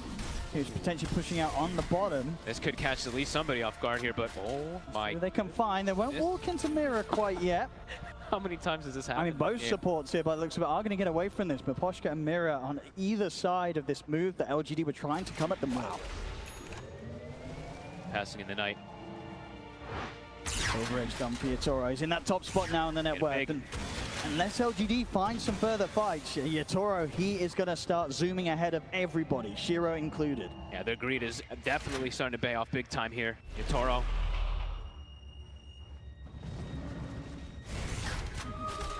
This is going to be such a crazy collapse of everything together, but that greed, of course, 4K lead. They didn't find a fight with the Aegis. They're about to have it expire here from Shiro. The question is if they want to try and find something without that. And they'll finally find that ward that was placed. I mean, that lasted almost 4 minutes, that ward that the Poshka was able to sneak in there. So they got quite a bit of information, you can say, from it.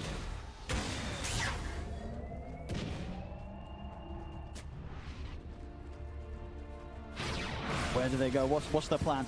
It's been pretty calm for, when was the last time there was a kill? It's been, what, like 6 minutes or something? Who is feeling more calm in this sort of situation? Is it Spirit or is it LGD? Or do you think it's pretty equal? I think they're both probably feeling pretty good, right? I mean, they have an NTS Tinker scaling versus Terrorblade, but Yatoro's probably telling his team also, guys, I am fast. You know, I'm getting away with murder. I'm getting away with so much farm on the map here, but it's really going to be up to how those fights be dictated.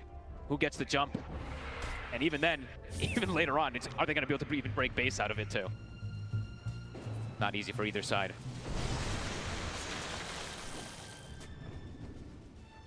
Little bits of vision. Spirit trying to reclaim those. Both teams close to one another. We're all leading the charge. Trying to get some vision himself here off the back of the Silver Edge, leading forward. And once again, LGD to the Twin Gate. At least ready to hold around this area. Gem just now here from the Poshka. All up, it really does feel like it's just going to be down to that one big jump. Whoever gets the vision, whoever gets that control, whoever finds one of these squishier heroes, is nothing to say going to be able to use a rally of team fight, like rally of spells in a long duration team fight, or is he just going to die right at the start of it?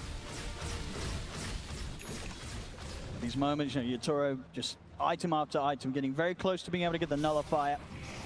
Pretty much as his 6th item. Already here, 34 minutes on the Terrorblade.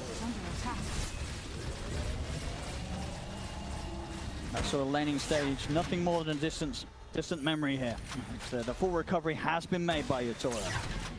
They're just running as a unit. Look at how they're just running together across the map. All 5 Heroes of Spirit. Wherever Yatoro goes, they go. Radiant's middle tower is under attack. It's LGD. Shiro. Seeing what sort of catch he can get. Mira is pretty far up right now. Scanner's hit. Scan could have been on an illusion. Indeed onto an illusion. They're going to be aware of that by the looks of it. They won't try chasing it. Yatoro, he's going to walk into the midst of them. Actually, him. So already the support to be caught. It's just Mira for now. Yatoro's going to try and fight. They're trying to lead in onto a support himself. They'll try to get the blast. He's isolated. Points the BKB, but the physical damage coming in. He's able to turn, gets the Sunder off. As he'll be able to help bring down one more. He's still being completely focused though by Shiro. The stun comes in. Yatoro is ready to turn back away as he gets out with the invis. Shiro controlled by the top. He's going down. Skewer's there for collapse. They take down Shiro and Yatoro survives. Oh my. Was that like what actually did so much damage? I guess it was the ET and everything in combination, but it feels like the ET actually did so much for Shiro. I mean, it sort of seemed that there was a point towards the end of that the rest of LGD, they sort of bailed out on that. They knew that there was no saving Shiro. I think after that initial attempt where they weren't able to 100-0 Yatoro, they sure they hit him with the blast, but of course that Sunder, it's still going to be there. Gets himself back up to full HP, and at that point, the whole move, it starts to get a bit tricky for LGD, and they end up losing their carry. So far, I mean, NTS, he can't actually do, I feel like, what he wanted to in that last fight. He got completely ignored, just actually unable to blow up any of the targets. Who was actually holding the gem there? I think, okay, Neo actually kept it, so LGD did not lose their gem there, but decisive fight there from Spirit this time around. Yeah, big stuff for Yatoro. Getting in and getting out of that one. The team bailing him out with the multiple Glimmer Capes, I believe, as well, allowing him to just weave in and out. And that was what I think is the first BKB reveal too, right? So that long duration one where they can't actually break through him. That was the money for the Nullifier, and now we're well on the way to being able to pick up that Blink Dagger. Playing it cool and calm on Spirit, waiting for the action to come to them. They have such a good lineup to be able to go for those counter initiation plays, and they're ready. They're ready again. 30 seconds till that RP is going to be coming back up. Still positioned around Yatoro. They might still be able to burst this Terrorblade, but they have to stop him from getting the Sunder off. Every time that Sunder's there, getting him from 100-0 twice is probably not going to happen right now. I think we're going to, okay, yeah, I was just thinking, they had the E-Blade queued up on the Tinker for a long time. I think the Hex is necessary. I think they have to have it. Yeah, they have to have that 100-0 control to be able to bring down this TB before he's able to get Sunder. Blast coming in towards the pit. Spirit holding this area. LGD, they are approaching. He still does have vision on that right side too. Very close to Shiro having the AC done. Yeah. 100 gold and he'll have it. Doesn't mean he spent all out. Oh, that's for sure. That's definitely a bit of a risk. We know how quickly this Terrorblade's going to be able to push down towers if a fight goes well for Spirit. And he also has no boots now, so could be a position where he just gets kited a lot in these next fights if he isn't able to stick on these targets. They're going to get the Roshan here, Spirit. As LGD not able to interrupt this. Aegis now Yatoro, so even if they are able to burst him, he's going to be back with a second life in this team fight. That is a huge deal. Collapse now also is going to have Lincoln, so he's going to have the freedom to always be able to get those initiations now too. Spirit, patience, it's working out for them so far. LGD still not afraid to step out of their half of the map though, crossing the river. How close to the Hex? Nothing to say, is getting very, very close to it. Definitely going to be eyes on him. Now 2, 1, and 4. That's to sort of take a lot of time to catch up on the farm, but very much in a point now where it's getting to that stage where a nice bit of Tinker play can take over the team fights. He does have to watch out, though, as you mentioned, the various saves that there is. And on top of the ROM that's always going to be coming out from Laurel, which he's probably going to get off in every single one of these fights, has to watch out for these glimmers and resets as we saw in that last fight. And he goes straight for the E-Blade instead. Okay, anyway, so just wants to get the real burst damage. Okay. I mean, maybe feeling, as you say, even if he's able to have the lockdown of the Hex, because of the fact that the saves are there, you know, having that control, that's not necessarily going to get the job done. Maybe better to just focus on bursting the rest of the lineup so that they aren't alive to save and back up the Terrorblade. Hey, the push is going to start commencing, though, and they have a lot of ways to poke. And yes, he gets caught. Is there advantage in Collection with the trees? They're going to drag back. They're straight in. He just RP'd. The BKB off with the RP's there. The damage is out for Yatoro. Nothing to say is caught. All it takes 90. One little catch, Collapse, no hesitation. They go on a torrent to scout the tree line. I think it was, well, setting things up, and now the push, it's going to be coming in. And it's going fast. These towers, I mean, with no Tinker, there's no way to slow down. At least there's tier 2 still up in the other 2 lanes, so they may just let this Rax go. I mean, it's so risky. If they buy back and he dies, that could just decide the game, so they're just going to sack the Rax. But Spirit, they're lingering around. They want to go for another catch here. Collapse eyeing his opportunity. Oh, he is. You've got to be careful if you get close to the walls of your base here. Collapse will be ready to tear you out of it. So many different ways for them to reposition on top of that tidal wave too. LGD It's definitely starting to look like that maybe LGD just weren't able to get enough done in the mid game. Spirit taking over, and they get any sort of catch like this, especially if it's nothing to say, they're going to be on the verge of taking another set of ranks. He needs to be way more careful with his positioning here. But just not easy. A lot of repositioning as we see. Yatoro blinks in. Meta is wearing off, but they'll get the tier 2 and they'll be able to back off. Pretty damn good usage of that Aegis. It really is. 9K lead now for Spirit. They've broken one of the hardest things you can do in this patch, of course, breaking that high ground. First step. Radiant's top tower has fallen. I respect the fact that nothing to say is respawning in a few seconds. Spirit heading back to their half of the map. LGD, they're trying to chase. The cooldowns are all coming back up, though. Meta is still on cooldown for about 30 seconds. So RP's at the ready. Shiro, he's looking. Going to get the pullback into the stun. We'll see a lot of throw down both the defensive disruptions there to try and help Yatoro out of the combo. But the Forest Stone comes in. Jump forward. The Toro Storming catches. He gets his under. Right out the side. Yatoro, he's able to get back on the full HP. Shiro trying to TP out the BKB. RP gets caught by the RP for Collapse. Shiro's going to be going down. They've lost the CK for 85 seconds. News surrounded here by Lyle and Collapse. The tidal wave pulling it back over towards Collapse. In the river, nothing to say. Manages to finish off Mira, but they're losing 2 of their cores. Shiro and Yu taken down. They keep Yatoro up. He gets the thunder. Oh, nothing to say. Will manage to get out of that one. But why? Looks like he won't.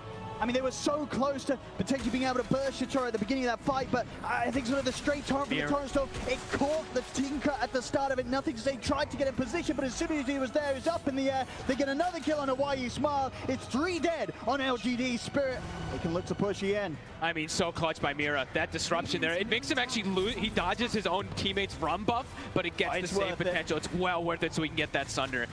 Just beelines it to Shiro and gets it off. Very close towards the end of that. Maybe nothing to say. He nearly didn't get out himself. Almost did not. And now Meta's back up. That was without Meta, this fight. Yatoro didn't even need it. Now onto high ground. Collapse 40 seconds till he's got RP, but they're still fishing. That's all the damage they can do at Spirit. LGD 20 seconds until they've got the full squad back up. Nothing to say, has to be so careful. Literally one stray spell catches him. He's very likely dead at this point. Another racks to fall. Completely taken down as Spirit. Wow. With a very comfortable hold on the game right now. Still yet to sort of find that fight where LGD are able to set up and allow to allow this Tinker to just run rampant. It just hasn't happened.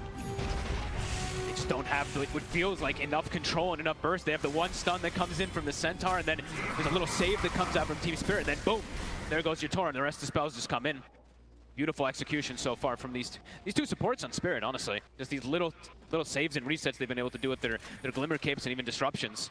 As we're seeing, Sean Yu, he's incredibly tanky. The same to be said for Shiro, but at this point, Spirit, they absolutely have the damage to still take these beefy boys down. They're always going to have the percentage damage that comes from the ET and just the overwhelming damage that, of course, kicks off from this Tower Blade, yeah. Where they can go for next, and Collapse actually goes for even more. Even one of further my blink. Yep, the Arcane Blink. That extra little bit of a range as well can really catch you by surprise. I look at the cooldowns as well, too. 6.2 second cooldown, Blink 7.9 second Yeah, he's going to be jumping in, skewering you out, and then he's going to be pretty much as soon as he's done that, ready to jump back in again and skewer someone else. Yep, fight's getting harder and harder. LGD. Who do they focus fire is the question. They have to, I mean, it feels like they have to focus fire the supports, but they have to deal with these cores as well. I mean, I don't know, they just don't sort of have the same impact of starting the fight. It's the same strength that Spirit has. At the end of the day, this Collapse RP, it's going to reign supreme if he hits it. I mean, the big team fight, in particular from Spirit, it's been reigning supreme. And they're going to be able to get the opening here. They might just have to let Planet go here, LGD, as they'll start backing away. They'll let Planet go.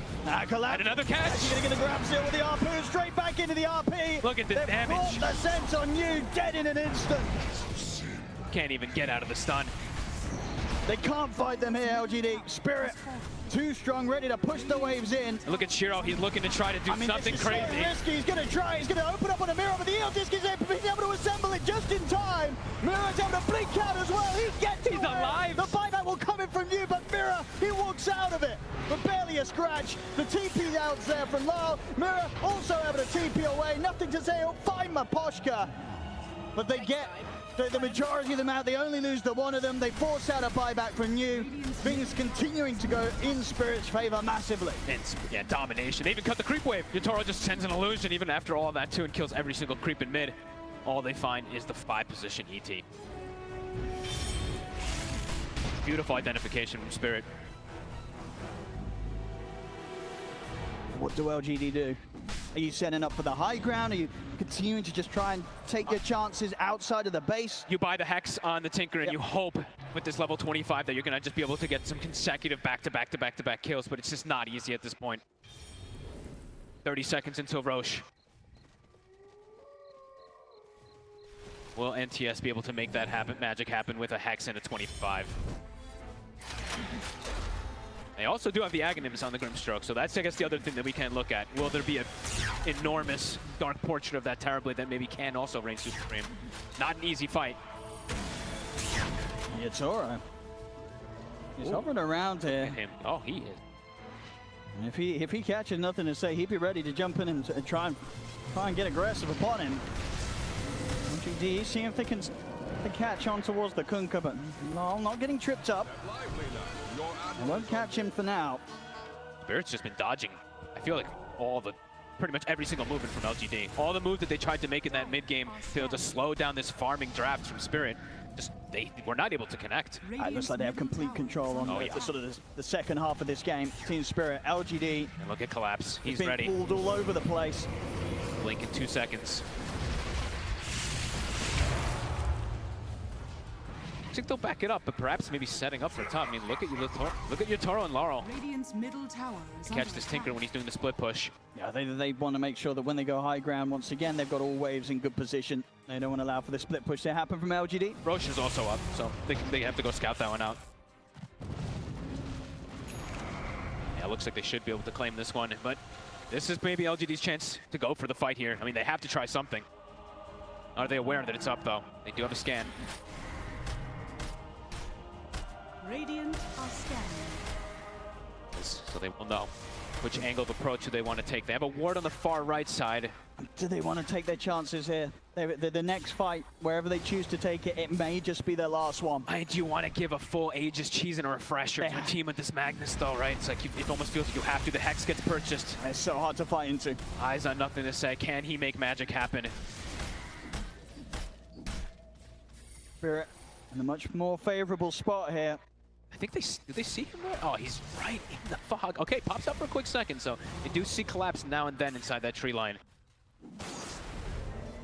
Tough target to go for him. There's double saves behind him. They might just have to go for the risk. Cheer up. He heads in. We'll be going in underneath that Sentry and Observer combo. The lanes are starting to be a problem. Yatoro sending illusions. They have nothing to say to clear them out for a second right now, but they have to be careful with their positioning every time the Tinker goes back. I just don't know if they can do it out here.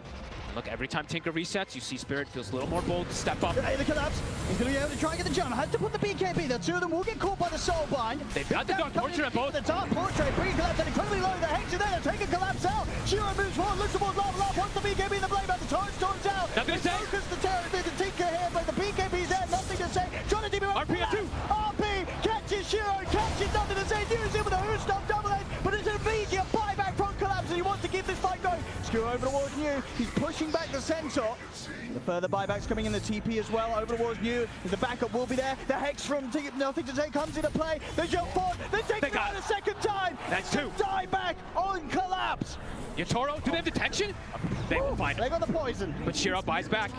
I mean, 5 versus 4. This is the window that they have to abuse. 2 minutes without the Magnus in the game. LGD, they have to go for everything. He's in. He's in. Who's straight away on him, but Poshka, he catches him on this attempted escape with the TP, but Poshka also the fall. Goodness. What a way to start a fight. The double Dark Portrait really coming into play, taking out the Mag the first time. A lot of buybacks, though. LGD, they can absolutely breathe sort of a sigh of relief here in a game where they were getting nothing. They found something. They found something. Collapse out of the game for as long as he is. This gives LGD the room to get into the Roshan, take this Roche for themselves. What a beautiful, the way they started this ward, honestly, Vision is something we always tend to talk about. That ward on the side there, as soon as they see a moment to sneak in and get that Dark Portrait, they do get a beautiful connection on 2. Not an easy move to make. Not an easy move, so we'll see again how they're able to pull this one off. It all started with the attempt for Collapse, but as you say, the Soul Bind, into the Dark Portraits onto the two of them. It's just so much damage coming out to Collapse, immediately going down at the beginning of the fight. And from this point onwards, things started to get tricky here for Spirit. I mean, look at the micro also. I didn't even notice on the left side there, but the Dark Portraits with the Stampede just starts chasing the supports out as well, too. It's chaos from them. Chaos inside this moment, too. And you hitting some fantastic hoof stomps towards the end of it all. And even at this point, now maybe Collapse felt that he was going to be able to walk away from it, but the buyback from Nothing to Say coming in, TPing over towards New, meant that there was no escape, and they find that huge kill, taking Collapse down twice. Holy moly. Now with comfort of an Aegis too on Nothing to Say. A bit better for him. A Hex now also for Planet. They fully finished up on this Grimstroke, so more levels of control that they've actually started to now pick up. They were kind of lacking for as time. well, you know, the fact that there were so many of them there. Honestly, it was lucky that they did only lose Pamposhka at that one. Yeah, if they didn't make the call to just go through the Twin Gate, he could just catch like a double stun and even kill out the Terrible, and we could just be seeing a different high ground push. Either way, this game in a much better spot now for LGD than it was a couple of minutes ago. Yeah, Aegis, a cheese. They also have the Refresher Shard for New. Pretty massive. Of course, plenty of buybacks were expended in that last fight. Just the two supports on the side of Spirit have it left. I mean, the Grimstroke does too, but he spent his gold. Planet did commit for the full Hex. Vision, I mean, Initiation's still going to be a big thing we have to watch for. They're able to get that kind of jump if they see Collapse on the Initiate and go. Looks like that could be the answer for LGD. Step lively now. And they have this Aegis, but with the state of the game, likely that LGD do hold things off until they get their next round of items complete. They can't get too ahead of themselves. A bad fight could cost them the game. Getting to that point here, 51 minutes in. We like that for a bit on both. I mean, Taro with no buyback too has to be so careful with his positioning. LGD all grouped together. It's going to be a scary 4 minutes for both sides. Who's going to be the one to take the bigger risk? Who's going to go for the big play? High risk, high reward at this point. The win, as we call it. Level 25 starting to be hit. CK also now has gotten his Shiro. Quite a bit more damage.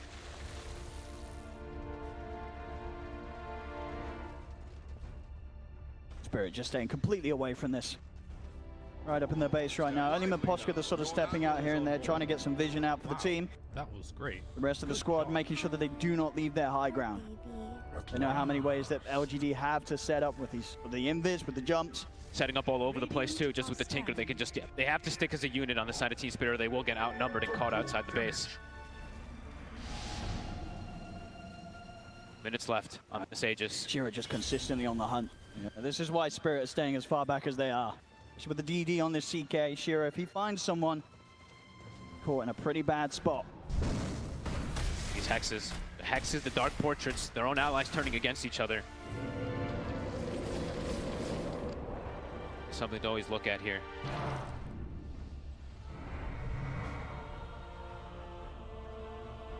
Itemization looking through. I mean, Pamposhka's considering he almost has his Hex too. Holding on to the buyback, of course, first.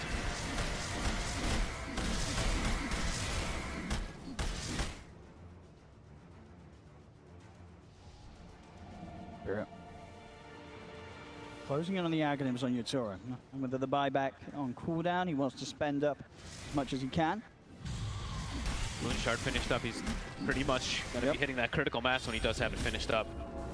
7 minutes until those glorious neutral items as well, too. Like you said, a very likely game that would go to the distance. So far it is. Definitely going to be watching out for sort of the Mirror Shields, the Ex Machinas, even maybe the Seer Stone for some of these heroes. It's now for Nothing to Say, an extra bit of protection for him. Centaur buyback available. Same thing for the Grimstroke soon too, on the side of LGD. Difficult for them to force anything though, still playing into this Magnus, playing into this high ground defense that Spirit has. Just looking to control the map, sweeping across side to side. 2.5 minutes really, until we see the majority of these buybacks come back up. Spirit, they're looking to time the hit with the Aegis though, going down 20 seconds, Nothing to Say. They're ready to take this risk. They find the Tinker. Stand lively now. Your admiral is on board. I think LGD, they're going to be aware that this sort of move's coming in. Oh yeah. I don't know that Spirit will want to try and abuse that Aegis timing. Look at the Illusion battle in the mid lane. The CK Phantasm versus the TB Illusion, very exciting.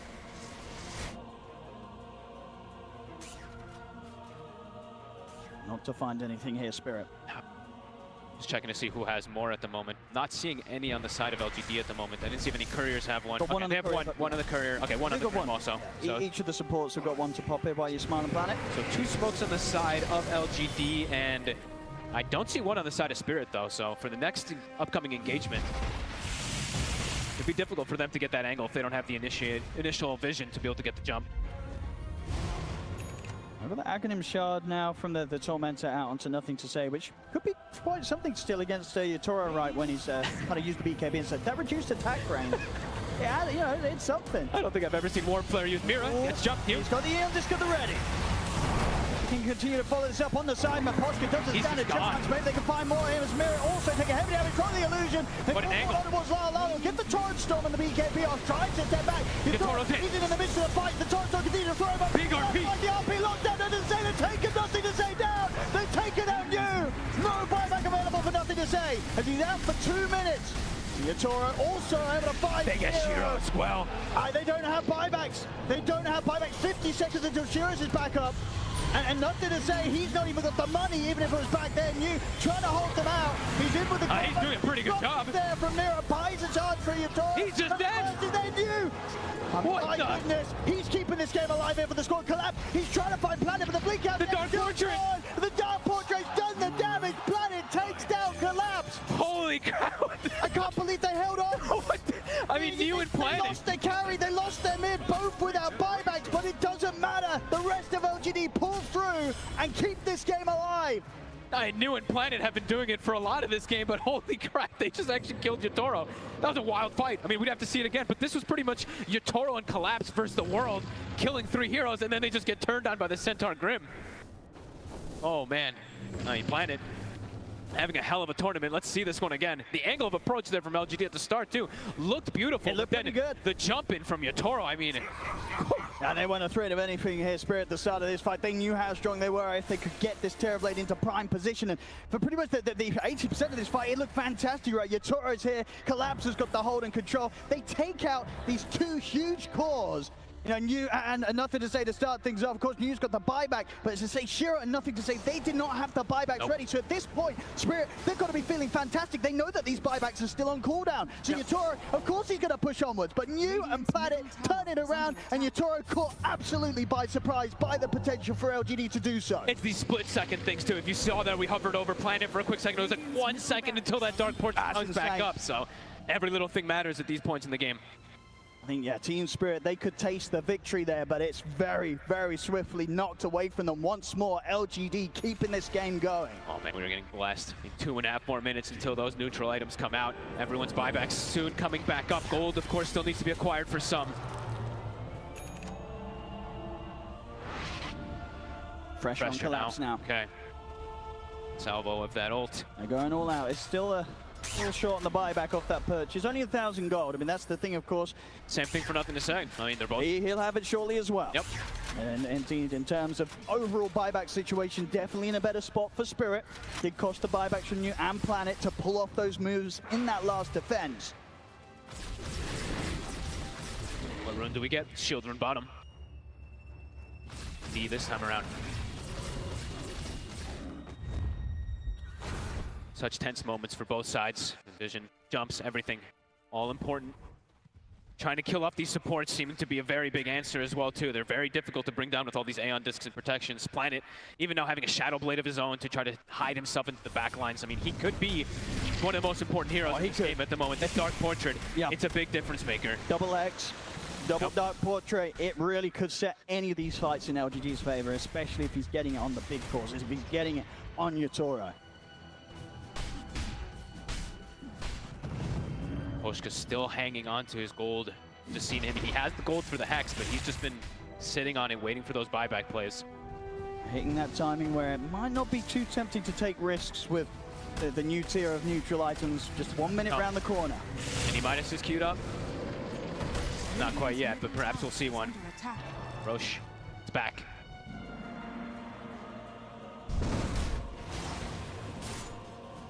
Who wants to step into the pit, though? Both teams having a formidable team fight. There's very limited vision from both sides at the moment. That one ward placed up top at the moment from the side of Spirit. So, keep these waves shoved in. Collapse. Be looking for some type of fishing play here with the X marks. Pretty good ward from Spirit right now. That has not been taken out from LGD. They're going to try and go for the move. This is giving a ton of information. Planet. He's going to get caught. Himself. Collapse catches him immediately to get the jump on towards Planet. RP is what they're ready to do. No buyback.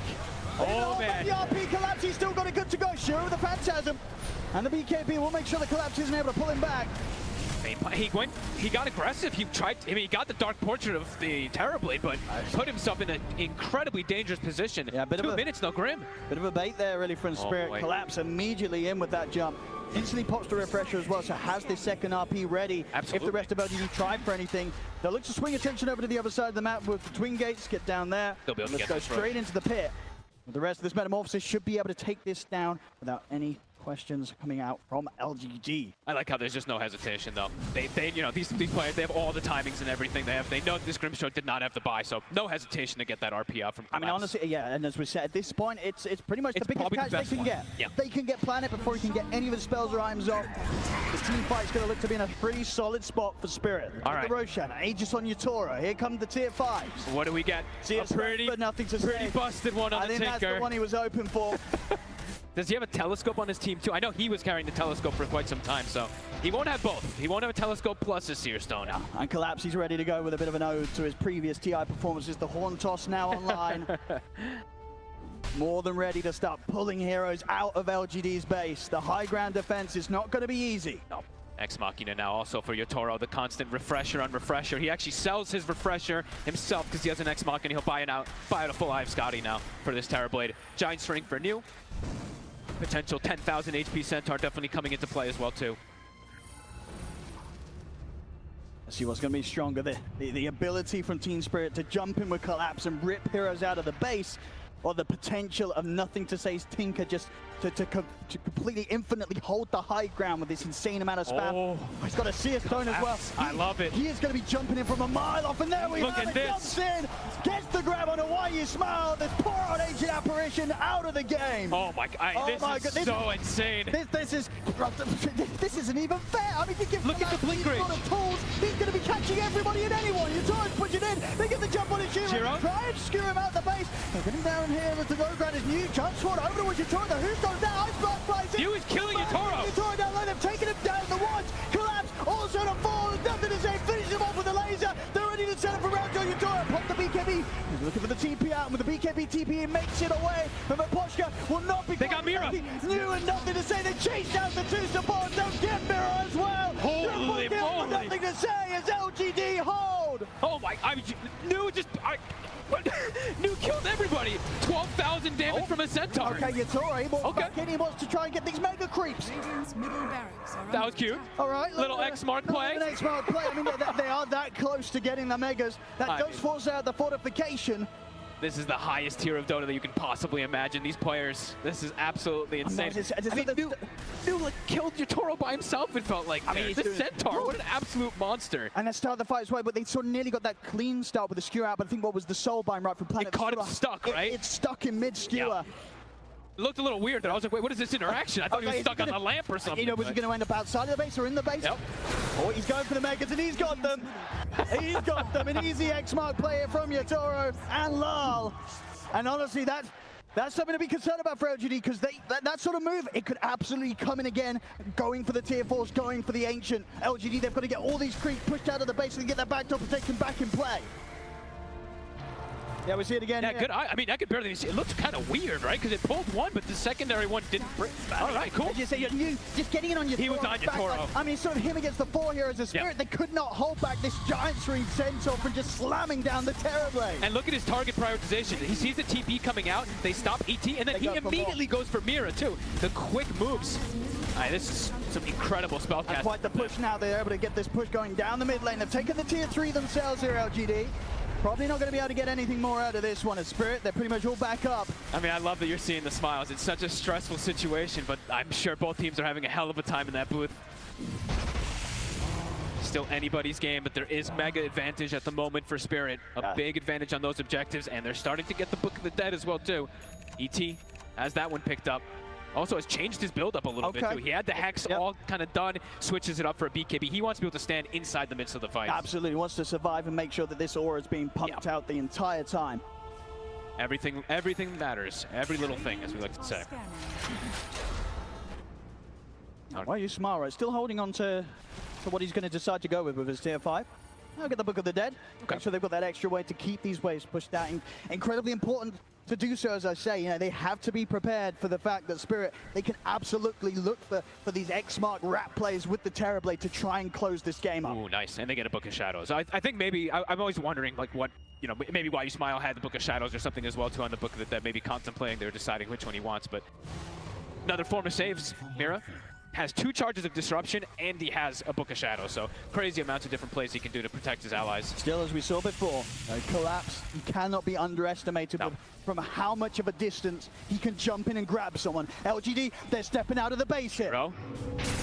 They got a vision. Collapse. He's able to get the jump, get the hold on, drag back straight away into the fair, puts back for Yatoro, the boys come flying in, puts the metal off, and then take it down. Shiro's still alive. Put the metal off, and the BKB goes for a second round. Shiro, he's trying to escape him with the invis. Yatoro jumps forward. He's actually the drag back with the Xbox. Shiro's out of the game as well. Huge catch. Collapse. You've got to be ready for this, Magnus. And he's got another one. He's at the ready. Perfect layering of skills, too. Gets the Terror Wave while they're skewered, so they can't pop anything. Immediately get control. The full Hex now for the Kunkka coming out. They're ready. Well, they've got to stay right by their fountain. Honestly, if you step anywhere further from the Ancient towards the edge of this base, Collapse will find you. And the Blink Rage is absolutely ridiculous. He can almost hit the tier 4 from where he is right now. A little harpoon play as well, too. It's all right. X plays. Proceeding on to the tier 4s. You trying with the jump in, but the X-Mark drag back's there. Poking and prodding. The towers are dropping. They can just keep doing this with the X, and with that Ex Machina constantly as well. Trying to hold on the spy back. They can get away with that one, but the tier 4's gone. The Ancient now exposed. Oh boy. Yatoro, Hex. forward again. They catch him with the Hex, but the X-Mark's there. Hoping you, with someone in the pocket, but the defensive disruption comes into play. Throwing up on the wall. Hex, uncollapsed. Comes down for Shiro. Look at the Hex on the ground. There's no one for He's controlled. He's got it down. Collapse. They turn over with Mapocha wants the BKB. We'll get the sleep sub off towards you. Rules up here as LGD's ready with the 7th try from Mapocha, second time round, but he's out with the Glim, and it doesn't matter. Liu still finds him, jumps in with a Who Stop. This Shadow, the Book of Shadows there from Mira, trying to buy some extra safety here from Mapocha, going to get away, but New and Shiro stay upon him. They bring down a second New with a double kill. They push back the Titan Team Spirit. Damage still being done here by the Book of the Dead. Oh, this game could end in a pretty kind of clowny way where they just say Book of the Deads and the Ex Machina and everything. There's just so much grab potential at this 67-minute mark. And there's no glyph for how long? Okay, it's 15 seconds. They're going to have it back up soon. I mean, True defense of the Can LGD push out quick enough? I mean, it is a minute, but there's no Mapochka, no Collapse, but it just doesn't feel like enough for LGD. I think they're still going to just get consistently held in their base. Yatoro, he's ready to go, man. He's got the X upon him. They can take him out every single time. They're hunting behind, though. Mira, get away. Nearly find him there, but Mira indeed will manage to escape. Spirit, they just got to keep their composure, and they should have a solid chance of closing this one up. Oh, and they know that Yatoro went all the way back to base. The Phantom actually chased him all the way across there with the X, so they know that Yatoro is back over here. GD.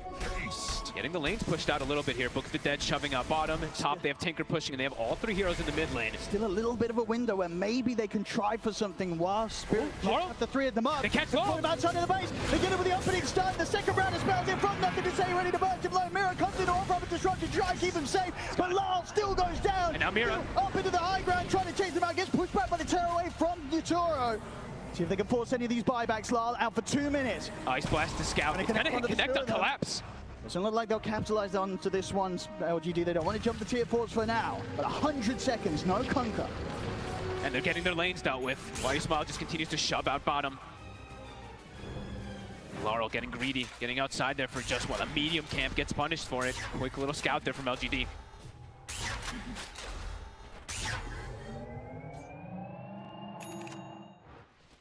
Reaver's Guard done now for nothing to say. LGD, they're absolutely in position to try and jump again here aggressively into the base of Team Spirit. Has he used the Warp Flare, by the way? I don't think so, right? I don't think I've ever seen anyone use the Warp Flare. Why? Yeah, too many buttons. Even too many buttons. Players. Yeah. Why? Hits 25, another pretty impactful one. Is going to help him clear out waves and in these team fights, more chaos. Got their lanes in a good position for the fight. 60 seconds still, no Kunkka.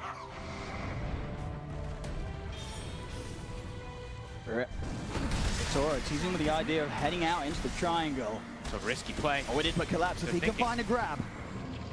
Try and get the ward down. Actually, he's a little bit low there on so that it doesn't actually get up into the high ground. So we're not going to give them any information with that regard. They'll back off to the high ground of their own base. I mean, they're considering it, but then they're probably like, yeah. Kunkka's coming back in 30 seconds. You know, our lanes, they're still pretty okay. Yeah, they're sort of happy to sit back and just hope that LGD don't push in within these next 30 seconds. Wait for the full 5-man to be back up on Spirit. Your stone constantly being used to get vision around those high grounds. 70 minutes have been hit. Not the wisdom rune. Anyone not 25 yet? Everyone's kind of hit it now already, right? Yep. Across the board. Yep. Everybody. So 30, I guess, for Collapse, but timing on this rush. Just a minute. One more minute. There's the Roshan coming up. Spirit. They got to smoke. Yep. They know. That rush could be getting up pretty soon. And get the positioning. Initiation, it's Collapse that sort of is the king right now. This Magnus. They've got more buybacks right now. They have a lot more bodies they can throw on the side of Team Spirit. 2 buybacks not at the ready on the side of LGD. How could the axe done on Shiro? They do. So an extra way to sort of disrupt the initiation front Spirit. If I mean, Nu's illusions pumped out. Nu's in already. He's wrapping right around the back. He's popped the Shiva's guard. Yutoro on this. They're on planet. Planet. They found the Grimstroke. Planet's out of the fight. Buys back straight away.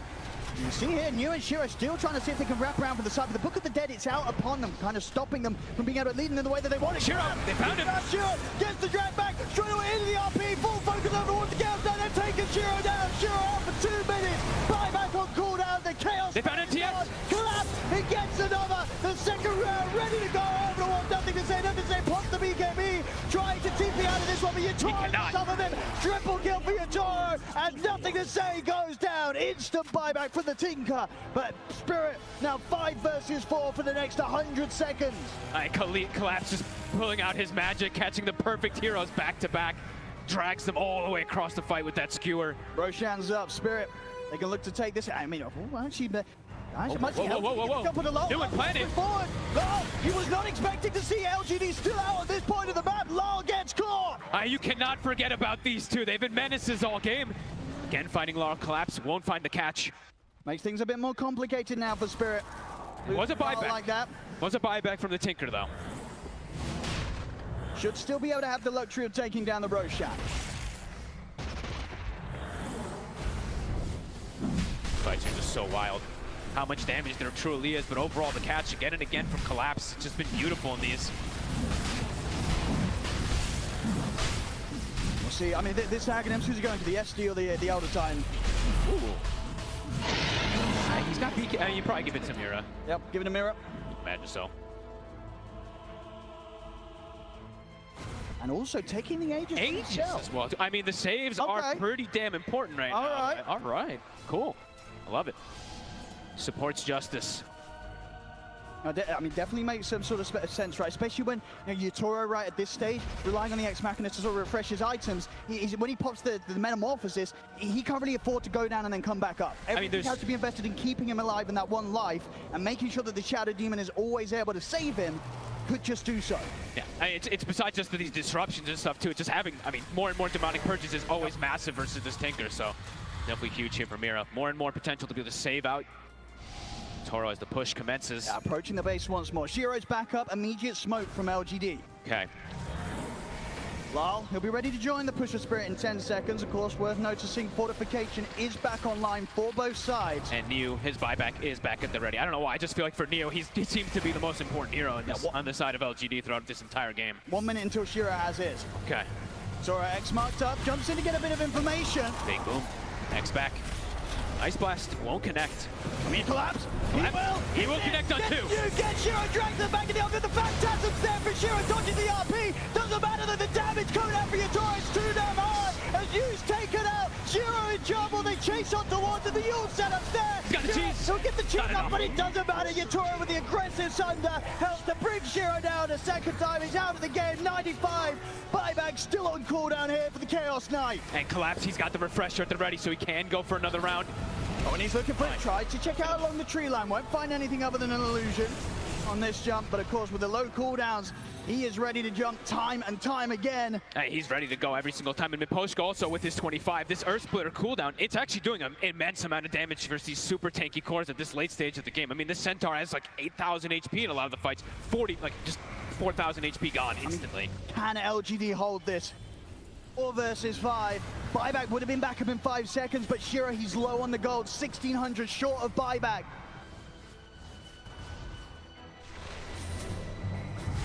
Spirit, let's collapse. He'll get the grab on the AA. Quick drag back on the YU Smile. A couple of hits from Yatoro, and the AA is gone. Yatoro's in. The BKB. They're looking to try and close it. They're straight onto the Ancient. The buyback comes out from YU Smile.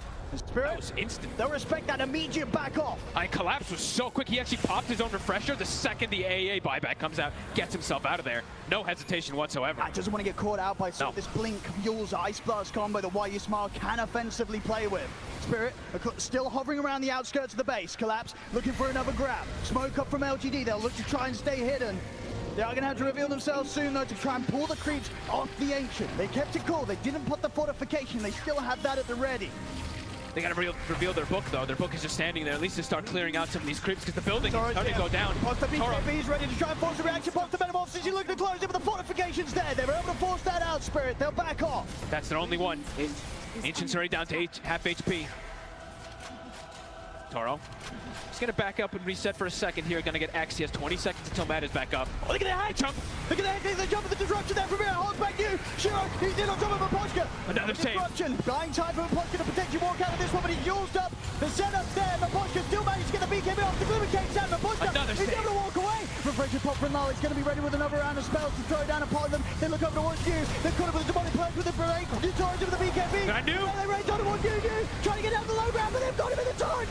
He's gone. Death for 2 minutes. They've lost you, and they're going to lose more. Collapse, Skewer back on it down to this 18th guy is out. Collapse has done it. The two biggest targets, it feels like they just call it. GG is called. Wow. Spirit take this game 1, 76 minutes in. Wow. LGD, despite their best attempts with consistent hold to keep this game alive, it was just too much for them at the end of the day. Is Magnus going to become the hero of this series? It could definitely be. I mean, we saw what LGD was able to do with it yesterday, and sometimes throughout this tournament. Collapse putting on a different kind of display. Every single one of these catches was perfect. Have to, of course, highlight these saves. I mean, Mira, how many times did it feel like he just bailed his teammates out of these incredibly tough scenarios? There at the end, I think he saved 3 people just with double disruption in a Book of Shadows. I mean, both teams' supports throughout that game really getting their time to shine. Mid-game Planet really keeping things going with these consistent soulbind.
Team Spirits turn to ban.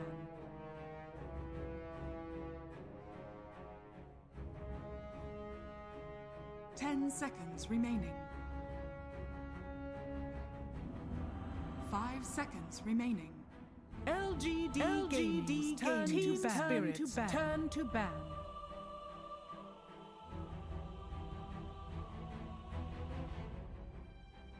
10 seconds remaining. 5 seconds remaining.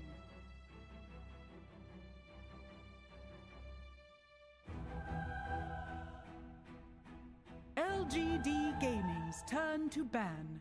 LGD Gaming's turn to ban. Team Spirit's turn to ban.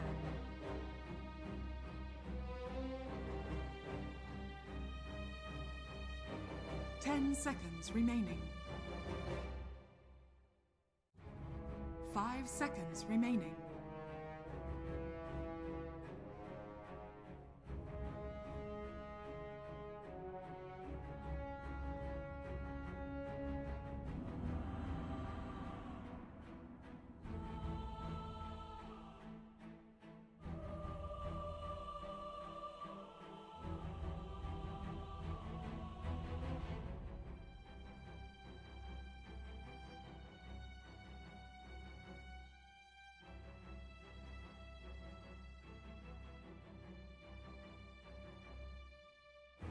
Team Spirit's turn to pick.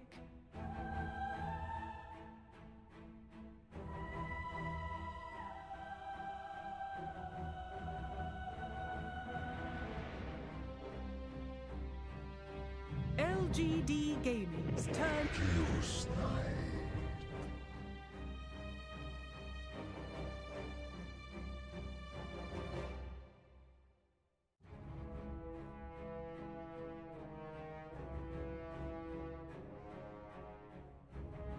10 seconds remaining. 5 seconds remaining. Team Spirit's turn to ban. Behold the horn of Magnus.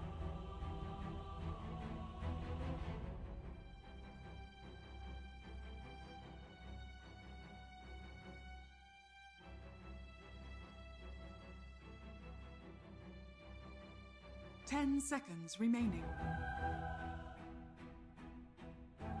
5 seconds remaining. Team Spirit's turn to ban.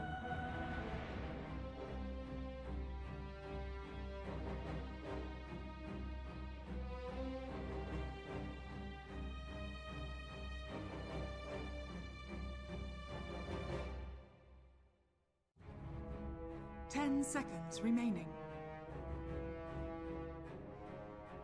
5 seconds remaining.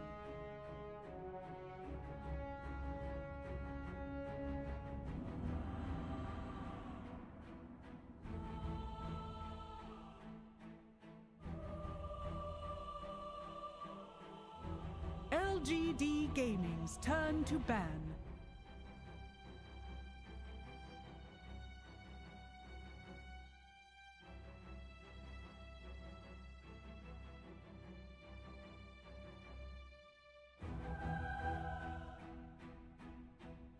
Ten seconds remaining.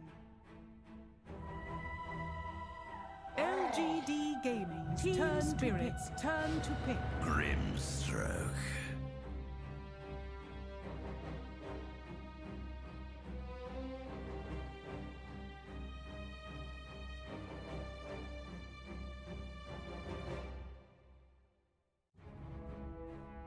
Ten seconds remaining. 5 seconds remaining.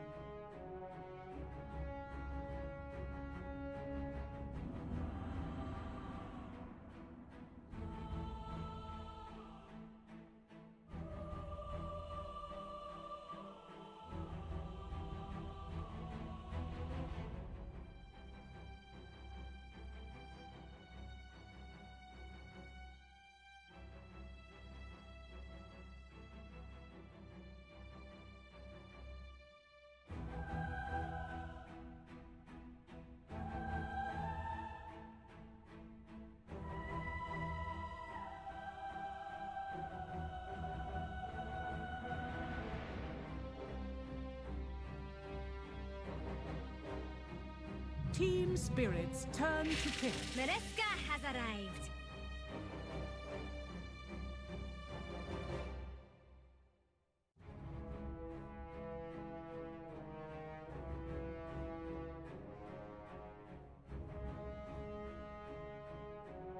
Ten seconds remaining. 5 seconds remaining.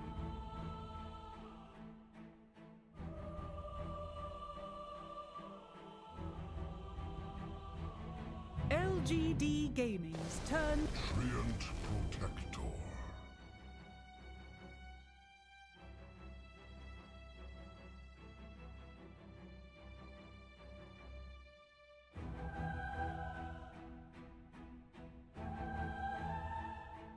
Ten seconds remaining.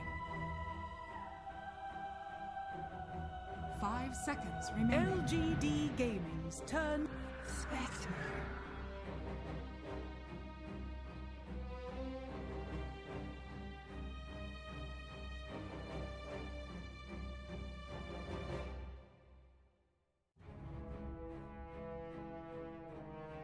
Ten seconds remaining.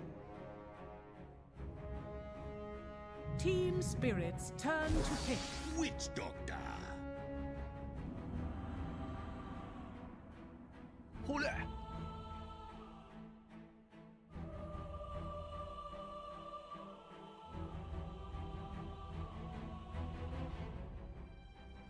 Ten seconds remaining.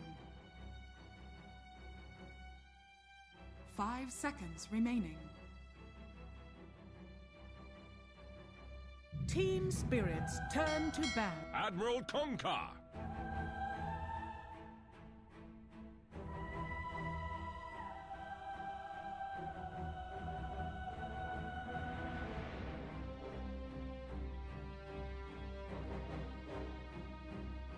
Ten seconds remaining. 5 seconds remaining. LGD Gaming's turn to ban.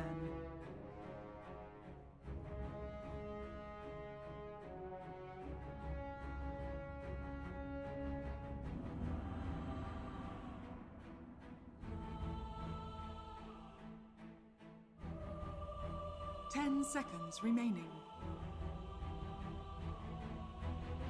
5 seconds remaining.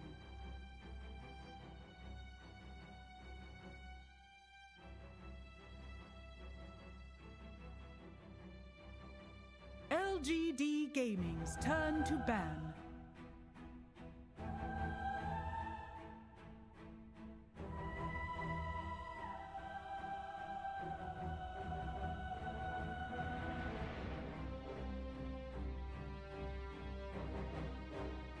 Ten seconds remaining. 5 seconds remaining.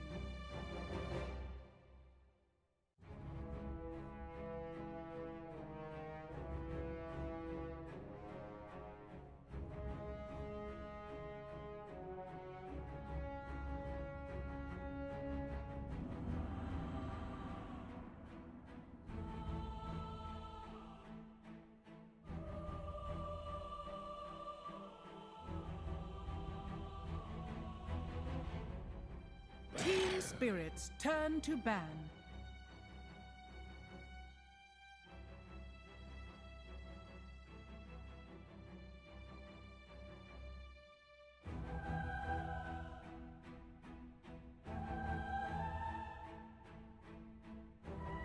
Ten seconds remaining.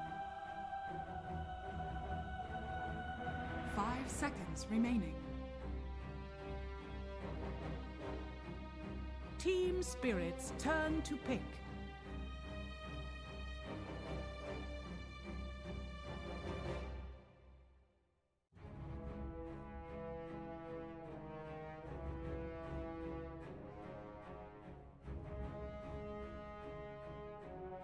Ten seconds remaining.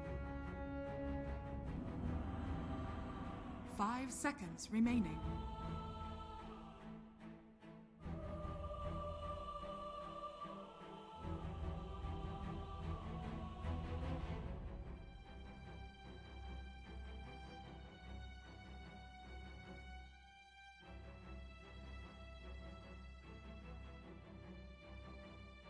LGD Gaming's turn. Morphling.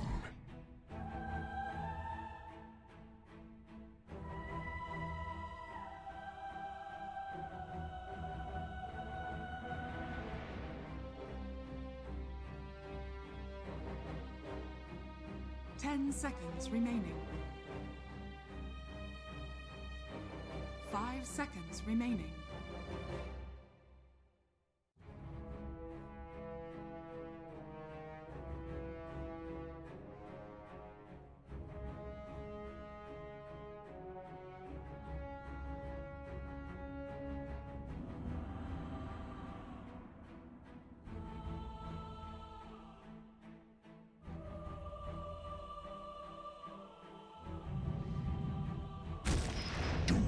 Choose your hero.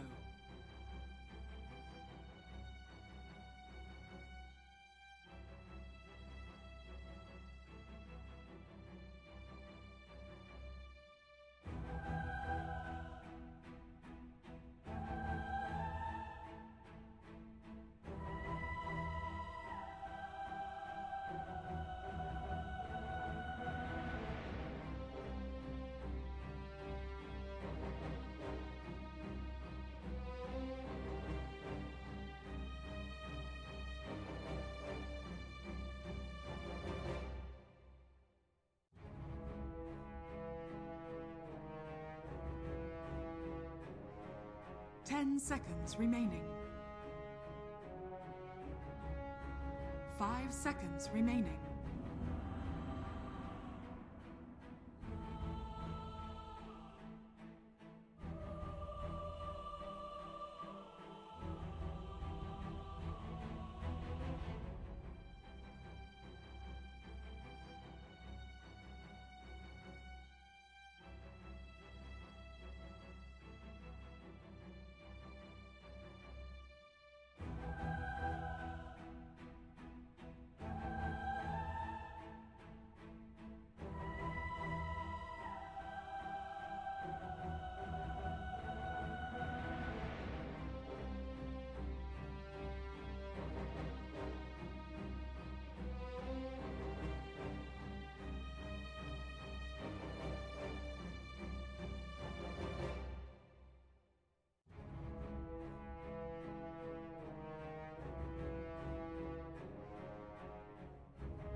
Prepare for battle. Enjoy, Dota. Enjoy. You will no match. Enjoy, Dota. Enjoy.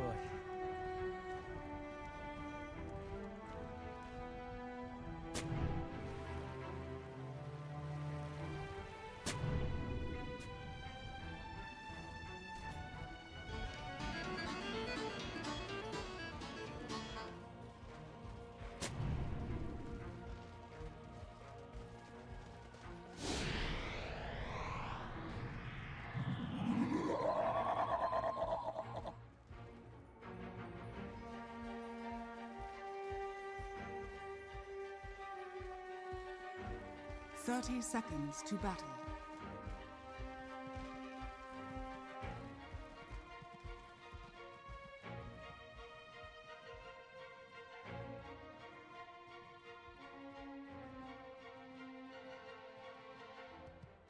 Phenomenal start to this best of three. Game 2 coming in. We're, of course, once again getting this Magnus, this time on the other side of things. I think, indeed, that this hero, it's going to be one to watch out for. We saw no hesitation in the draft. They picked this up straight away, LGD, for Game 2. Yep.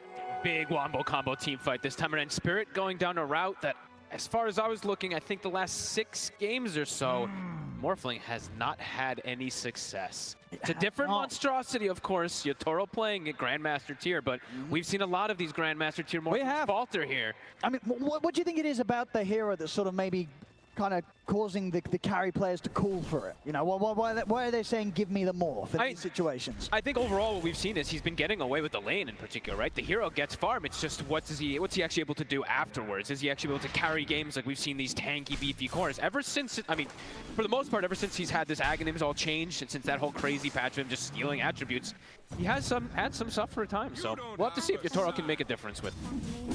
Because yeah, I'm pretty sure, unless someone can, of course, correct me later on or something, but I think I looked like I think it was 6 games or so. It's the last like 8 days. Yeah. Hero just has not won. I think so. What overall in this tournament is about a 36% win rate, regardless. So not the greatest of numbers, but as you say, if any carry player is going to make it work, Yatoro would be the one. Yes. So we'll see what he can do on the hero this game.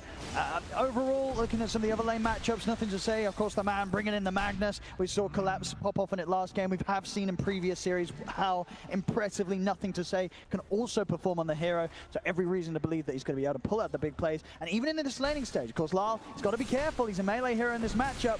Nothing to say. Might find some cheeky skewers under the towers. Yep, right off the bat. Shouldn't be able to get the kill here, but still hefty amounts of damage being done.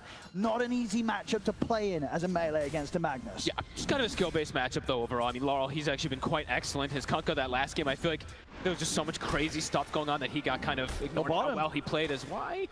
We'll be okay. Gonna be okay on this one.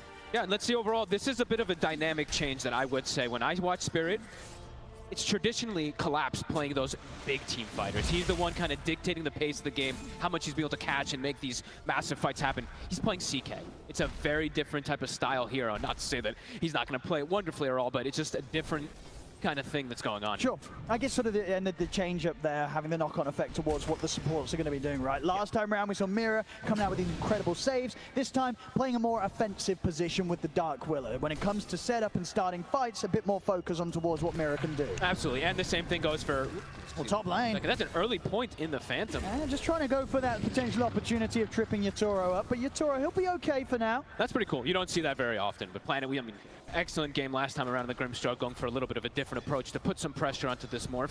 So far not working though. Yatoro is getting these last hits under the tower, and he has Tree, probably one of the best supports when you're playing with Morphling. Just pop a Leech Seed, Zero drops low HP, you just get the heal coming up. Yeah, absolutely. Having any sort of sustain is going to feel fantastic for the laning stage. And we saw last time round, you know, Yatoro on the Terrorblade, he had a rough lane. It did not matter in the long sort of picture, you know, the long term of the game.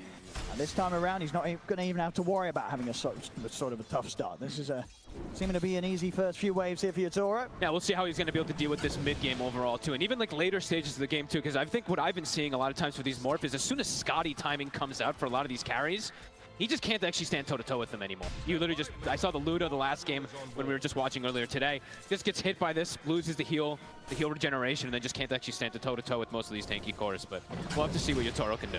Playing into this Doom could be an issue with that heal removal, but immediately we'll see him queuing up for that Lincoln, so natural itemization for him.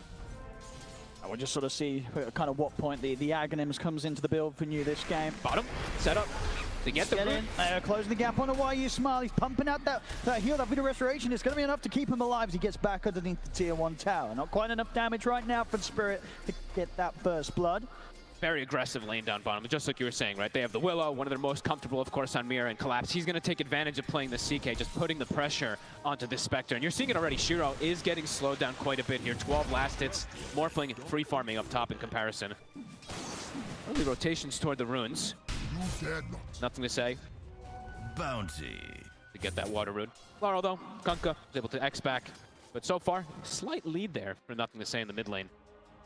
And yeah, big differential between how Yatoro is able to get the free farm at the moment and just he really is pressure onto the Spectre. I mean, absolutely. A lot of damage here. Shiro should be all right, but again, brought incredibly low by both Mira and Collapse. And he's going to do his usual build, but in this game, it looks like, I mean, there's definitely potential for him to full upgrade for the Spirit Vessel this game. Playing into the CK, playing into Kunkka, Tree, Morph, definitely merit if you'd like to go down the route, even though it's not your usual Spectre build, and he's been the kind of the one who did the Urn and then just go straight for Midas and stuff like that. This is definitely one where he could look for that full vessel. Especially if he gets slowed down this much at the start, he might just look to get involved a lot with these early aggressive movements that happen you can around see the that map. they're bringing a third hero in on the bottom lane here, yeah. Spirit. Miposhka making use of the twin gates to maybe try and go for a dive under this tier 1. They've got a double range creep right now. Glyph is available if they want to go for They could the dive. try and go for this. Yeah, Look to lead in with the lead sheet on towards Shiro. YE turns around with the paralyzing cast, but it's not enough to hold them back. First blood for Spirit. They should be able to chase out the Witch Doctor as well as YE surrounded. Spirit, they'll get the 2 of them. And without even using the glyph to go for the dive, usually you see the glyph to keep the creeps away, but not even necessary. Miposhka in the mid. Beautiful connection. A bit of a skewer here from Nothing to Say. Has got Planet sweeping over to help out, but TP's backup's going to be in for Lyle. Lyle heading back up to the safety of his half of the river. He's fine. They can even turn. They've got the X mark into a potential torrent combo into the tiebreaker. On to Nothing to Say. Miposhka turns up and helps Lyle turn things around. Ooh, big start here for Spirit. 3-0, and this is going to be around Power Rune as well, too. Nothing to Say getting a little overzealous going for this tanky kill onto the Kunkka. And now Rune very likely to go for Laurel unless it spawns up top. And with the way things have gone on this top lane, this is what a point where Yatora can be happily left on his own. Yep, for the most part, absolutely. Until Nu gets 6, he should be just fine. And Power Rune will spawn bottom. Laurel should be able to get himself safely down over toward that side.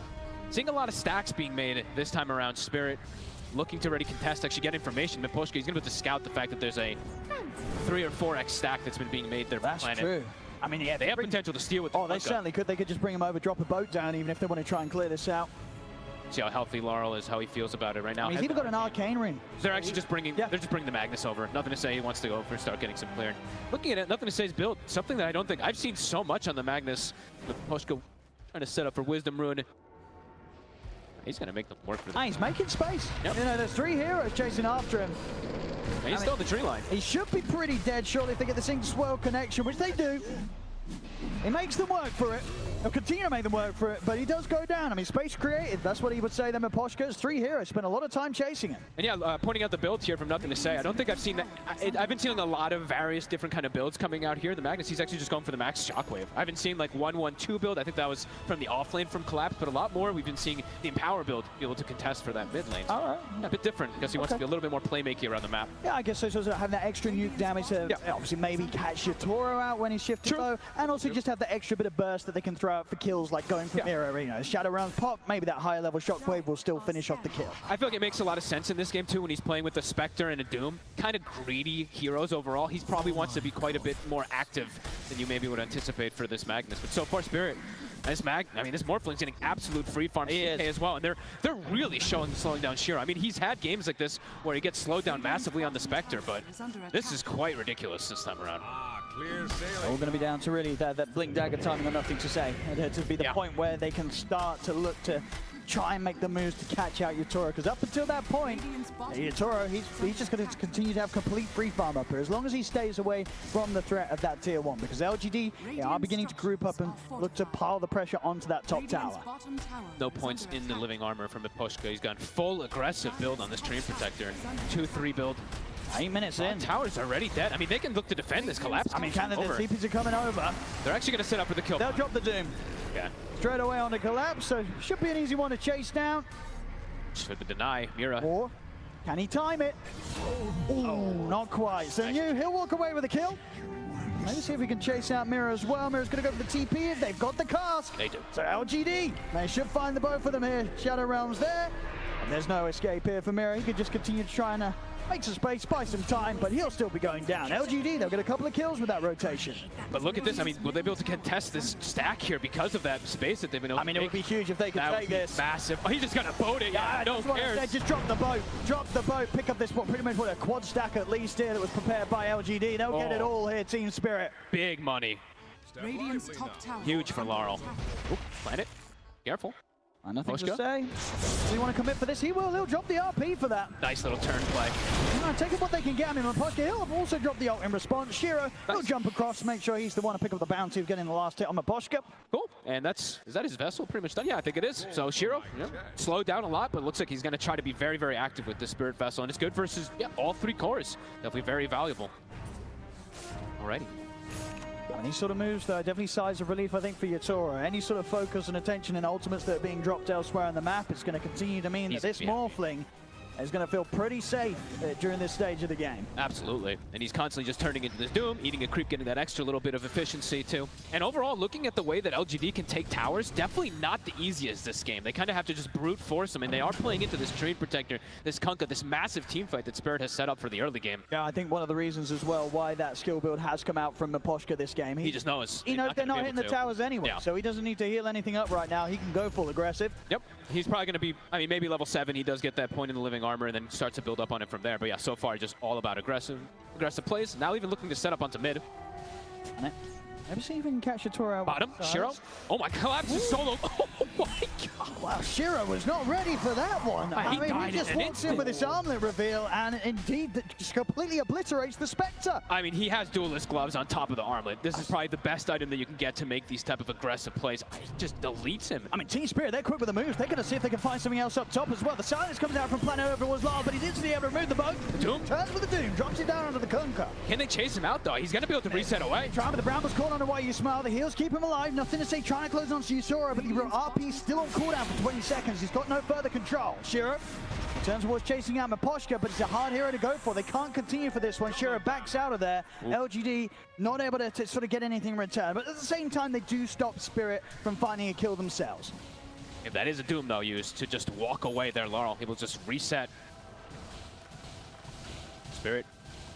Nice lead for them with these last few moments. This CK is absolutely massive. Yeah, both him, Collapse and Jitoro having a fantastic opening to this one. And I'm watching bottom. Like, he's got Phantasm back up right now. Quarterstep as well too. Shiro. He's gonna need. He needs somebody else to come down to help him. He can't be playing here by himself right now. I mean, he Collapse the solo killed him once. There's no way that happens again. Oh. Dire are scanning. Even checking with the scan. I think that was sort of Collapse, seeing if there was any backup, just in case Shiro stayed on the way. But Shiro does back up himself and gets caught by the scan, so... Up top, you. Push in for this one, caught him with the Brambles and burst down by Yatoro. An easy kill found around the tier 1 tower. LGD, they're getting bullied away from this spot. Nothing to say. He's hit that timing. They need something big to happen with this Blink Dagger reveal on the Magnus. Hey, they're just getting so much out of the map. Yatoro's going to have Lincoln's pretty much done by the time this Doom comes back up for the next round. This is going to be a pretty safe Morphling in these next few instances. And nothing to say. He's got the pressure cut out for him. Him and Planet probably have to link up and start looking for these plays to start slowing down this growth of these two enormous scaling cores on these side lanes from Spirit. And the tower, I mean, they're the ones who actually have ways to hit these towers quite easy on the side of Spirit in comparison. Another one likely to fall. Now 12 minutes in, taking these tier 1s out, and LGD not able to answer it. Hey, that's huge. Like, just because the fact that they have these two super strong scaling cores on the side, but also very strong scouting heroes, right? They have the Tree Protector, so when you get these early towers as Tree, I'd imagine Miposhka, as we've seen most of the times, you get the shard as fast as you can, and then you just give this scouting information. You limit a lot of the aggression. Something like LGD's draft. And nothing to say, he's showing himself mid, so they are completely aware that the Blink Dagger is done. All right, yeah, a bit of a loss of being able to abuse that surprise potential. I mean, with that and sort of regards that, they are still going to smoke up, but as you say, Spirit, they should be pretty aware that this play's coming for them. And look how they're playing. Like, you're not going to get a big team fight. You might get one individual kill, but everybody's farming all over the place on the map. It might just be Miposhka. Miposhka shows himself. He's happy to tank this. Nothing to say. He will jump him. Azure he'll join as well, but it is just Miposhka on the tree, and they need something a whole lot more than this, LGD. If they're not killing the cores, it's not feeling good. I think you stay down here, though, and nothing to say. He does find this kill, but now he can potentially look for a secondary one because he still has the RP available. Maybe they can catch Collapse off guard here, but I mean, they're just split up and farming. So I think Spirit, they have a pretty good read of what's going on in these next few moments. Laurel, is he actually going to just be able to sneak himself over here for the Wisdom Rune? I mean, and look at this, a stack. He could stack it again if he wants to. Sure. I don't know if he wants to stay in this area for that long. He's probably expecting someone to rotate. He's certainly going to get the Wisdom Rune. Yep. So 2 Wisdom Runes, big ones at the 14-minute mark. Pretty big deal. Both of these cores getting it.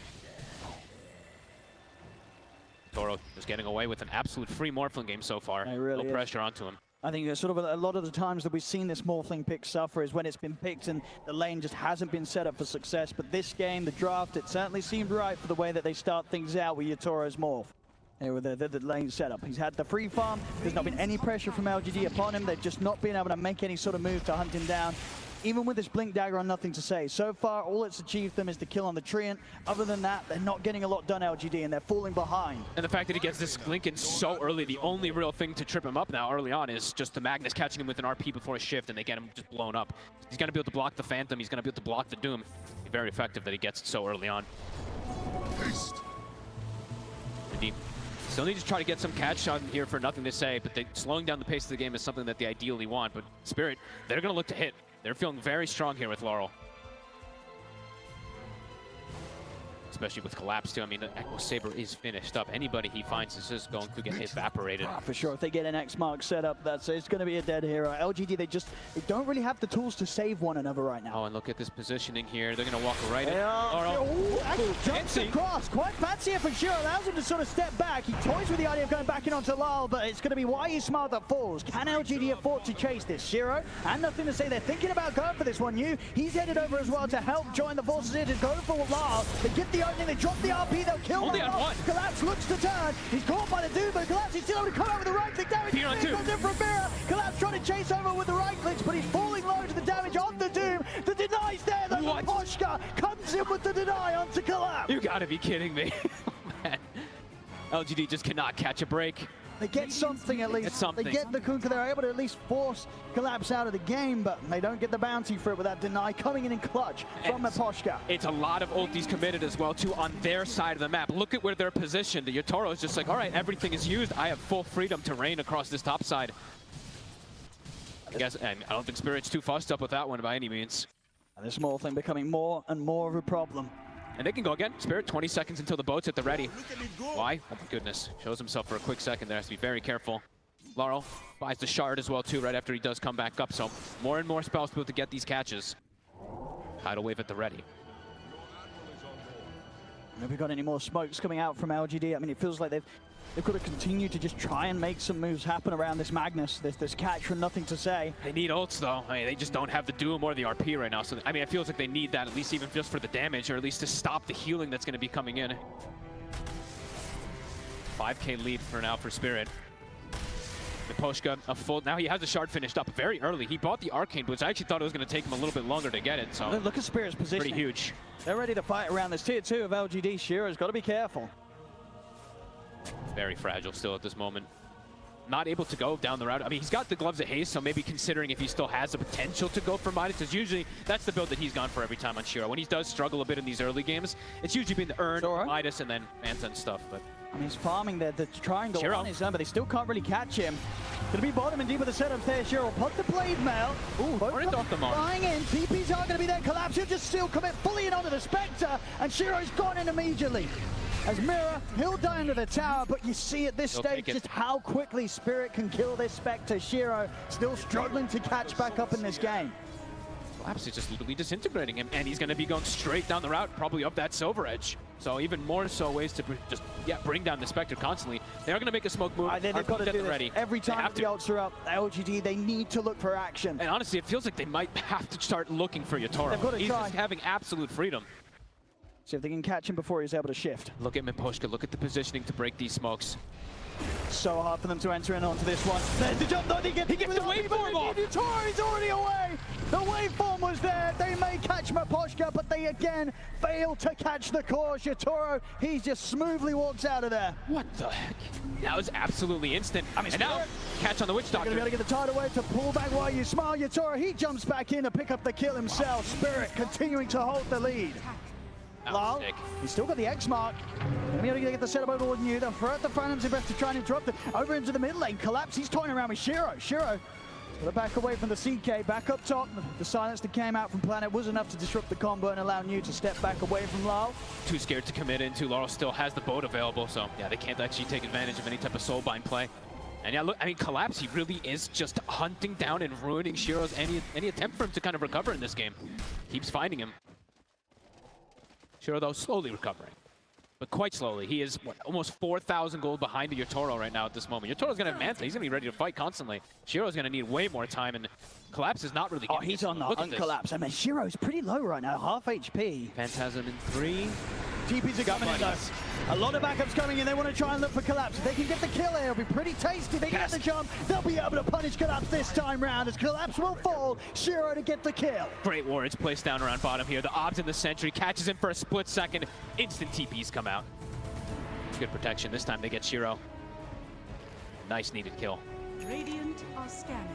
Poshka playing unbelievably aggressive. A super early base ward actually being placed. Giving so much information as well here for the team. That's really cool. Keeping eyes on LGD beyond their tier 2s. I mean, look at all 3 of these wards. All 3 lanes are actually perfectly watched here from the side of Spirit now. 10 seconds or so until the Overgrowth's back up. They could look to get aggressive under the tier 2, even without Collapse. He's thinking about it. It's both Yatoro and Mirror in the neighborhoods. Yatoro, he starts to back off. Doesn't look like they want to try and force it. Yatoro, I mean, he's more than happy to just keep hitting creeps right now. He's not under any sort of pressure. He's happy to just find his farm. He's got the Lincolns, he's got the Manta. Even if they do get a catch on him, it's highly likely that this Morph will be able to slip away every single time. That's a good play. This is really nice. Catch Lala in the jungle. They're in with the aggressive Shadow Step, and nothing to say takes him down. That was so much patience. I think Planet was waiting there for what, like 20, 30 plus seconds or something, waiting for a teammate to join him to get that catch off. These are two big moves. Killing off Collapse, killing off Love. This is exactly what LGD have been looking for for sort of the entirety of this game beyond the opening laning stage. They're starting to find these core kills. And Poshka, though, now he is getting the scout on Shiro. They've got the backup. Yatoro, he's coming over. The opening. There's anywhere for Shiro to play his way out of this. There's the Overgrowth into the Bramble. Jump ball for Yatoro. The burst is enough. Shiro's out. Yatoro getting the kill up to almost level 16 on this Morphling. Shiro only level 12. Top lane Collapse. Collapse. He's gonna get the grab onto nothing to say. The adaptive strike's coming out. Nothing to say. Popped by Yatoro. From the bottom to the top, Yatoro picks up 2 core kills. The usual carry involvement right there. 1 button to get the kill. And now bottom, I think they should strike back at least on Tamira. But these, how many support deaths is that? I feel like it's just the supports dying on the side of Spirit. The cores keep getting away with so much.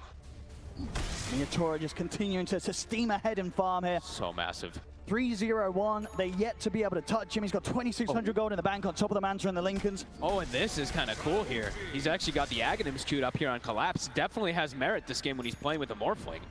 That could be a really cool item choice here from that offlane. And what's the plan now from LGD?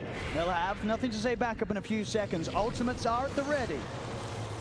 See if they can head out and look to make a jump themselves. It's difficult, at least for the next few moments, to get these lanes out in a good position to go for it, though, because they're just spotted by everything, right? The ward that was placed top from earlier, the ward that Poshka placed in the base, it sees nothing to say walking out. That ward that they've placed also down bottom, it's giving so much information for them to prepare for the next movements. And it looks like it will be a Tormentor on the menu here for Yatoro. Here's the smoke. Exactly what we need to be seeing from LGD. Can they find anything to near? Oh, Yatoro actually gets, I know, blessed.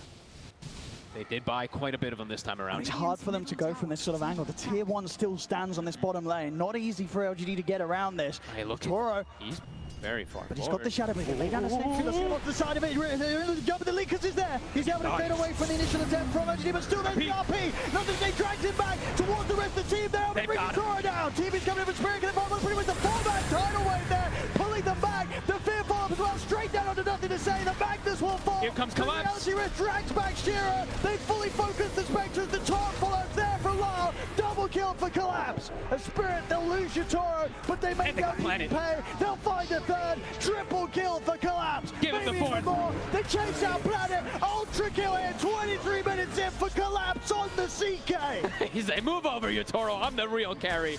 Yatoro pushing the limits there on the more incredibly low HP, but the 4-man tidal wave coming in from Laurel. Dragging them back underneath the tier 1. I mean, it looked like such a decent start right for LGD. They get the sentry laid down. They see Yatoro step into it. I mean, how can you not go for that sort of play? They go for that every single time, LGD. But Spirit, they come in with the immediate TP responses, and suddenly LGD are paying big time for getting that chance to take Yatoro down. I mean, it's all important that Laurel's the first one to get the TP off because he gets this humongous connection. He gets one. It's a 4-man tidal wave under everything there, so that Poshka can get the follow-up. Beautiful play there. And yeah, Collapse able to clean up, and now also clean up the Roche. They'll give that one to Yatoro. almost got a rampage on the main stage. Very close 23 there. minutes as well. Collapse, yeah, just getting a huge influx of gold and XP on top of what he already had. And as you say, it very much feels like it's just sort of Collapse and Yatoro just trying to outperform one another, trying to prove the bigger carriers this game here for Spirit. And Collapse after that, he's like, I was gonna get you an Aghanim, my friend. No.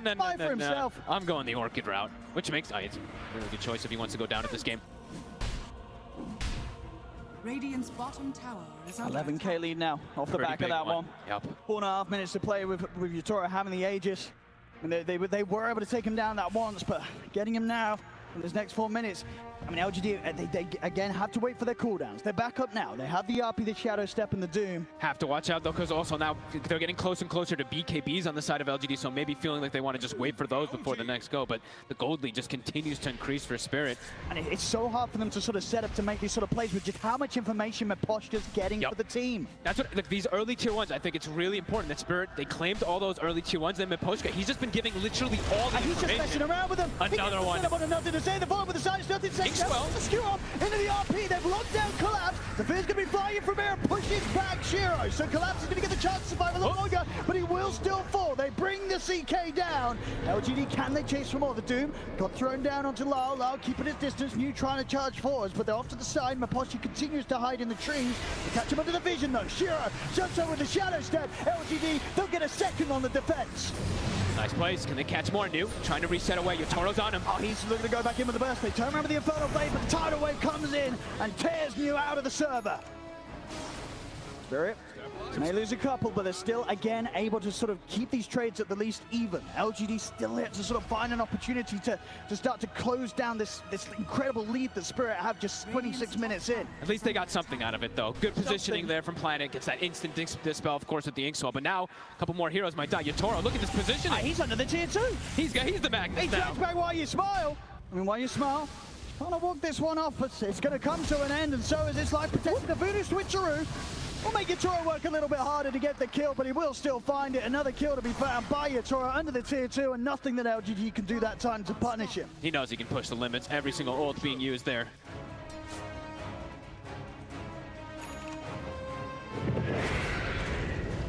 Looks like he's actually going to even hit the tier 2 top a little bit here. I mean, he's got this Aegis for 2.5 minutes still. He brings it down unbelievably fast, too, because he just threw the Empower onto himself from that Magnus form, so pretty much effectively a double damage onto him. Tier 2 to drop. More and more map control, more and more space for Maposhka to do his shenanigans with his Stream Protector. How's the itemization for Shiro doing? He's got the Manta at least finished, so he does have a protective form now for himself, a Dispel versus his Stream Protector versus Willow at the least.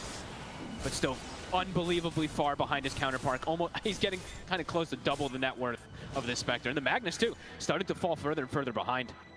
Arm that Spirit's been able to get on this map is absolutely ridiculous so far.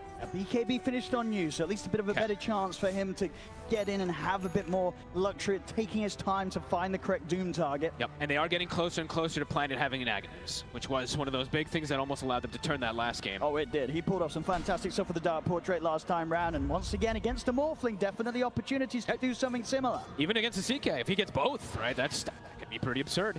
Spirit ready to strike right now. Feeling strong. Might not expect this wraparound though from LGD. LGD coming in from the jungle. Spirit there on the other side of the tier 2. Yatoro will start to show. Still, he is the target that has an Aegis for a minute. They need to find Laurel. See if anyone walks up to the high ground.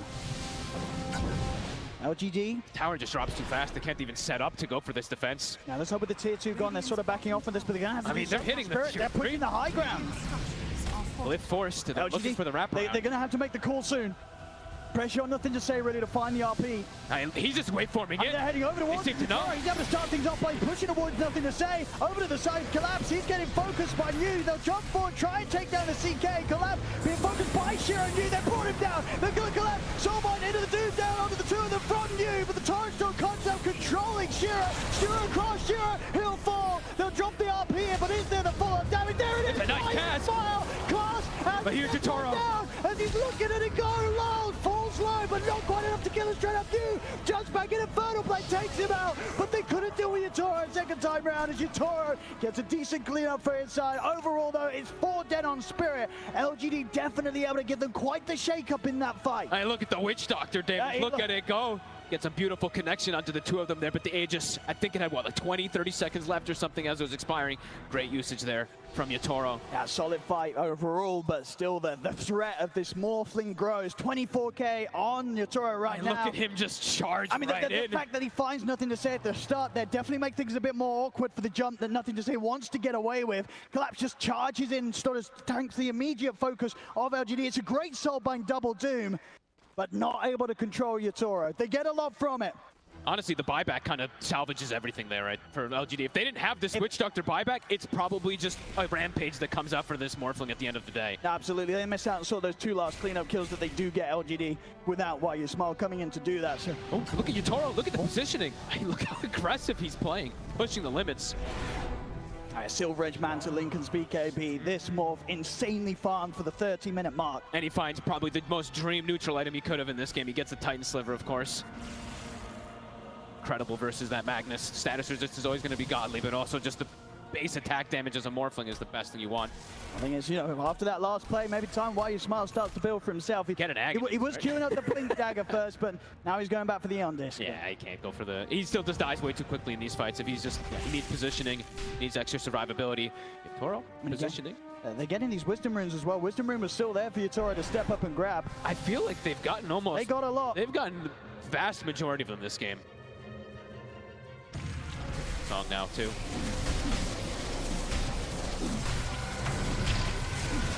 Just the speed that he's getting these items is just absurd on this Morphling. Like I said, almost double the net worth of the Spectre. Ideally, the Spectre timing, when you want to play versus Morphling, is getting that Scotty in particular at good timing. It's so slowed down for Shiro. And it's also, of course, it's not just the Morphling he has to deal with, right? It's this CK who's also still getting this explosive farm. And Collapse, he does go for the BKB. I was wondering if he was, because he's gotten pretty aggressive without having it. Now he will go for the disassemble. LGD, all ultimates to the ready once again. See if they want to try and step out and get aggressive. They tried for that last time round in towards the Aegis on Yatoro. Of course, there's no Aegis to worry about as of now. Yeah, let's see if they can always get these Linken's breaks in particular. Get the Linken's break, get this Dark Portrait, get the Doom. Ideally, they want to be able to get all that onto this Morphling. Doesn't look like they have any smokes on them at the moment. Not easy for them to make a move. They can just look to try and hold things around this bottom area of the map. Stay together as 5. They don't want to get caught out alone. They only really have this one ward down on bottom. They have the one up top too, but this is the one that they have to control this area, and they are playing into a gem right now from Miposhka. Or he had the gem a few moments ago. I guess he passed, okay, passed it off to Mira. Now, ideally, maybe just waiting for Shiro to get his next item done before they force something, or at least try for a play that the Spectre's going to have to get involved in. There's about 4,000 gold coming up to that he's yet to invest in his next item. Keep just putting down this Ob Sentry combo, just be able to scout out the poster, scout out the CK who are looking to get this constant setup. But they're having to spend a lot of time together. The only reason that the gold lead isn't growing that much further is honestly because the Doom has a Midas and this Octarine, so it's keeping it that consistent 13k. But Spirit overall, they're farming way more of the map. Morphling, CK, this Kunkka overall, always split up from each other. And they're all itemizing, or most of them are itemizing for the Linken's, right? Another Linken's, of course, finished up for Laurel too, so more and more ways to block. They'll find Miposhka here. Oh, and he just actually got the gem pass back over. This is a big kill. See if Spirit can do anything to help out. They can't. Mira throws out the brambles from the side, but as the gem hits the deck, and Shiro, he's able to grab that hit for LGD. They were passing it back and forth between the two of each other, Mira and Miposhka there. Pretty big pickup there for LGD to reestablish some control. It's all right. They want to get their gem back. Radiant's middle tower is under attack. A little bit more breathing room here for LGD with that gem switching into their hands. Breathing room to potentially finish up that Scotty. Yep. It is getting pretty close now for Shiro. Recovering. And on disc done for Why You Smile. Some more chance that he's going to be able to get his full toolkit off in the midst of the team fight, even if he does get focused. Essentially has 3 different ways to protect himself now. LGD stabilizing things a little bit here. Still, the imminent threat of the morph continues to grow. Yatoro nearly hitting level 24. He's very close to having his next item done. Scotty, of course, though, is going to be, it's going to be a pretty big timing versus these cores. Toro joining his buddy's bottom. Hasn't quite decided if he does want to finish up the Eagle Song. Maybe he's going for like a little bit bait play. I mean, he hasn't shown if he does want to actually go for the Blink Dagger just yet. Got eyes on Why You Smile. But now with the Glimmer, but they get the dust into the Yule setup. They're looking to focus the Witch Doctor first, throw out the Adaptive Strike, but not with the Voodoo Switcheroo. But they bait it. They're dropping the Torrent. They're going to be able to pull it to the side here. Wait, that was weird. Was that the Tidal Wave? The Tidal Wave pushed him the wrong way. I don't know what the hell happened there. It was right on the cusp. Anyway, they still catch him in the Torrent Storm, but it's right on the tip of the team fight. There, Collapse, he wants to charge him with the stun, but the Eon Disc, it's there. We'll get procced.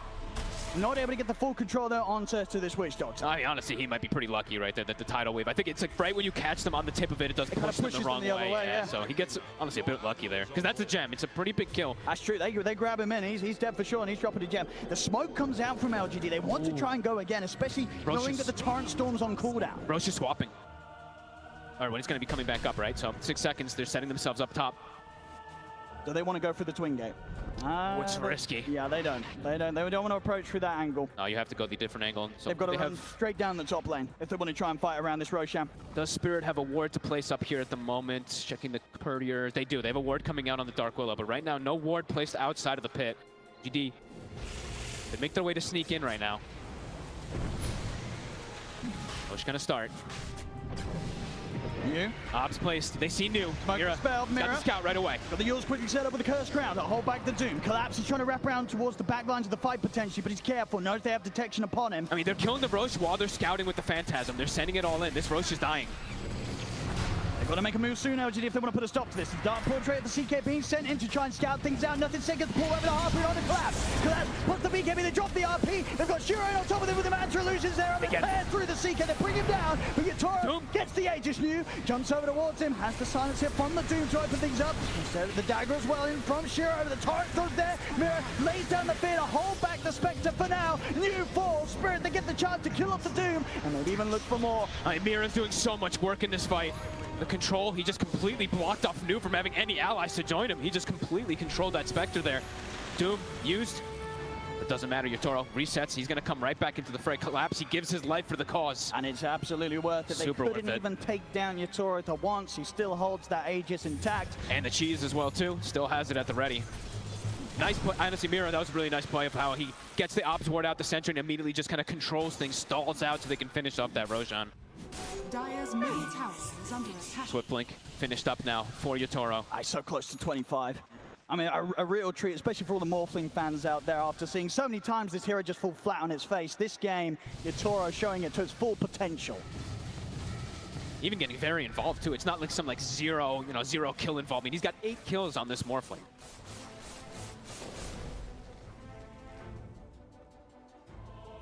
Timing, so LGD. 40 seconds until the RP. Spirit, they could definitely look to push with this Aegis, get a tier 2, maybe even start to consider pushing for the high ground with the lead that they have right now. I mean, Yatoro, 10k net worth ahead of anyone else in the game. He's just been able to keep that consistent this entire time with the pressure that, I mean, like Collapse kind of took those reins of having that top net worth, then he sacrificed himself a couple of times, and it's worked out. Tier 2 to fall. More and more openings for the map. No towers yet have fallen on the side of Spirit. And that's without even, I don't even think I've seen Miposhka throw any living armors onto them. He just hasn't had to. Say. What about Miposhka? He's got eyes on him. Oh, whoa. It'll be fine, yeah. Yeah, from the corner of the map, he'll get back to second place. The Bramble catches him. It does, they've scored him. He's got BKB, but no TP. Fear won't connect. I mean, he can BKB and run around for a little bit, but I don't think there's any way out of this one. As the whole of Spirit's pretty much closing in upon him. Yatoro, he wants to take the kill for himself, and he'll get it. That's the gem hitting the deck as well. The scouting of Miposhka, these two support. I cannot believe that Bramble connected. Now Collapse in mid. He's starting to start things off over towards New. New has the BKB TP out. He's terrified. The H1 comes in. Is the timing? It's time. It's time. It's going to be there. He's got him. They pull it back, but the blink was there. They weren't able to follow up with any damage to stop the blinks, and New still having a chance of escaping. The tidal wave won't clip him. He'll get out, but it was close. I think Laurel maybe doubted that he actually got the timing perfectly there, but he did. New, able to get away. Pressure everywhere, though. Look at Yatoro even. All the lanes are getting pressured here from Spirit. I mean, and they've still got the 2 minutes of this Aegis. They can go for so much more here, Spirit. 30 seconds, no nothing to say. He has buyback, but he'll really not want to use it in this situation. They want to force as much as they can while that mag is down. Glyph gets popped. When they have got everybody up, the high ground defense, it is strong from LGD. Absolutely. It's all right.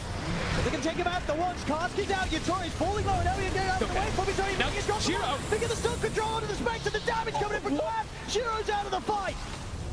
See if they can turn for more. They look to Why You Smile. He's got the voodoo switcheroo. Toro slides past, pops the lead for the Eon disc hit on, and Why You Smile. And still doesn't fall even the once. Keeping this age is fine. They chop him up with the cheese. Yatori's still good to go for more. Nothing to say. He'll get a grab on him. Aposhka gets him in with a pull of the harpoon and the skewer. And Aposhka though, he's still alive. He's still surviving. The RP's going to get dropped, but it's only onto Yatori. Yatori got the BKB off. He's perfectly fine. He just jumps in.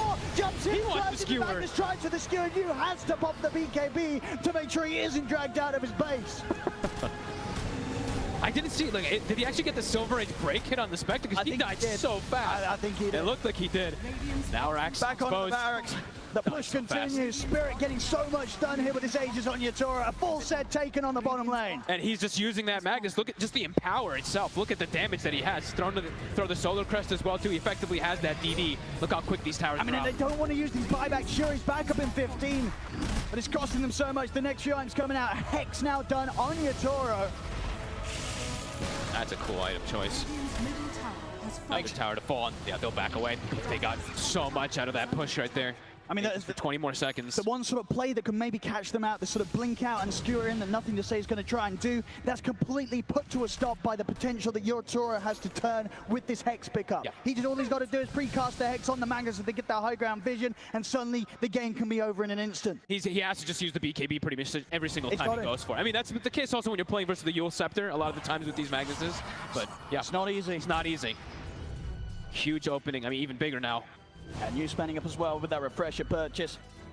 Laurel also full Octarine is finished up to a shield rune. Spirit, they're definitely very keen to fight. Collapse full Aghanim is now done. Also another layer that they're gonna have to go through to try to take out this Morphling. We'll see how chill they play it. Do they want to try and push again, or do you think they take the relaxation status and go for the next Aegis? I think they're smoking up. I'd imagine they're still pretty keen to fight. They're so strong right now. And these Phantasms kind of constantly keep these waves shoved in. They already have the lanes in good position too, so it does feel like they are definitely ready to look for going for this closeout, especially when Magnus does not have the RP just yet. Coming back up in 5 seconds. Boy, you're smart. Definitely going for the dream here. I think 200 in on the Aghanims. I think they need every little thing they can get right now. Doesn't feel like Shiro's going to be enough by any means versus these triple silent cores. Why? He's going to find him. Oh, and he just brought the gem, I think, right back out to himself as they went on him. Voodoo switcheroos will try and make things a little bit more awkward as the Eon disc is popped. They've got the X mark. Why You Smile, he's trying to get back to base. Actually, yeah, it's going to be dispelled off him, so Why You Smile will still be able to walk off. BKB point for Yatori actually uses it aggressively to try and get the kill onto Planet, but Planet was able to TP out. That's the BKB charge down the drain for Yatoro. LGD survived, nobody to get caught. They all get out of there. A nice attempt from Laurel. He actually tried to use the X Torrent instantly because the Aeon just status resistant kind of thing comes out there, but wasn't able to get the connection. That was actually fun. Y literally had just brought the gem out onto himself, like almost dies the instant he gets it. They're going to try and get back out on this LGD. Maybe see if they can hit back at Steam Spirit. Okay. Really difficult, but maybe trying to catch them off guard here. See Laurel here. They want to jump the Kunkka, they're going to try. The Lincolns, the fear's going to be there, but new pops the BKB, they drop the Doom. Shiro jumps across, they're going to go fully in on towards Lyle. He's still pretty tanky, can they finish him off? Collapse, he'll turn with the Grand Barrier to you, and the Doom gets blown up by Yatoro. Shiro, he looks to finish off Lyle, he'll get him, but it's going to cost him his life. Yatoro and Collapse clean up Shiro as well, and Shiro knew they're out of the game. 70 seconds without them, and now this he just dies to the illusion. All right. That was the Phantasm illusion. And Laurel, I mean, it takes him too long to bring it. He got the boat off before the Doom comes out. He's able to actually protect himself. Takes forever for them to kill him, and now 60 seconds. That's more than enough time for Yatoro.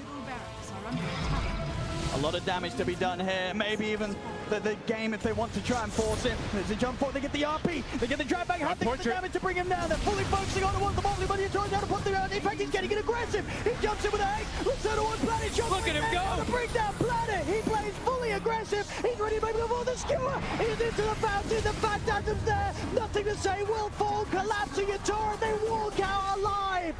Oh and they just can't kill them, even in the fountain. Whoopsie.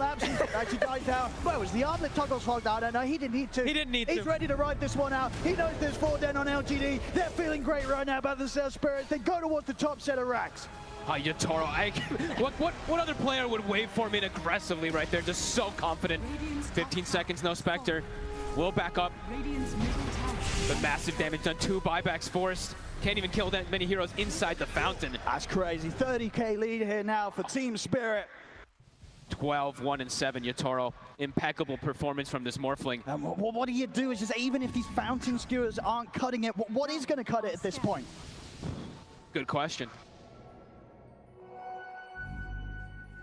Pick it up. Wait for their CK to respawn. I mean, they can go for the Roche. 30 seconds or so. We'll see that one back up. Poor little career. Radiant's middle tower Floating in the air. is under attack. Of course, with their buyback as well, the dream of the Aghanim's Witch Doctor, it's put on hold for quite some time for Why You Smile. I mean, they need to get some type of enormous double Doom plus another Doom. Either like a double Doom on 2 heroes and then maybe even the third Doom being thrown out onto the Laurel. But they have to catch this Kunkka. They have to stop so many different things. The layers of these fights are just getting more and more complicated for LGD. Lacking damage, lacking control, lacking everything, it feels like, versus Spirit. Yatoro, he's just playing so confident. The swift blink that he's been doing has been pretty cool. These little plays with the waveform. Shadowblade pickup on nothing to say, so maybe something that will give him that extra chance of closing in and getting the jump by surprise on towards Spirit, but Spirit have been pretty good with the vision. And he still only has 1 round of everything too. It's not like he has like a refresher. It does feel like they need so many different layers of these fights. Well, they're thinking about taking this fight up towards the pit here, LGD. Spirit, pretty prepared for this. Mirror just scouting things out aggressively, stepping up with the shadow round. The space is being made. Yatoro dies fast. Cleaning up the Roshan. See whether the shadow step is just over towards the illusions. Not finding anything with that one. They're just having to deal with the pressure of the creeps pushing in. So all the space in the world given for Spirit to clean up this Roshan, get themselves another round of the Aegis onto Yatoro. And a refresher shard for Laurel. Chaos in the fights even more so. Step lively now. Your admiral is on board. Whoa, planet. Deep position, okay. We'll be able to blink himself away. Final racks. Spirit looking to close it out. Yatoro buying up the full moon shard. How do they mount this defense? Radiant are It looks like they're going to try some type of very risky play, but it feels like they absolutely have to try this. They can't sit back. If they sit back, they're losing the base. They can't let Spirit be perfectly set up for the high ground siege. They have to catch them somehow off guard. Another layer to add to everything. Mira with another Lincoln. So many Lincolns. Good luck getting these double Dooms off. They're heading out. Whoa. It's all right.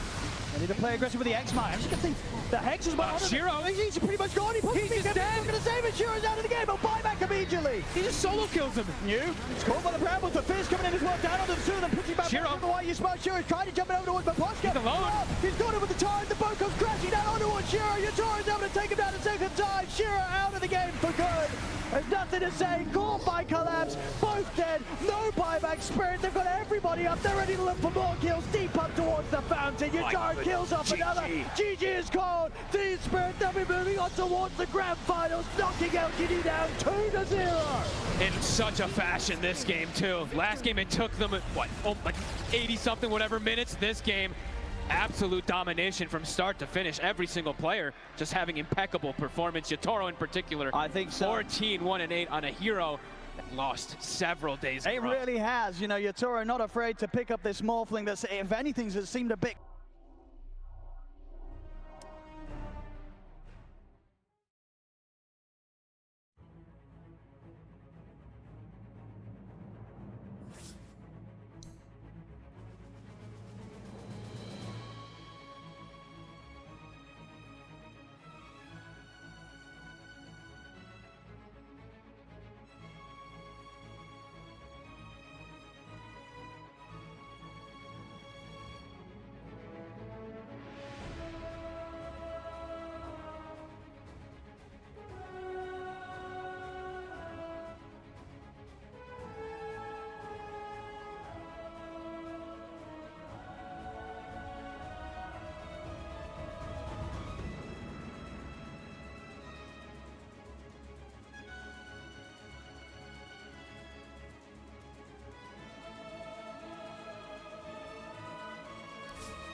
Gaimin Gladiators turn to ban.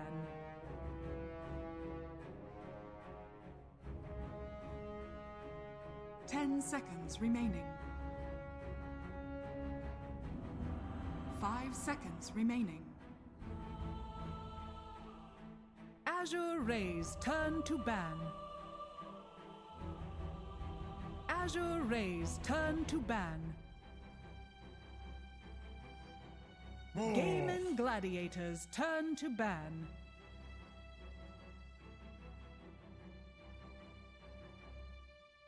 Ten seconds remaining. 5 seconds remaining. Azure Rays turn to ban.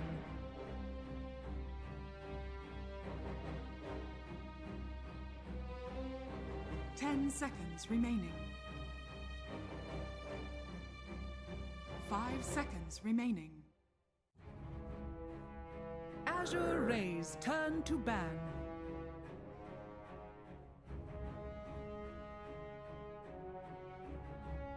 Ten seconds remaining. 5 seconds remaining.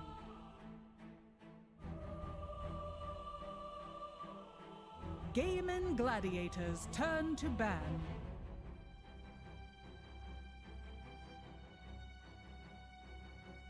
Ten seconds remaining. 5 seconds remaining.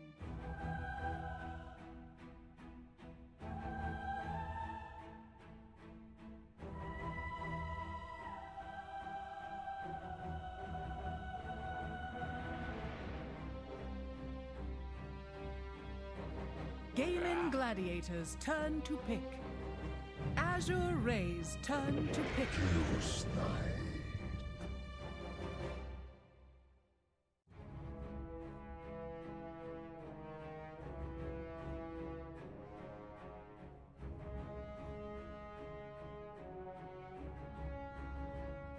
Ten seconds remaining.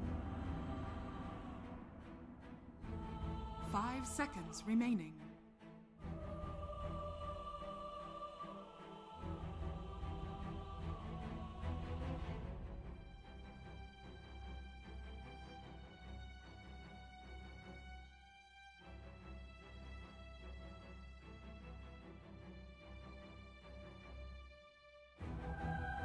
Gaimin Gladiators turn. Naga Siren.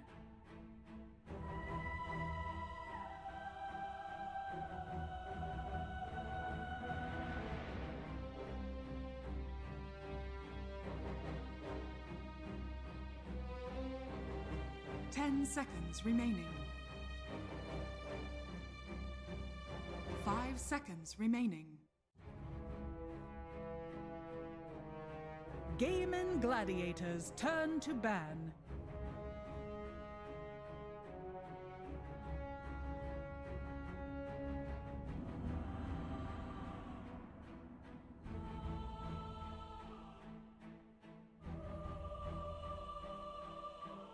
Ten seconds remaining. 5 seconds remaining.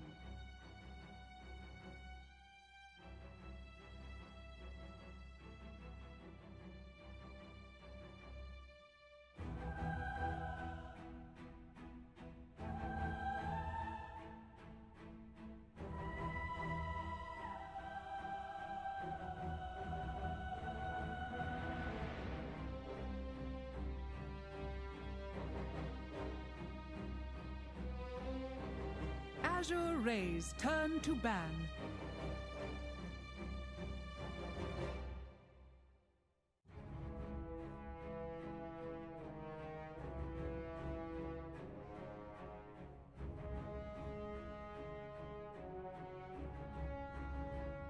Ten seconds remaining. 5 seconds remaining.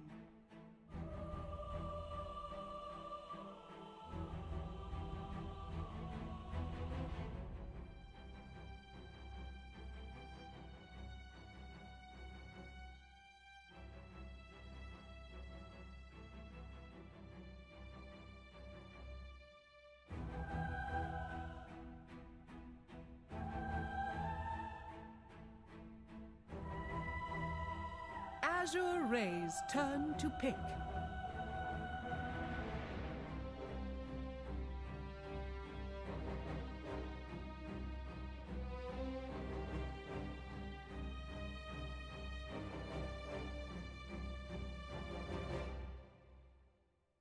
Seconds remaining. Gaimin Gladiators turn to stare your death in the face.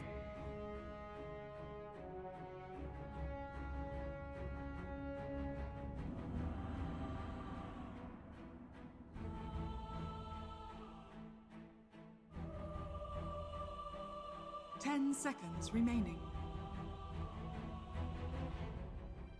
5 seconds remaining.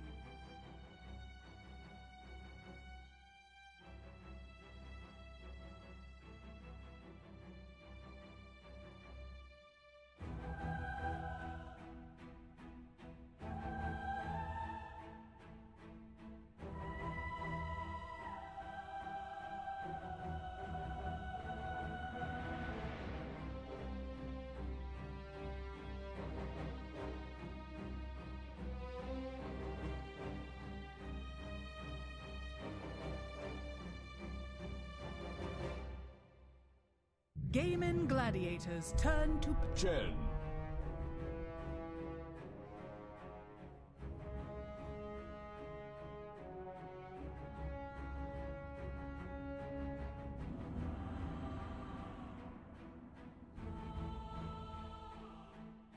10 seconds remaining.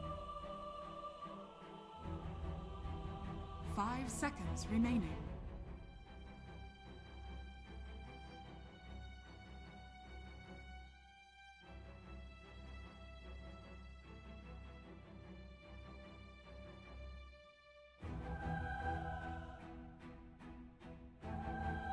Azure Ray's turn to pick. Tegna.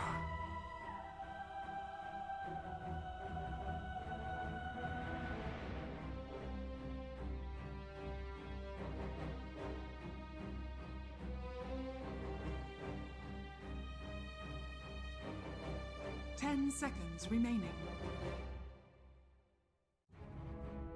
5 seconds remaining.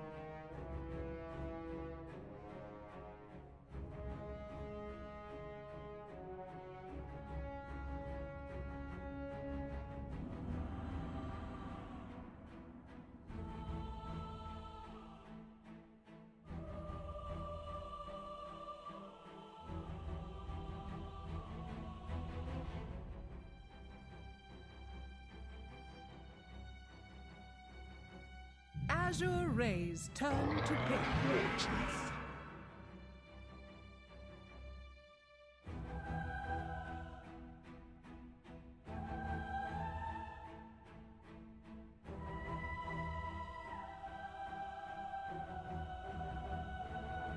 10 seconds remaining. 5 seconds remaining.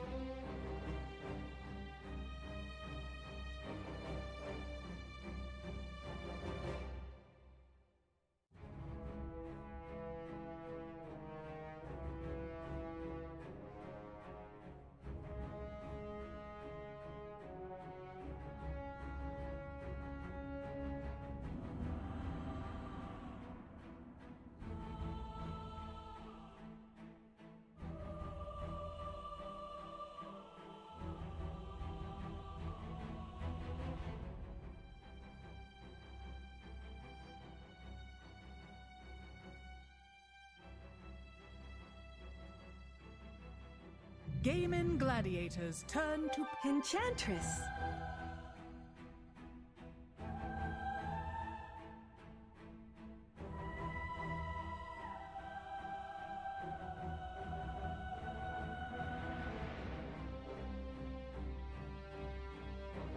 Seconds remaining.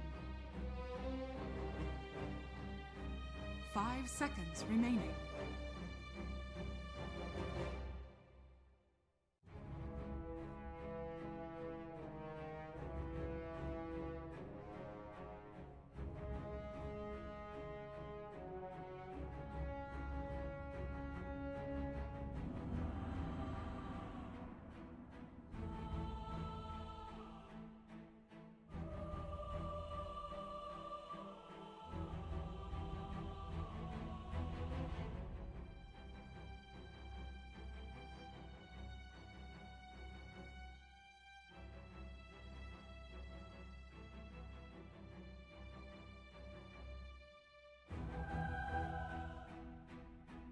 Gaimin Gladiators turn to What's ban. your way?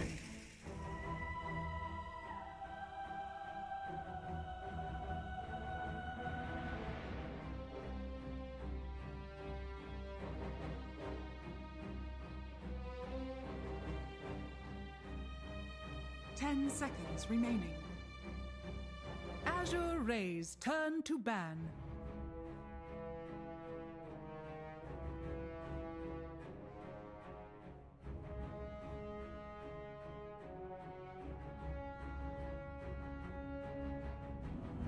Azure Rays turn to ban.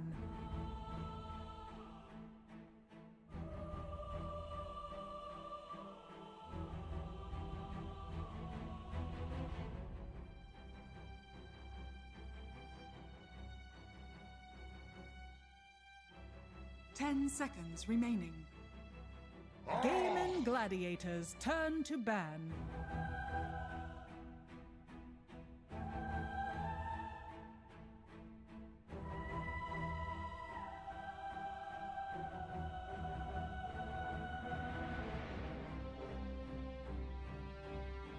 Ten seconds remaining.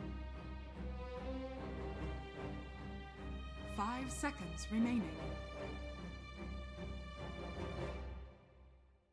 Gaimin Gladiators turn to pick. Azure Rays turn to pick. Abyssal Underlord!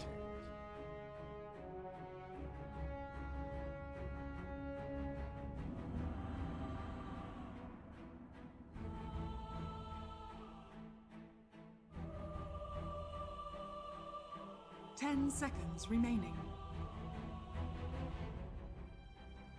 5 seconds remaining.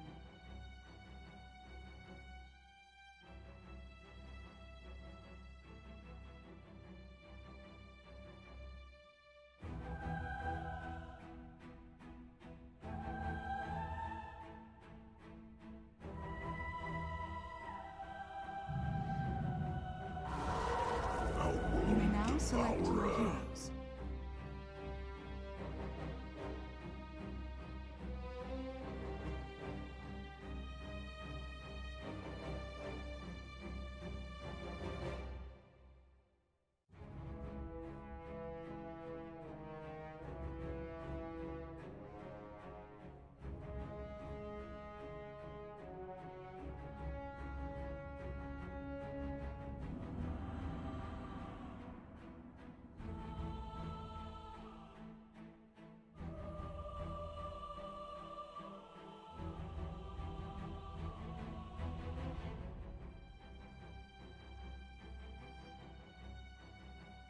Ten seconds remaining.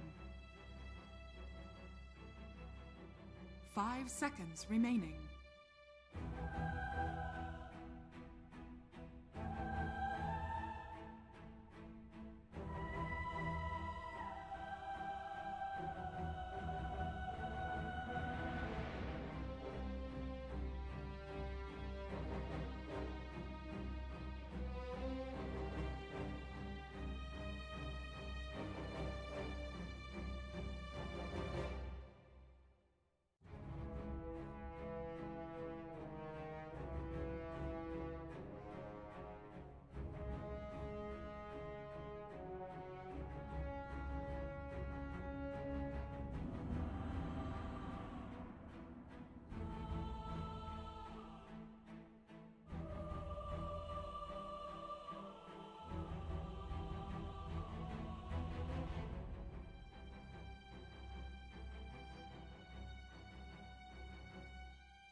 Oh, this is not news to anybody else. There's been a lot of Centaur games, but we have not cast a Centaur game yet. And I'm mega hype for these fat, juicy hoof stomps into double edges, Cinderin. What are you excited about this game? I love watching OD. So. Oh my! All right, this conversation's over. Actually, that is just filthy. I mean, I feel like your judgment of heroes, you lost your permission after you said Lion is the worst hero to play against in all of Dota. It has been unpicked this team. I don't. It's not about it being good or bad. It loses the game, of course. Oh, so that's why you hate playing against it, because you win all the time. Yeah, it's too easy. I understand. Okay. Very easy. Yeah, so there's a couple of things here. Obviously, let's talk Underlord first. Gaimin Gladiators, this has been stable for them all year whenever it's been the right game. And here, should have a good lane against Naga Siren. You have the percentage-based damage against Centaur, which is also pretty good. I guess they wanted an aura carrier with their Chen strats. This is bread and butter Gaimin Gladiators, mid-game dominance kind of lineup. And Azure Ray, a bit on the greedier side. You've got OD plus Naga. And hopefully for them, the Centaur can get off to a good start, because I think they need him to be able to hold the towers when Gaimin's ball is inevitably going to come. Do you think either team coming into this has more momentum? I mean, Gaimin have come from the beginning of the lower bracket, mind you. No team has ever reached the finals from the beginning. I think Gaimin has the most momentum because their games are shortest. So they're just faster in general. That's gotta be it, right? They're not messing around. They're winning a lot of their games with this Chen in like 30 minutes. And I was thinking, okay, in this series, Azure Ray, if you're going up against Gaimin Gladiators, don't give the Chen. Yeah, and well, they did it game one, so we'll see if they're going to have the solutions. Obviously, we're going to see the Enchantress as a potential pseudo-counter. I feel like that whole dynamic has changed a lot over the years compared to what it used to. Wow, this is quite the 1v1 support battle we have going on here. Will it end? Ench? Okay, gonna stick it up. Dead. Another right click, and there's the fairy fire. Gotcha. He had a fairy fire. You knew that. I only saw the stick. You only knew that. Yeah. Good job. Relax. Sorachio, already very low in this top lane. The old Centaur Muerta combo. Yeah, this lane is extremely potent. So you put down the calling, it gives Centaur time to walk in and connect the stun double edge combination, and then if you line it up nicely, you might even proc the silence. And that's going to be a tough one for Gaimin Gladiators. I think a lot of this is going to come down to whether Chen finds the right creep. And well, what do we got so far for good old Celery? He's got a Cobalt Foreman. You wanted momentum, here you go. There you go, okay. Just needs a Midas next. Okay. They stack. The speed aura, not the gold. Right. That's the big brother of the gold man. That is true. The gold man doesn't really last too long. One day, we'll get that buff. I mean, he's drinking that golden cup. He should be given some money as well. Creep here. Accelerate. Harpy Stormcrafter. That is that still the S tier creep? Yeah, probably. I mean, it's one of them. There's a couple that you really want in this lane. I mean, usually you want an offensive creep to play together with Chaos Knight, but I'm actually not sure if they can play offensively. Calling is such an insane defensive spell against anything Sentinel or Chaos Knight wants to do. Maybe you have to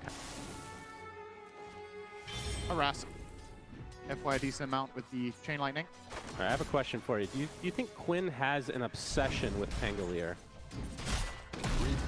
No. Feels like it's all he plays after talking so much garbage about picking that freaking hero. He loves it. I mean, it keeps getting nerfed. Keeps seeing it over and over and over. How does it fare against the OD? Because this is a hero that we haven't really... I mean, we've seen Somnus play it. He's like... I don't know if he's the only one, but he has played it ridiculously well to the point where I'm unsure why it's not being picked by other teams. I guess there's just not many players in this tournament that really feel comfortable on it. The only other player that comes to mind that we saw play it was Kiyotaka, and that was hit or miss, to be honest. Somnus has been the only player that has been consistent on this, and I mean, we say that. It's been 2 games, right? It's not overwhelming, but yeah, the lane matchup itself should be good. OD kind of loses to absolutely no melee heroes in mid, I want to say. Pango should be pretty straightforward, but at the same time, in that pool of mid heroes, Pango is maybe one of the melee heroes that stands the best chance. You can always disengage the harassment with Swashbuckle. You can get CS because you have spells that CS for you rather than just attack. But I expect Somnus to come out of this lane at Chaos Bolt. Starting action there with Hoof Stomp with Chalice, who's now completely out of mana. See if he goes for... I mean, we're seeing a lot of 1-1-1 builds on the Centaur. Game that Zai went, he went 2 into the passive. kind of had to jungle a bit, and he just had a really rough game overall. Yeah, this is going to be a much better laning stage for the Centaur than it was in that game, though. We've already come. Okay, there we go. Calling with Healing Lotus. Stomp. Yep, back into it. Didn't get stomped. Nope. Double edge is there. First blood goes the way of FY. See that Chalice dies shortly after, so it is a trade, but Azure Ray going to be very happy with that. That trade isn't necessarily the absolute worst because getting levels on Chen is really powerful. Getting a stronger creep and more creeps in lane will be helpful, and obviously, considering how this lane goes, if he has any sort of just regeneration item or any heal, or in this case a protective item such as the medallion, that is even hybrid, can also use it offensively if they see a kill opportunity, should probably make for a good laning experience. I don't really think this was a significant loss for Gaimin Gladiators because they traded. Duracho should be a bit more comfortable here knowing that Celery's got his back. Yeah, what would you say the reason that we haven't been seeing Underlord all too often, despite this being an ace special? You can see Deadshot back in the top lane. Oh, that to the hook max on double edge to follow. Celery is just dead. That was... Along with the Harpy. I want to say that was within 10 range of missing that hoof stomp. That was super close, Chalice. Well done. Underlord... I mean, the hero is kind of strange in the sense that it's very one-dimensional, right? Like, you're very slow, you only play a specific kind of fights well, you have some very bad lane matchups. In this case, you feel confident picking it because you know the Naga will be carry. But some of the other carries that we've seen in this tournament, such as sometimes like Monkey King would be the standout one, makes your game miserable. And this hero just flat out is not good if it loses horribly. But in this matchup, you feel safe as ace. I think you're great time. You'll get a Vanguard very soon. Get to work those Auroras and more harassment. For it again, yep. The calling with the hoof stomp double edge.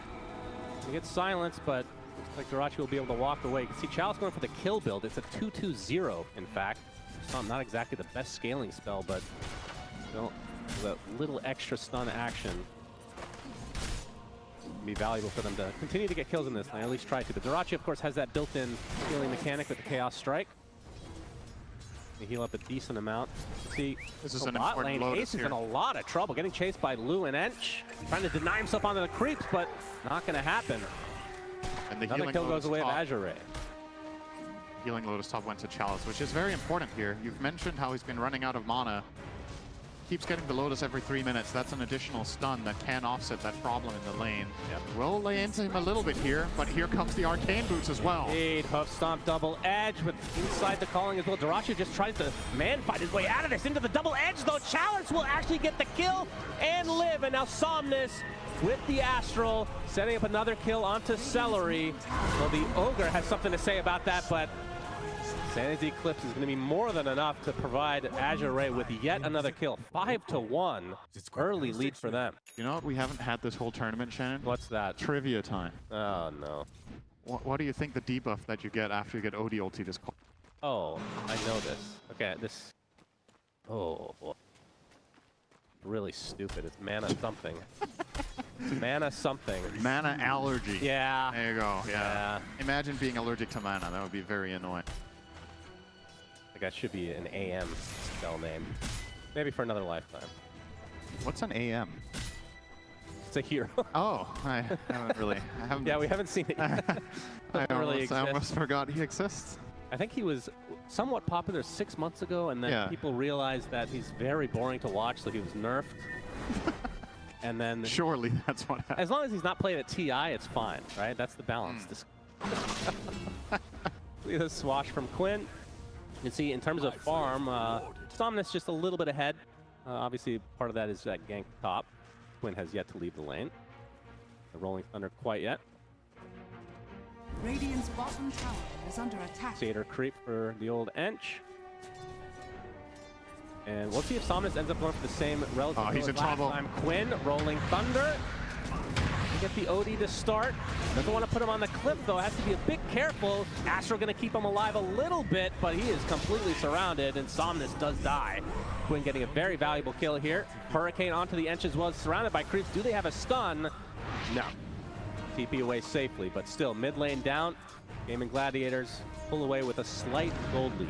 Yeah, that is a very good kill for them to get. Obviously, Somnus was starting to have a, I mean, not an outstanding game, but OD is the kind of hero that you want to kill a couple of times if possible, so just slowing it down.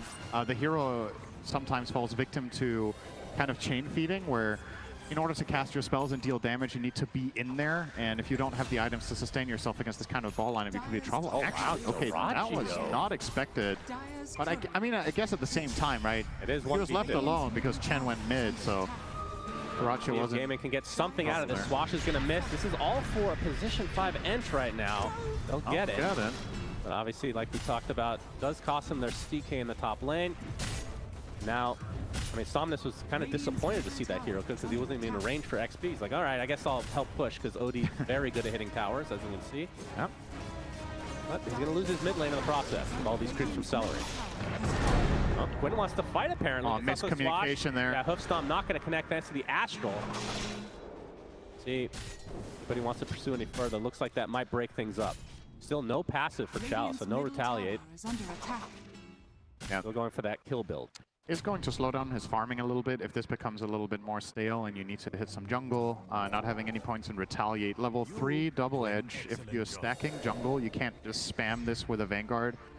The Seeds of Serenity offset it quite well though, so perhaps he's going to be okay. But yeah, a lot of the time we see Centaurs go to something like 1-1-4 so they can keep farming essentially for free all around the map. You can't really question how much it paid off top, right? Yep. Ratio was shut down quite effectively. 3 deaths on the Chaos Knight so far. Is the lowest net worth core aside from the OD of Somnus, who arguably maybe rotated a little bit too much. He's moved top twice, like you pointed out. The second time he got nothing out of it except some tower damage. And the first time he was also maybe a little bit late to the party, so... Zeracha refuses to give up this tower. You can see the calling come in, along with the ult from FY, already level 6, trying to apply some pressure to Zeracha. Quinn TP's in with that Rolling Thunder, looking for Chalice. Looks like that's going to be an easy cleanup for Gaimin. So good rotation overall. Meanwhile, hit a Malice from Ace, but he's surrounded by enemies, trying to go through his Fiend's Gate, but it's not going to happen. He will die. But meanwhile, fight continued in that top lane as Quinn will secure a double kill. Yeah, honestly, they were not even close to killing Get that courier. That was when they went for CK there. I think they only got into about a third. So overestimating how much damage they had in the tank there were Azure Ray, and that punish from Gaimin hurts twice as hard when you also lose the tower. So I feel like we've seen this type of game from Gaimin a lot of times this year. I feel like I'm watching a replay of half their games. Which means, by extension, Azure Ray cannot be surprised. Like, this is Gaimin's best strategy, you could say, like this archetype of strategy that they're running here. And something that we've had the panel talk about in the past as well. Gaimin Gladiators isn't exactly a team that comes out with some really big, surprising picks that much, right? You could say Underlord isn't picked that much, but the style run into Lou. Lou, no song to work with. Turns to the little piggy. FY trying to help it as much as he can. Looks like that's enough distance for the Naga to get away. Might cost them their Ench, and it will. A good sacrifice for Azure Ray. Could have been a lot worse. That's the thing about Gaimin, though, is that you're watching the strategy and like this. You could have shown me this draft, and I would have guessed it was their team, right? You just blindly show me this draft. Well, you just played Pango, and you know already, right? No, who played this at TI? You'd be like, that's Gaimin Gladiators. But the fact of the matter is, you know they're going to run it. They're going to keep running it until they lose. And that's not really been the case. So, you know. They're not slaves to the meta. Nope. They're doing what they want. They're doing what they want. They're doing what they're good at. And if you're not good enough to beat it, they're going to keep doing it. That's why we found ourselves in this elimination match. Lower bracket of TI. Winner of this, here's top 3. Face off against LGD tomorrow. Quinn now with the illusion rune. So has Diffusal coming shortly regardless. Yeah. Lou gonna be working on Manta. No big crazy items. No switch ups from the Naga. That feels like one of the most cookie cutter heroes in the game in terms of just itemization. Maybe a Bloodthorn 4th item. That's the switch up. Centaur, on the other hand, you just get HP, so they're very exciting. He's going to be going for pipe this game. Do you think he's going to have to go for a blink a little bit earlier than that, or they're just taking this a bit slower? It's kind of awkward, right? Because if you go dagger first and you jump in and you catch a stun, it's nice, but the counterplay potential from Gaimin is just extremely powerful, and you might not be able to overpower them anyway when Chen shows up with Hand of God and maybe some good creeps and Underlord. Oh, Gwen with the Rolling Thunder. That's a kill. Okay. Oh, wow. That was extremely casual. He just walked up and slapped him in the face. Yep, that was Diffusal now online for Quinn. unexpected. I don't know how that was so easy. It's kind of strange that there wasn't any protection there and that he just got caught, but that's going to cost them a tier 2 tower by the looks of it. Maybe they're going to try to defend. All right, Somnus is here. Damage. Finds Ace. That's a lot of damage being applied. So much pure damage. Insanity clips the follow. Looks like that's going to be the death of the Underlord. Somnus now finding himself next to Quinn as well. It's going to be a trade, though. Somnus will fall. Accelerate trying to run away from Chalice and company, but that's not going to happen. So a 2-for-1. The Ench looks like will live. The Zoo not able to fully commit any further.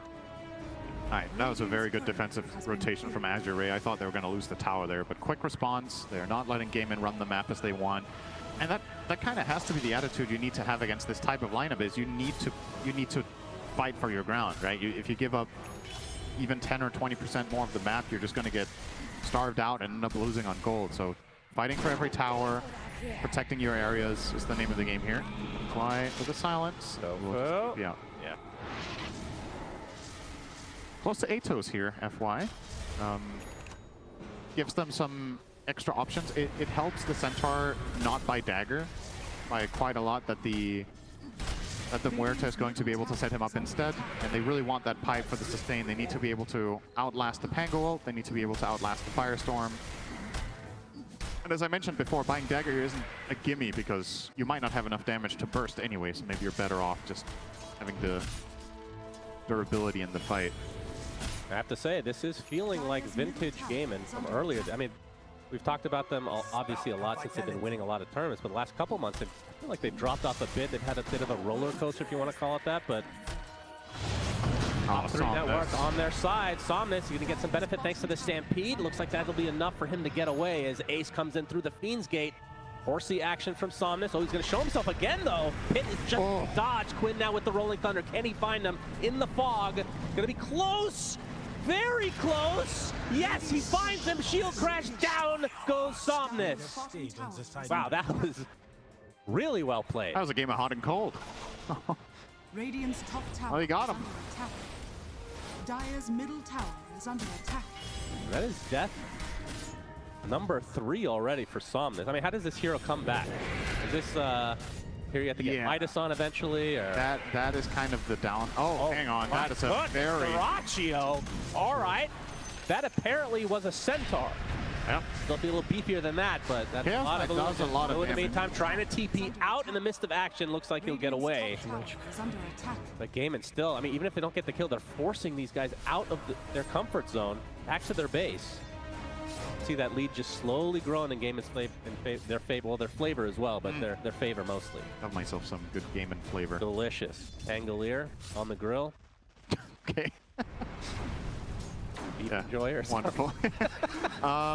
Yeah, so what does OD do to recover? This is kind of one of the problems of this hero, is when it's doing poorly in the beginning, the recovery curve is quite steep, and you also didn't go Midas. So I think that is probably part of the reason that a lot of OD games that do get played end up buying Midas early, because the risk-reward of bypassing it requires a very, very well-executed game. And just these couple of deaths on Somnus now, the hero doesn't farm that fast. So if you don't have Midas, Tier 2 tower down not catching 17 minutes. Rally skeletons. Yep. Oh, that's something to fear. We love the boys. A lot of the boys here.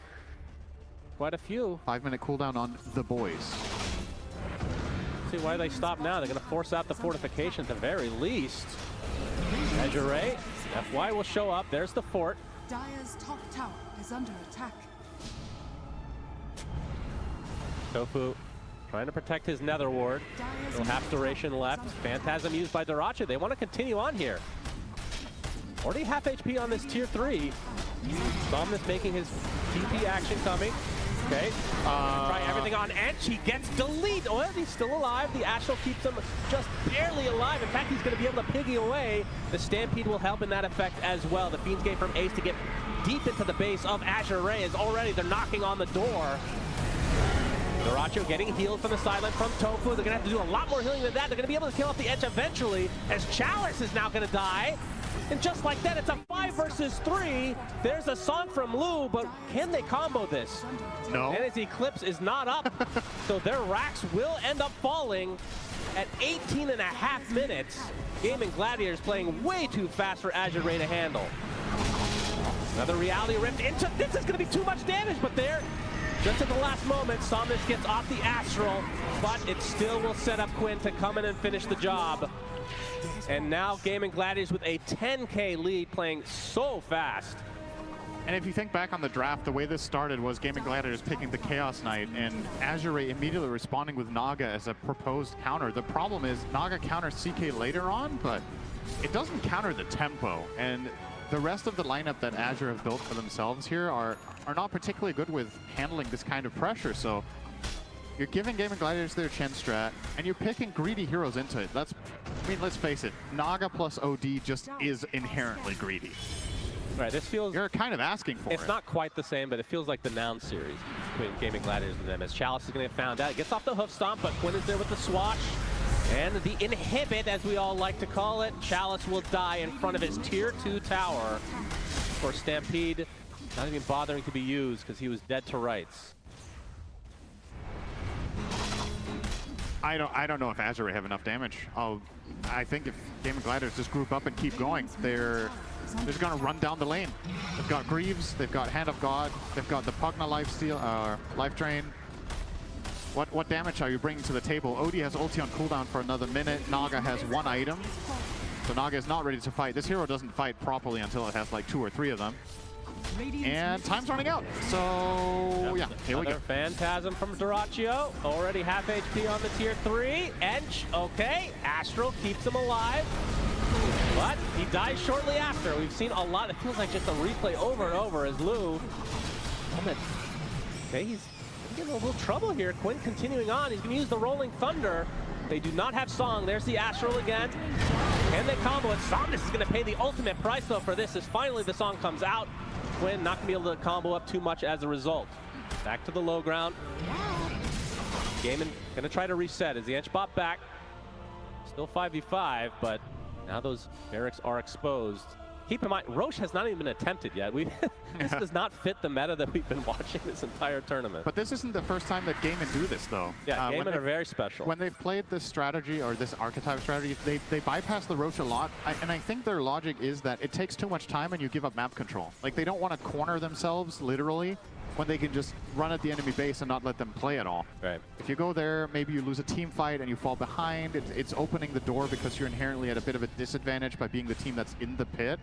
Like this, neither team has Aegis, and if you're stronger, you don't need it. So, okay. Okay. All right, that wasn't Enchantress no longer though. Another Astral Imprisonment onto the center, who's stuck inside the pit, so gonna get rooted again. Brought back with the Reality Rift into another root. But the Deadshot's gonna keep Quinn away, but still damage is being applied to these barracks. And Azure Ray not showing many signs of life here. Lou on the backside is going to try to help out, but they've already lost the Centaur. And now Somnus on the run. All he can do is go back to base. In fact, he might be back to death.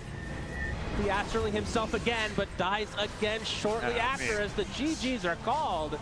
And Gaimin Gladiators completely stomp Azure Ray in game number 1. Gracious. Yeah, I think you hit the nail on the head when you said this reminds you of the series Gaimin had against Nouns. I feel like Nouns fell into the exact same trap, kind of adjusted their draft in the exact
Azure Rays turn to ban. Gaimin Gladiators turn to ban.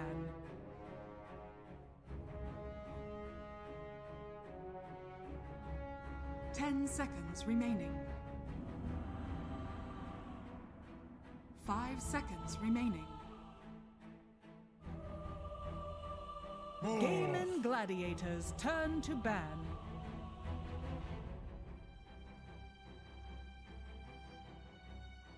10 seconds remaining. 5 seconds remaining. Azure Rays turn to ban. Gaimin Gladiators turn to ban.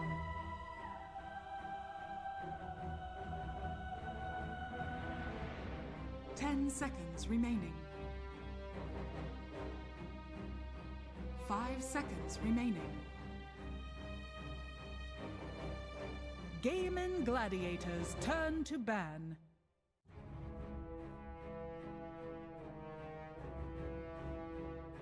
Ten seconds remaining. 5 seconds remaining.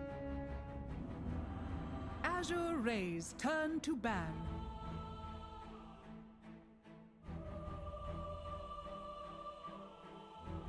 Ten seconds remaining. 5 seconds remaining. Azure Rays Gaimin Gladiators turn to Tegna.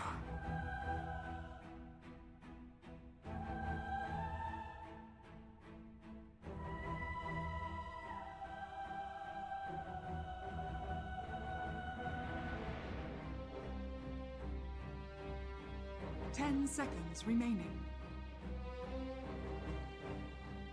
Azure Rays turn to ban. Weaver.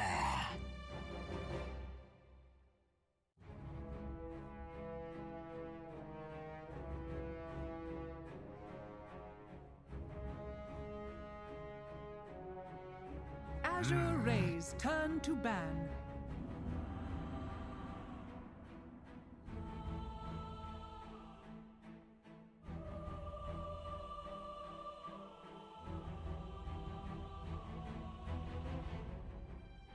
Gaimin Gladiators turn to ban.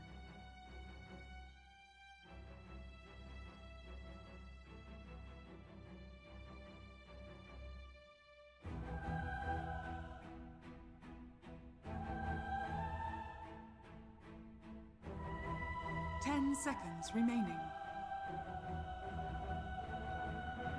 5 seconds remaining.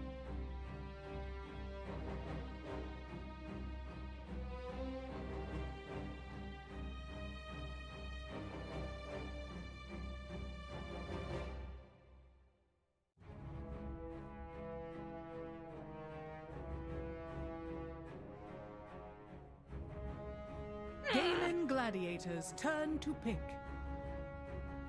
Azure Rays turn to pick. Stare your death in the face.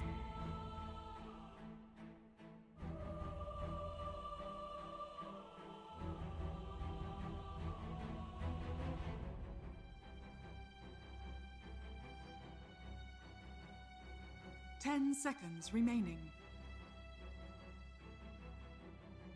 5 seconds remaining.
Azure Rays turn to pick. Clockwork!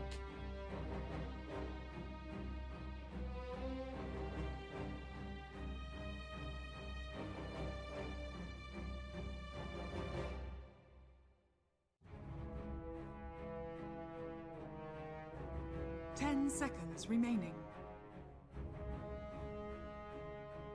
5 seconds remaining. Gaimin Gladiators turn to Admiral Concar.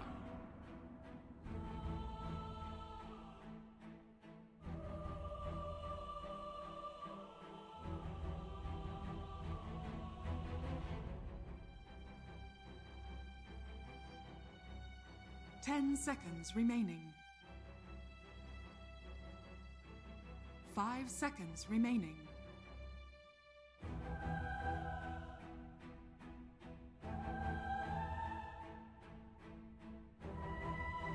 Gaimin Gladiators turn to Lone Druid!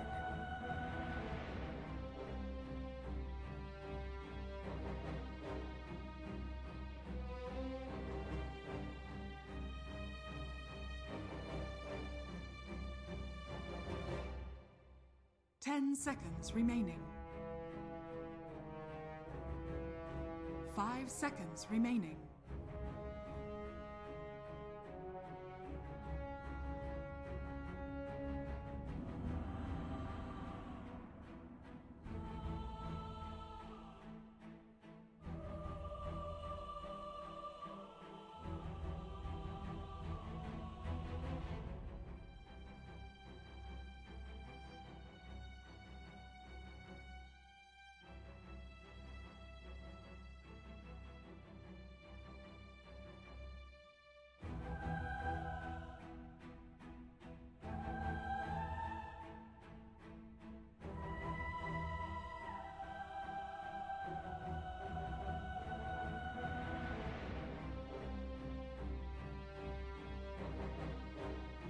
Azure Rays turn to pick. Enchantress.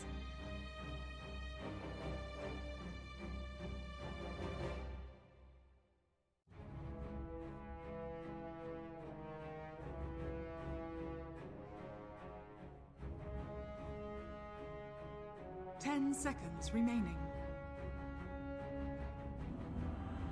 5 seconds remaining. Azure Rays turn to ban. Templar Assassin. Gaimin Gladiators turn to ban.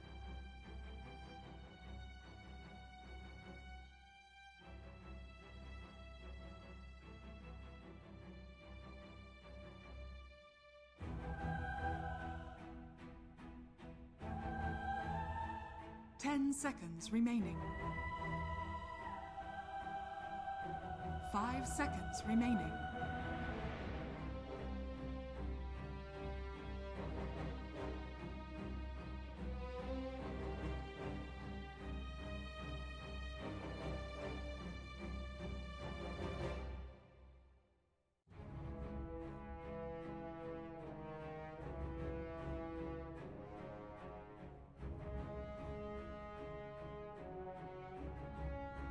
Gaimin Gladiators turn to ban.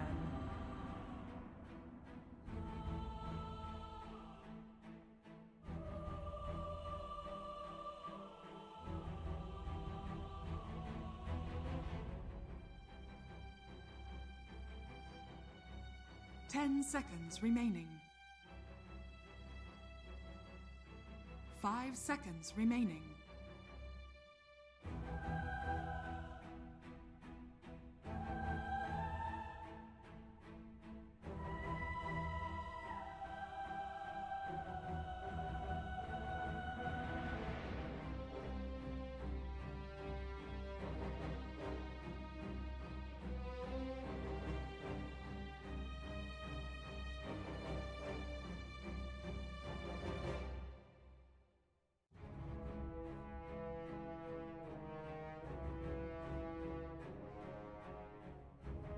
Azure Rays turn to ban.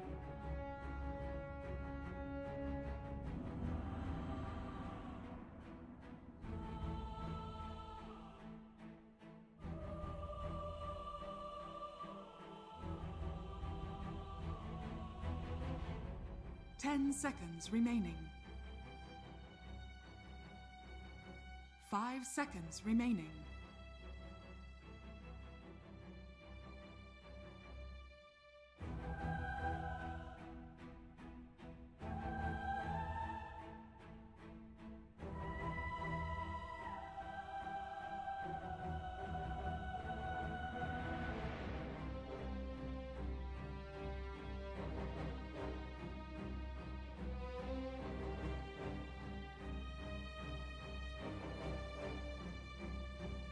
Azure Ray's turn to pick.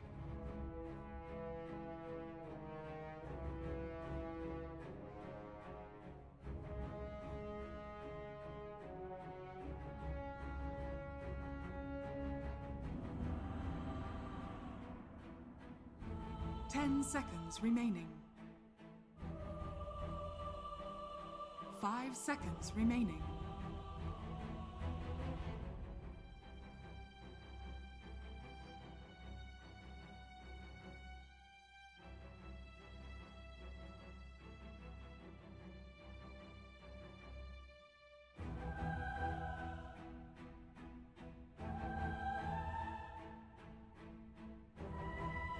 Gaimin Gladiators turn to Brewmaster!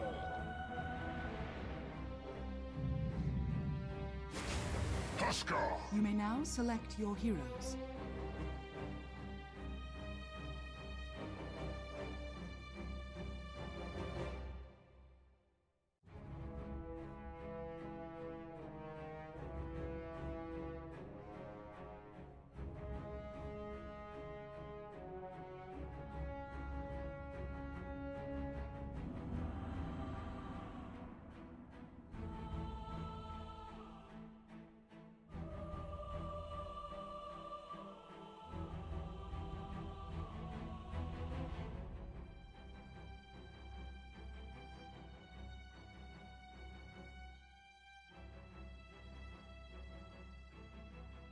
Ten seconds remaining.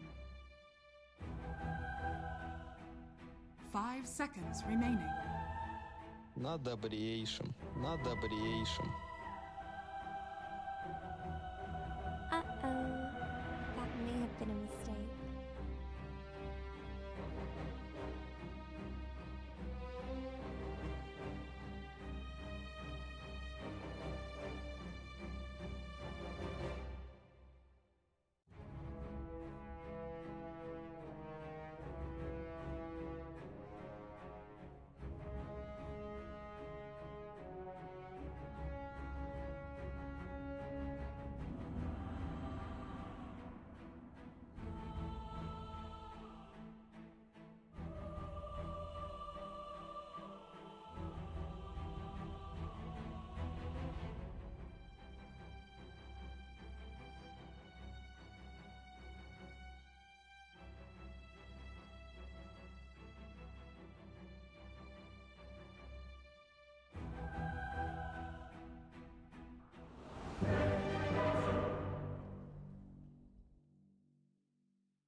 Uh-oh. Prepare for that battle. may have been a mistake.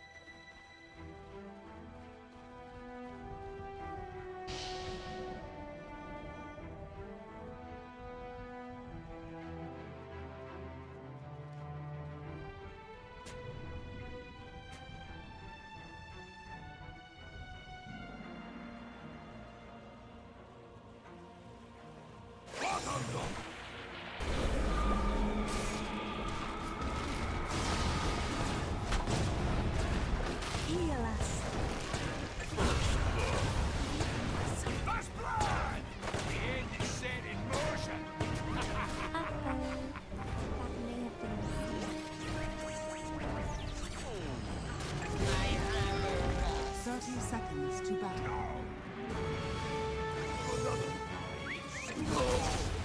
Operate the needle Oh, Lanham's not going to be too happy with the beginning of this game. Holy Jesus! Already 3 kills for Gaimin Gladiators. That was the biggest inner fire I've ever seen. Now Somnus under his tier 1 tower will fall as well. A 1K lead at negative 10 seconds in game number 2 for Gaimin Gladiators. Oh my God. All right, well, can I just say I love the irony between, or the juxtaposition of that interview, and you can see at the same time his team just getting bodied in the river. It's like, I don't think they have enough control. Yeah, we just handle us and kill 4 heroes. The only thing missing was Curb Your Enthusiasm music in the background, because my goodness, that could not have started any better. This is a 2K gold lead, minute 0 for Gaimin Gladiators. They get 3 bounty runes, 4 kills, of which 2 of them go to the lone druid, a tempo-based offlaner that Gaimin Gladiators are running.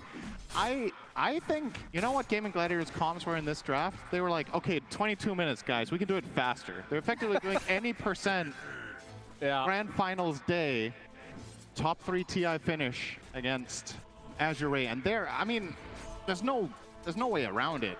Azure are already in serious trouble here, and they've got to pull one out of the bag to handle this safe lane. Yeah, I'm going to have to go back and watch that VOD a little bit later. Zarachio's taking a little bit of damage here in that bot lane, but that level 1 inner fire, I think it hit 4 heroes, if I'm not mistaken. Yep. A wombo combo before the runes even spawned. Okay, so if you're Azure, can't stop laughing. How do you reset after that? Because that is so ridiculous. I mean, the main thing that you have to try to play on is recognizing you need to not let this snowball, right? Like, that's the biggest thing. If you can't win your lanes at this point, oh boy, FY is dead. Yep, it's snowballing already. Chalice now in a 2v1. Gonna take some heavy damage, will likely live. Yeah, Gaimin Gladiators have strong lanes too, did I mention that? Ench Weaver on one side, Lone Druid Muerta on the other. So not only did you lose the rune fight, you're playing against some extremely powerful lanes. And that's what I was gonna say is, maybe you can't win the lanes in this game. The challenge now is to not bleed too hard, because I would feel like if this started out at just as a flat-out even runic courier kill. Oh boy, well, it's just the Wraith Band recipe. It all adds up, you know, they're already starving, so... Yeah, true. If this had started out with a 0-kill rune exchange, I still think Gaimin Gladiators just have better lanes. Yeah. I think all 3 even are in their favor on paper, so you add on top of that terrible start, and it's just adding fuel to the fire here, so... Yeah, I mean, you didn't even mention Huskar versus Kunkka. I mean, any melee hero is going to have a lot of issues against the Huskar. Yeah. And what about in the game as a whole? Because Lanham wasn't too impressed. I mean, forget about the opening moments, obviously, which he was not privy to. Yeah. FY, looks like he's a goner as well. Zarachio should be able to find him. Indeed, he does. Already on a killing spree. Now the Swarm attached to Chalice. Got a minus armor now. We'll pop the wand and be able to waddle away. But Huskar as a hero for like the mid to late game, if you want to call it. How does that hero fare these days? I can definitely see what Lanham was talking about control, right? Like the Radiant Lanham in this game doesn't really have much in the way of stuns or slows that are reliable, but what they do have is really tanky cores that are dominant in lanes. So the Huskar pick is largely dependent on this early game to go very well. He doesn't have any protective line of like healing or save, which you usually pick this hero with. But again, on the side of Azure, not exactly the best damage either, right? You need time to get that damage. A lot of damage just being gone on by this bear. We'll have to use his meld, which obviously I'm not going to have a detection that deep into the tower. So he will live, but goodness, getting bullied so hard as Chalice will now die. And Zarachio, he's 4-0. Yep, and he went Urn, so he's snowballing this lane really, really hard. I mean, is he just gonna... Yeah, I was just wondering, are you just literally just gonna dive between the towers? Okay. Yep, Urn charge already applied, and FY is in a lot of trouble. Only level 2 will put the Nether Ward down, but the Pinecone will get his revenge as Celery claims that. That is just absolutely ruthless. 5K minute 4? Yep, it's 9-0 after that pop shot from Tofu. Well, we officially have a 5 top net worth heroes on Gaimin Gladiators. 4 minutes into the game, they're position 5, within the enemy mid. Indeed. That is, if you're new to Dota, that is not a good sign for the Dire team. Gold is good, and you need more of it. Quinn trying to dive against Thomas. Hasn't quite yet. Celery's going to find it with the tomato. Inner fire to destroy Somnus again. Radiant's middle tower is Gaimin Gladiators clicking in every way possible. Healing power. And Azure have really... All right, good news. Brew is ahead of Muerta by 30 net worth, so they have a hero in the top 5. Saving grace for Azure. Is under attack. Dyrachyo continue to bully in that bot lane. He can just be left to his own device. That's the crazy part, is now you have these support heroes who can just roam freely because the cores are just so farmed. They can handle 1v1 or even 1v2 situation. If there's a player hero combination I would want to be playing with when I'm ahead in the early game, it's Celery Ench. This guy is an absolute terror on the map, and his next target. Pinecone has come again for you. Celery will claim this time 11-0 Gaimin. Oh, would this be the first kill for Azure? Quinn getting pretty damn low. Berserker's Blood doing pretty good work, but he finally will fall to FY. Not exactly the hero that you would want that on if you're an Azure fan, but at least they get a goddamn kill this game. Good God. When is the last time you've seen a kill bounty of 750 minute 6? That's how much gold they got for Quinn. Ridiculous. Oh my goodness. Yep. It is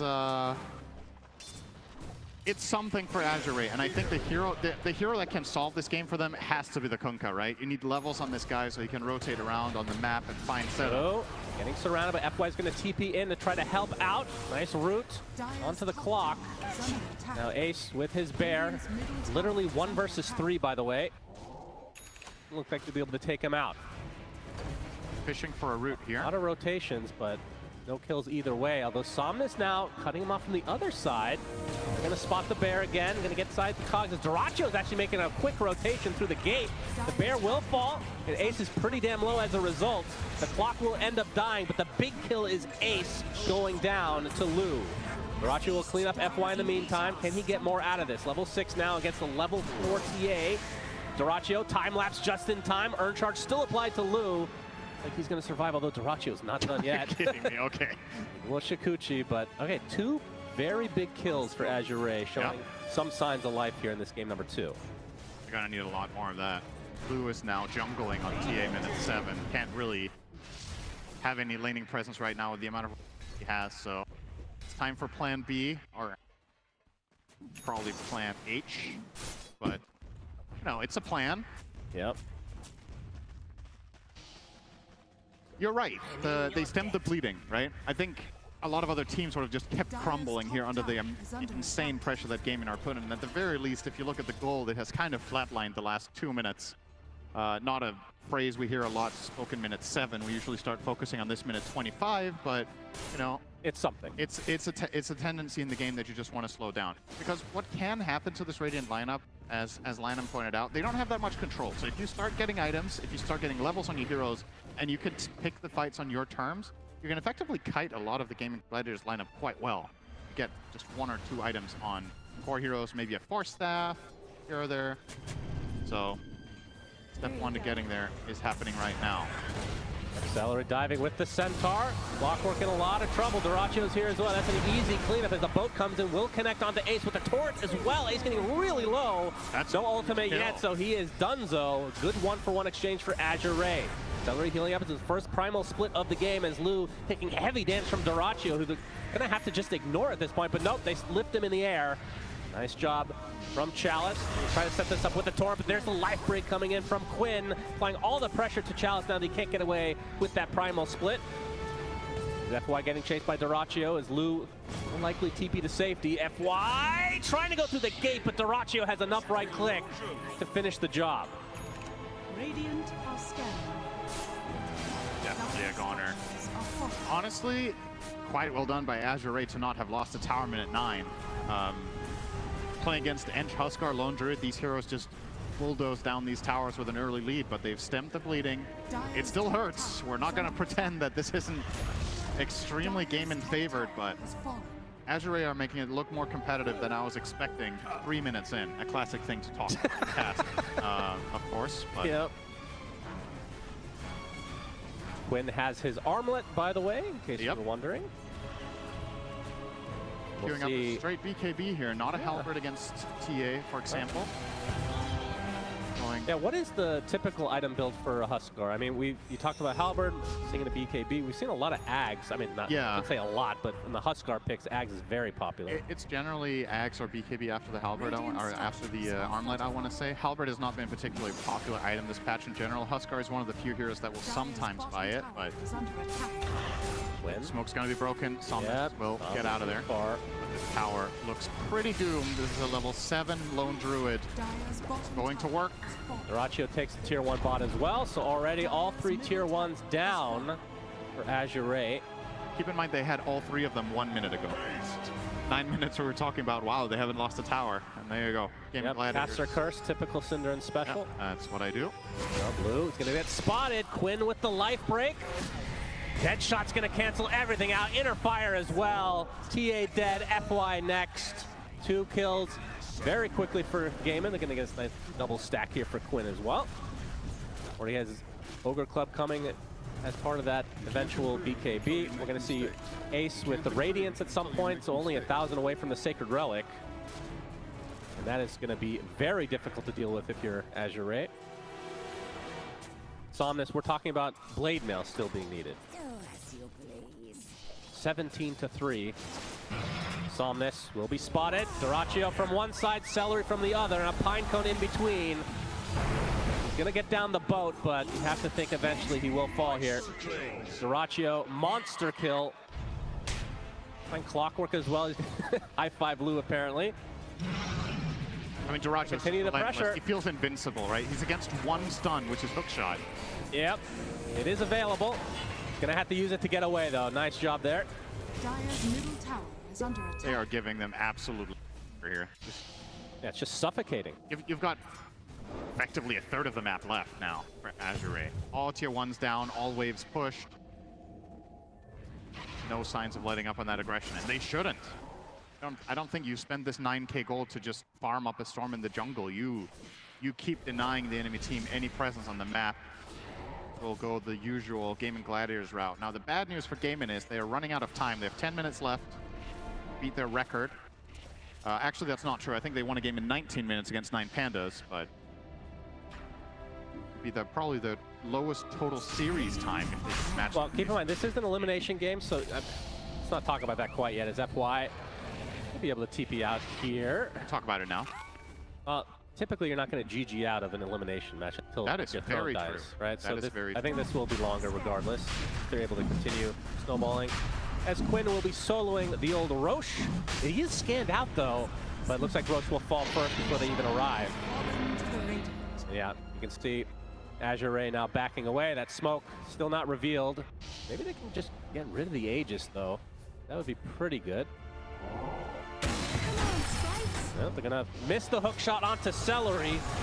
Gonna get torrented into the boat though. Dyrachyo coming in from the other side as a life break will connect onto the clock. That's a dead boy. 100% will burn to the burning spears. As Dyrachyo now with nice swarm hitting 3 heroes. FY take a dead shot and will die shortly after. Another 2 quick kills for Gaimin. Godlike minute 13 on the Weaver.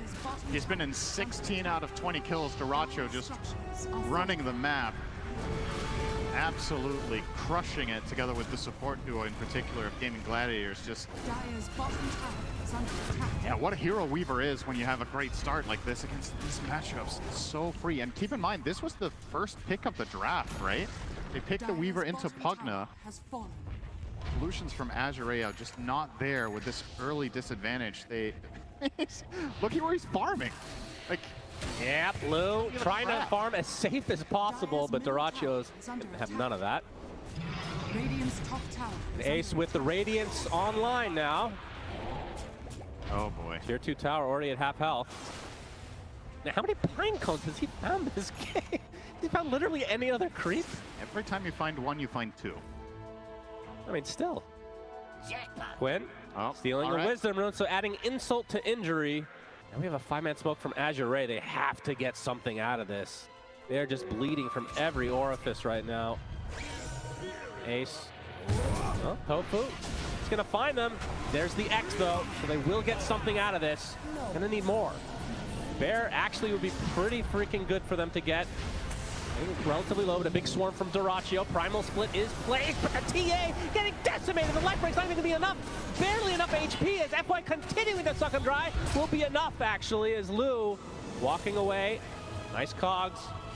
Back Dyrachyo. FY will likely pay the sacrifice, but he did a very good job there for Azure.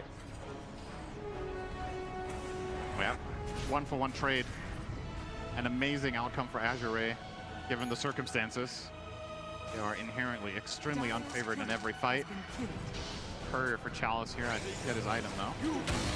Has the Vessel against the Huskar, so there is a path to a kill, but he has Aegis. Killing him twice is borderline impossible, so you kind of have to wait it out. Try to get some sort of damage item on Lou. If he can get it, this Deso that he's working on, maybe there's going to be enough of a punch. Yep. Lou and company. Try and force Gaimin back here. Just farming up the cogs now. Everything is Gaimin's to tank as Quinn jumps in. Nice Decrepify, going to keep the damage off of the clock as the Aegis is already out. But Ace's Bear is creating so much space with his Radiance. Clock is going to die very easily to the hands of Quinn himself. Tier 2 tower will fall next. Only one Tier 2 remaining in the top lane. Now without that Aegis, we'll see how aggressive Gaimin want to continue to be.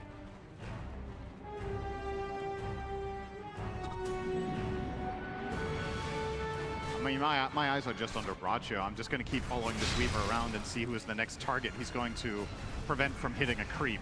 That's really been the mantra in this game, is you guys don't get to have fun. I don't think Azure are having particularly much fun on anyone. So Dyrachyo, job well done.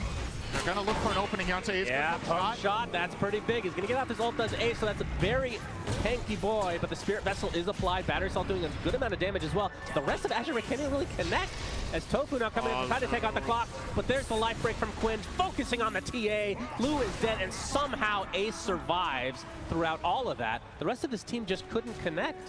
Yeah, it's a good hook shot, but they couldn't get any damage in there. TA wasn't in range. The moment she tried to come close, she got in trouble. Brewmaster didn't have, I don't know if Chalice had split there. Maybe that could have been something. But Azure defending this Tier 2 tower against the Bear. We can see Dyrachyo is just taking their tower themselves in that mid lane. Ace looks like his Bear and himself will die. Good punish, but it is costing them dearly. Dyrachyo looks like he'll get the range racks.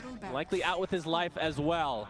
Oh my god, that was like a double or triple rally from the Dark Troll Summoner, so that push was stupidly quick. You bring in the rally, you bring in the Deso of the Weaver. And yeah, you find a nice kill on the lawn, but was it worth it? Maybe it was, honestly. I don't know, actually. It is just ranged. I mean, yeah, it is a net worth swing there, but doesn't really account for the Tier 2 tower now falling. The tower falling anyway. You lost your Tier 3, you lost your range racks. Oh boy. Oh boy.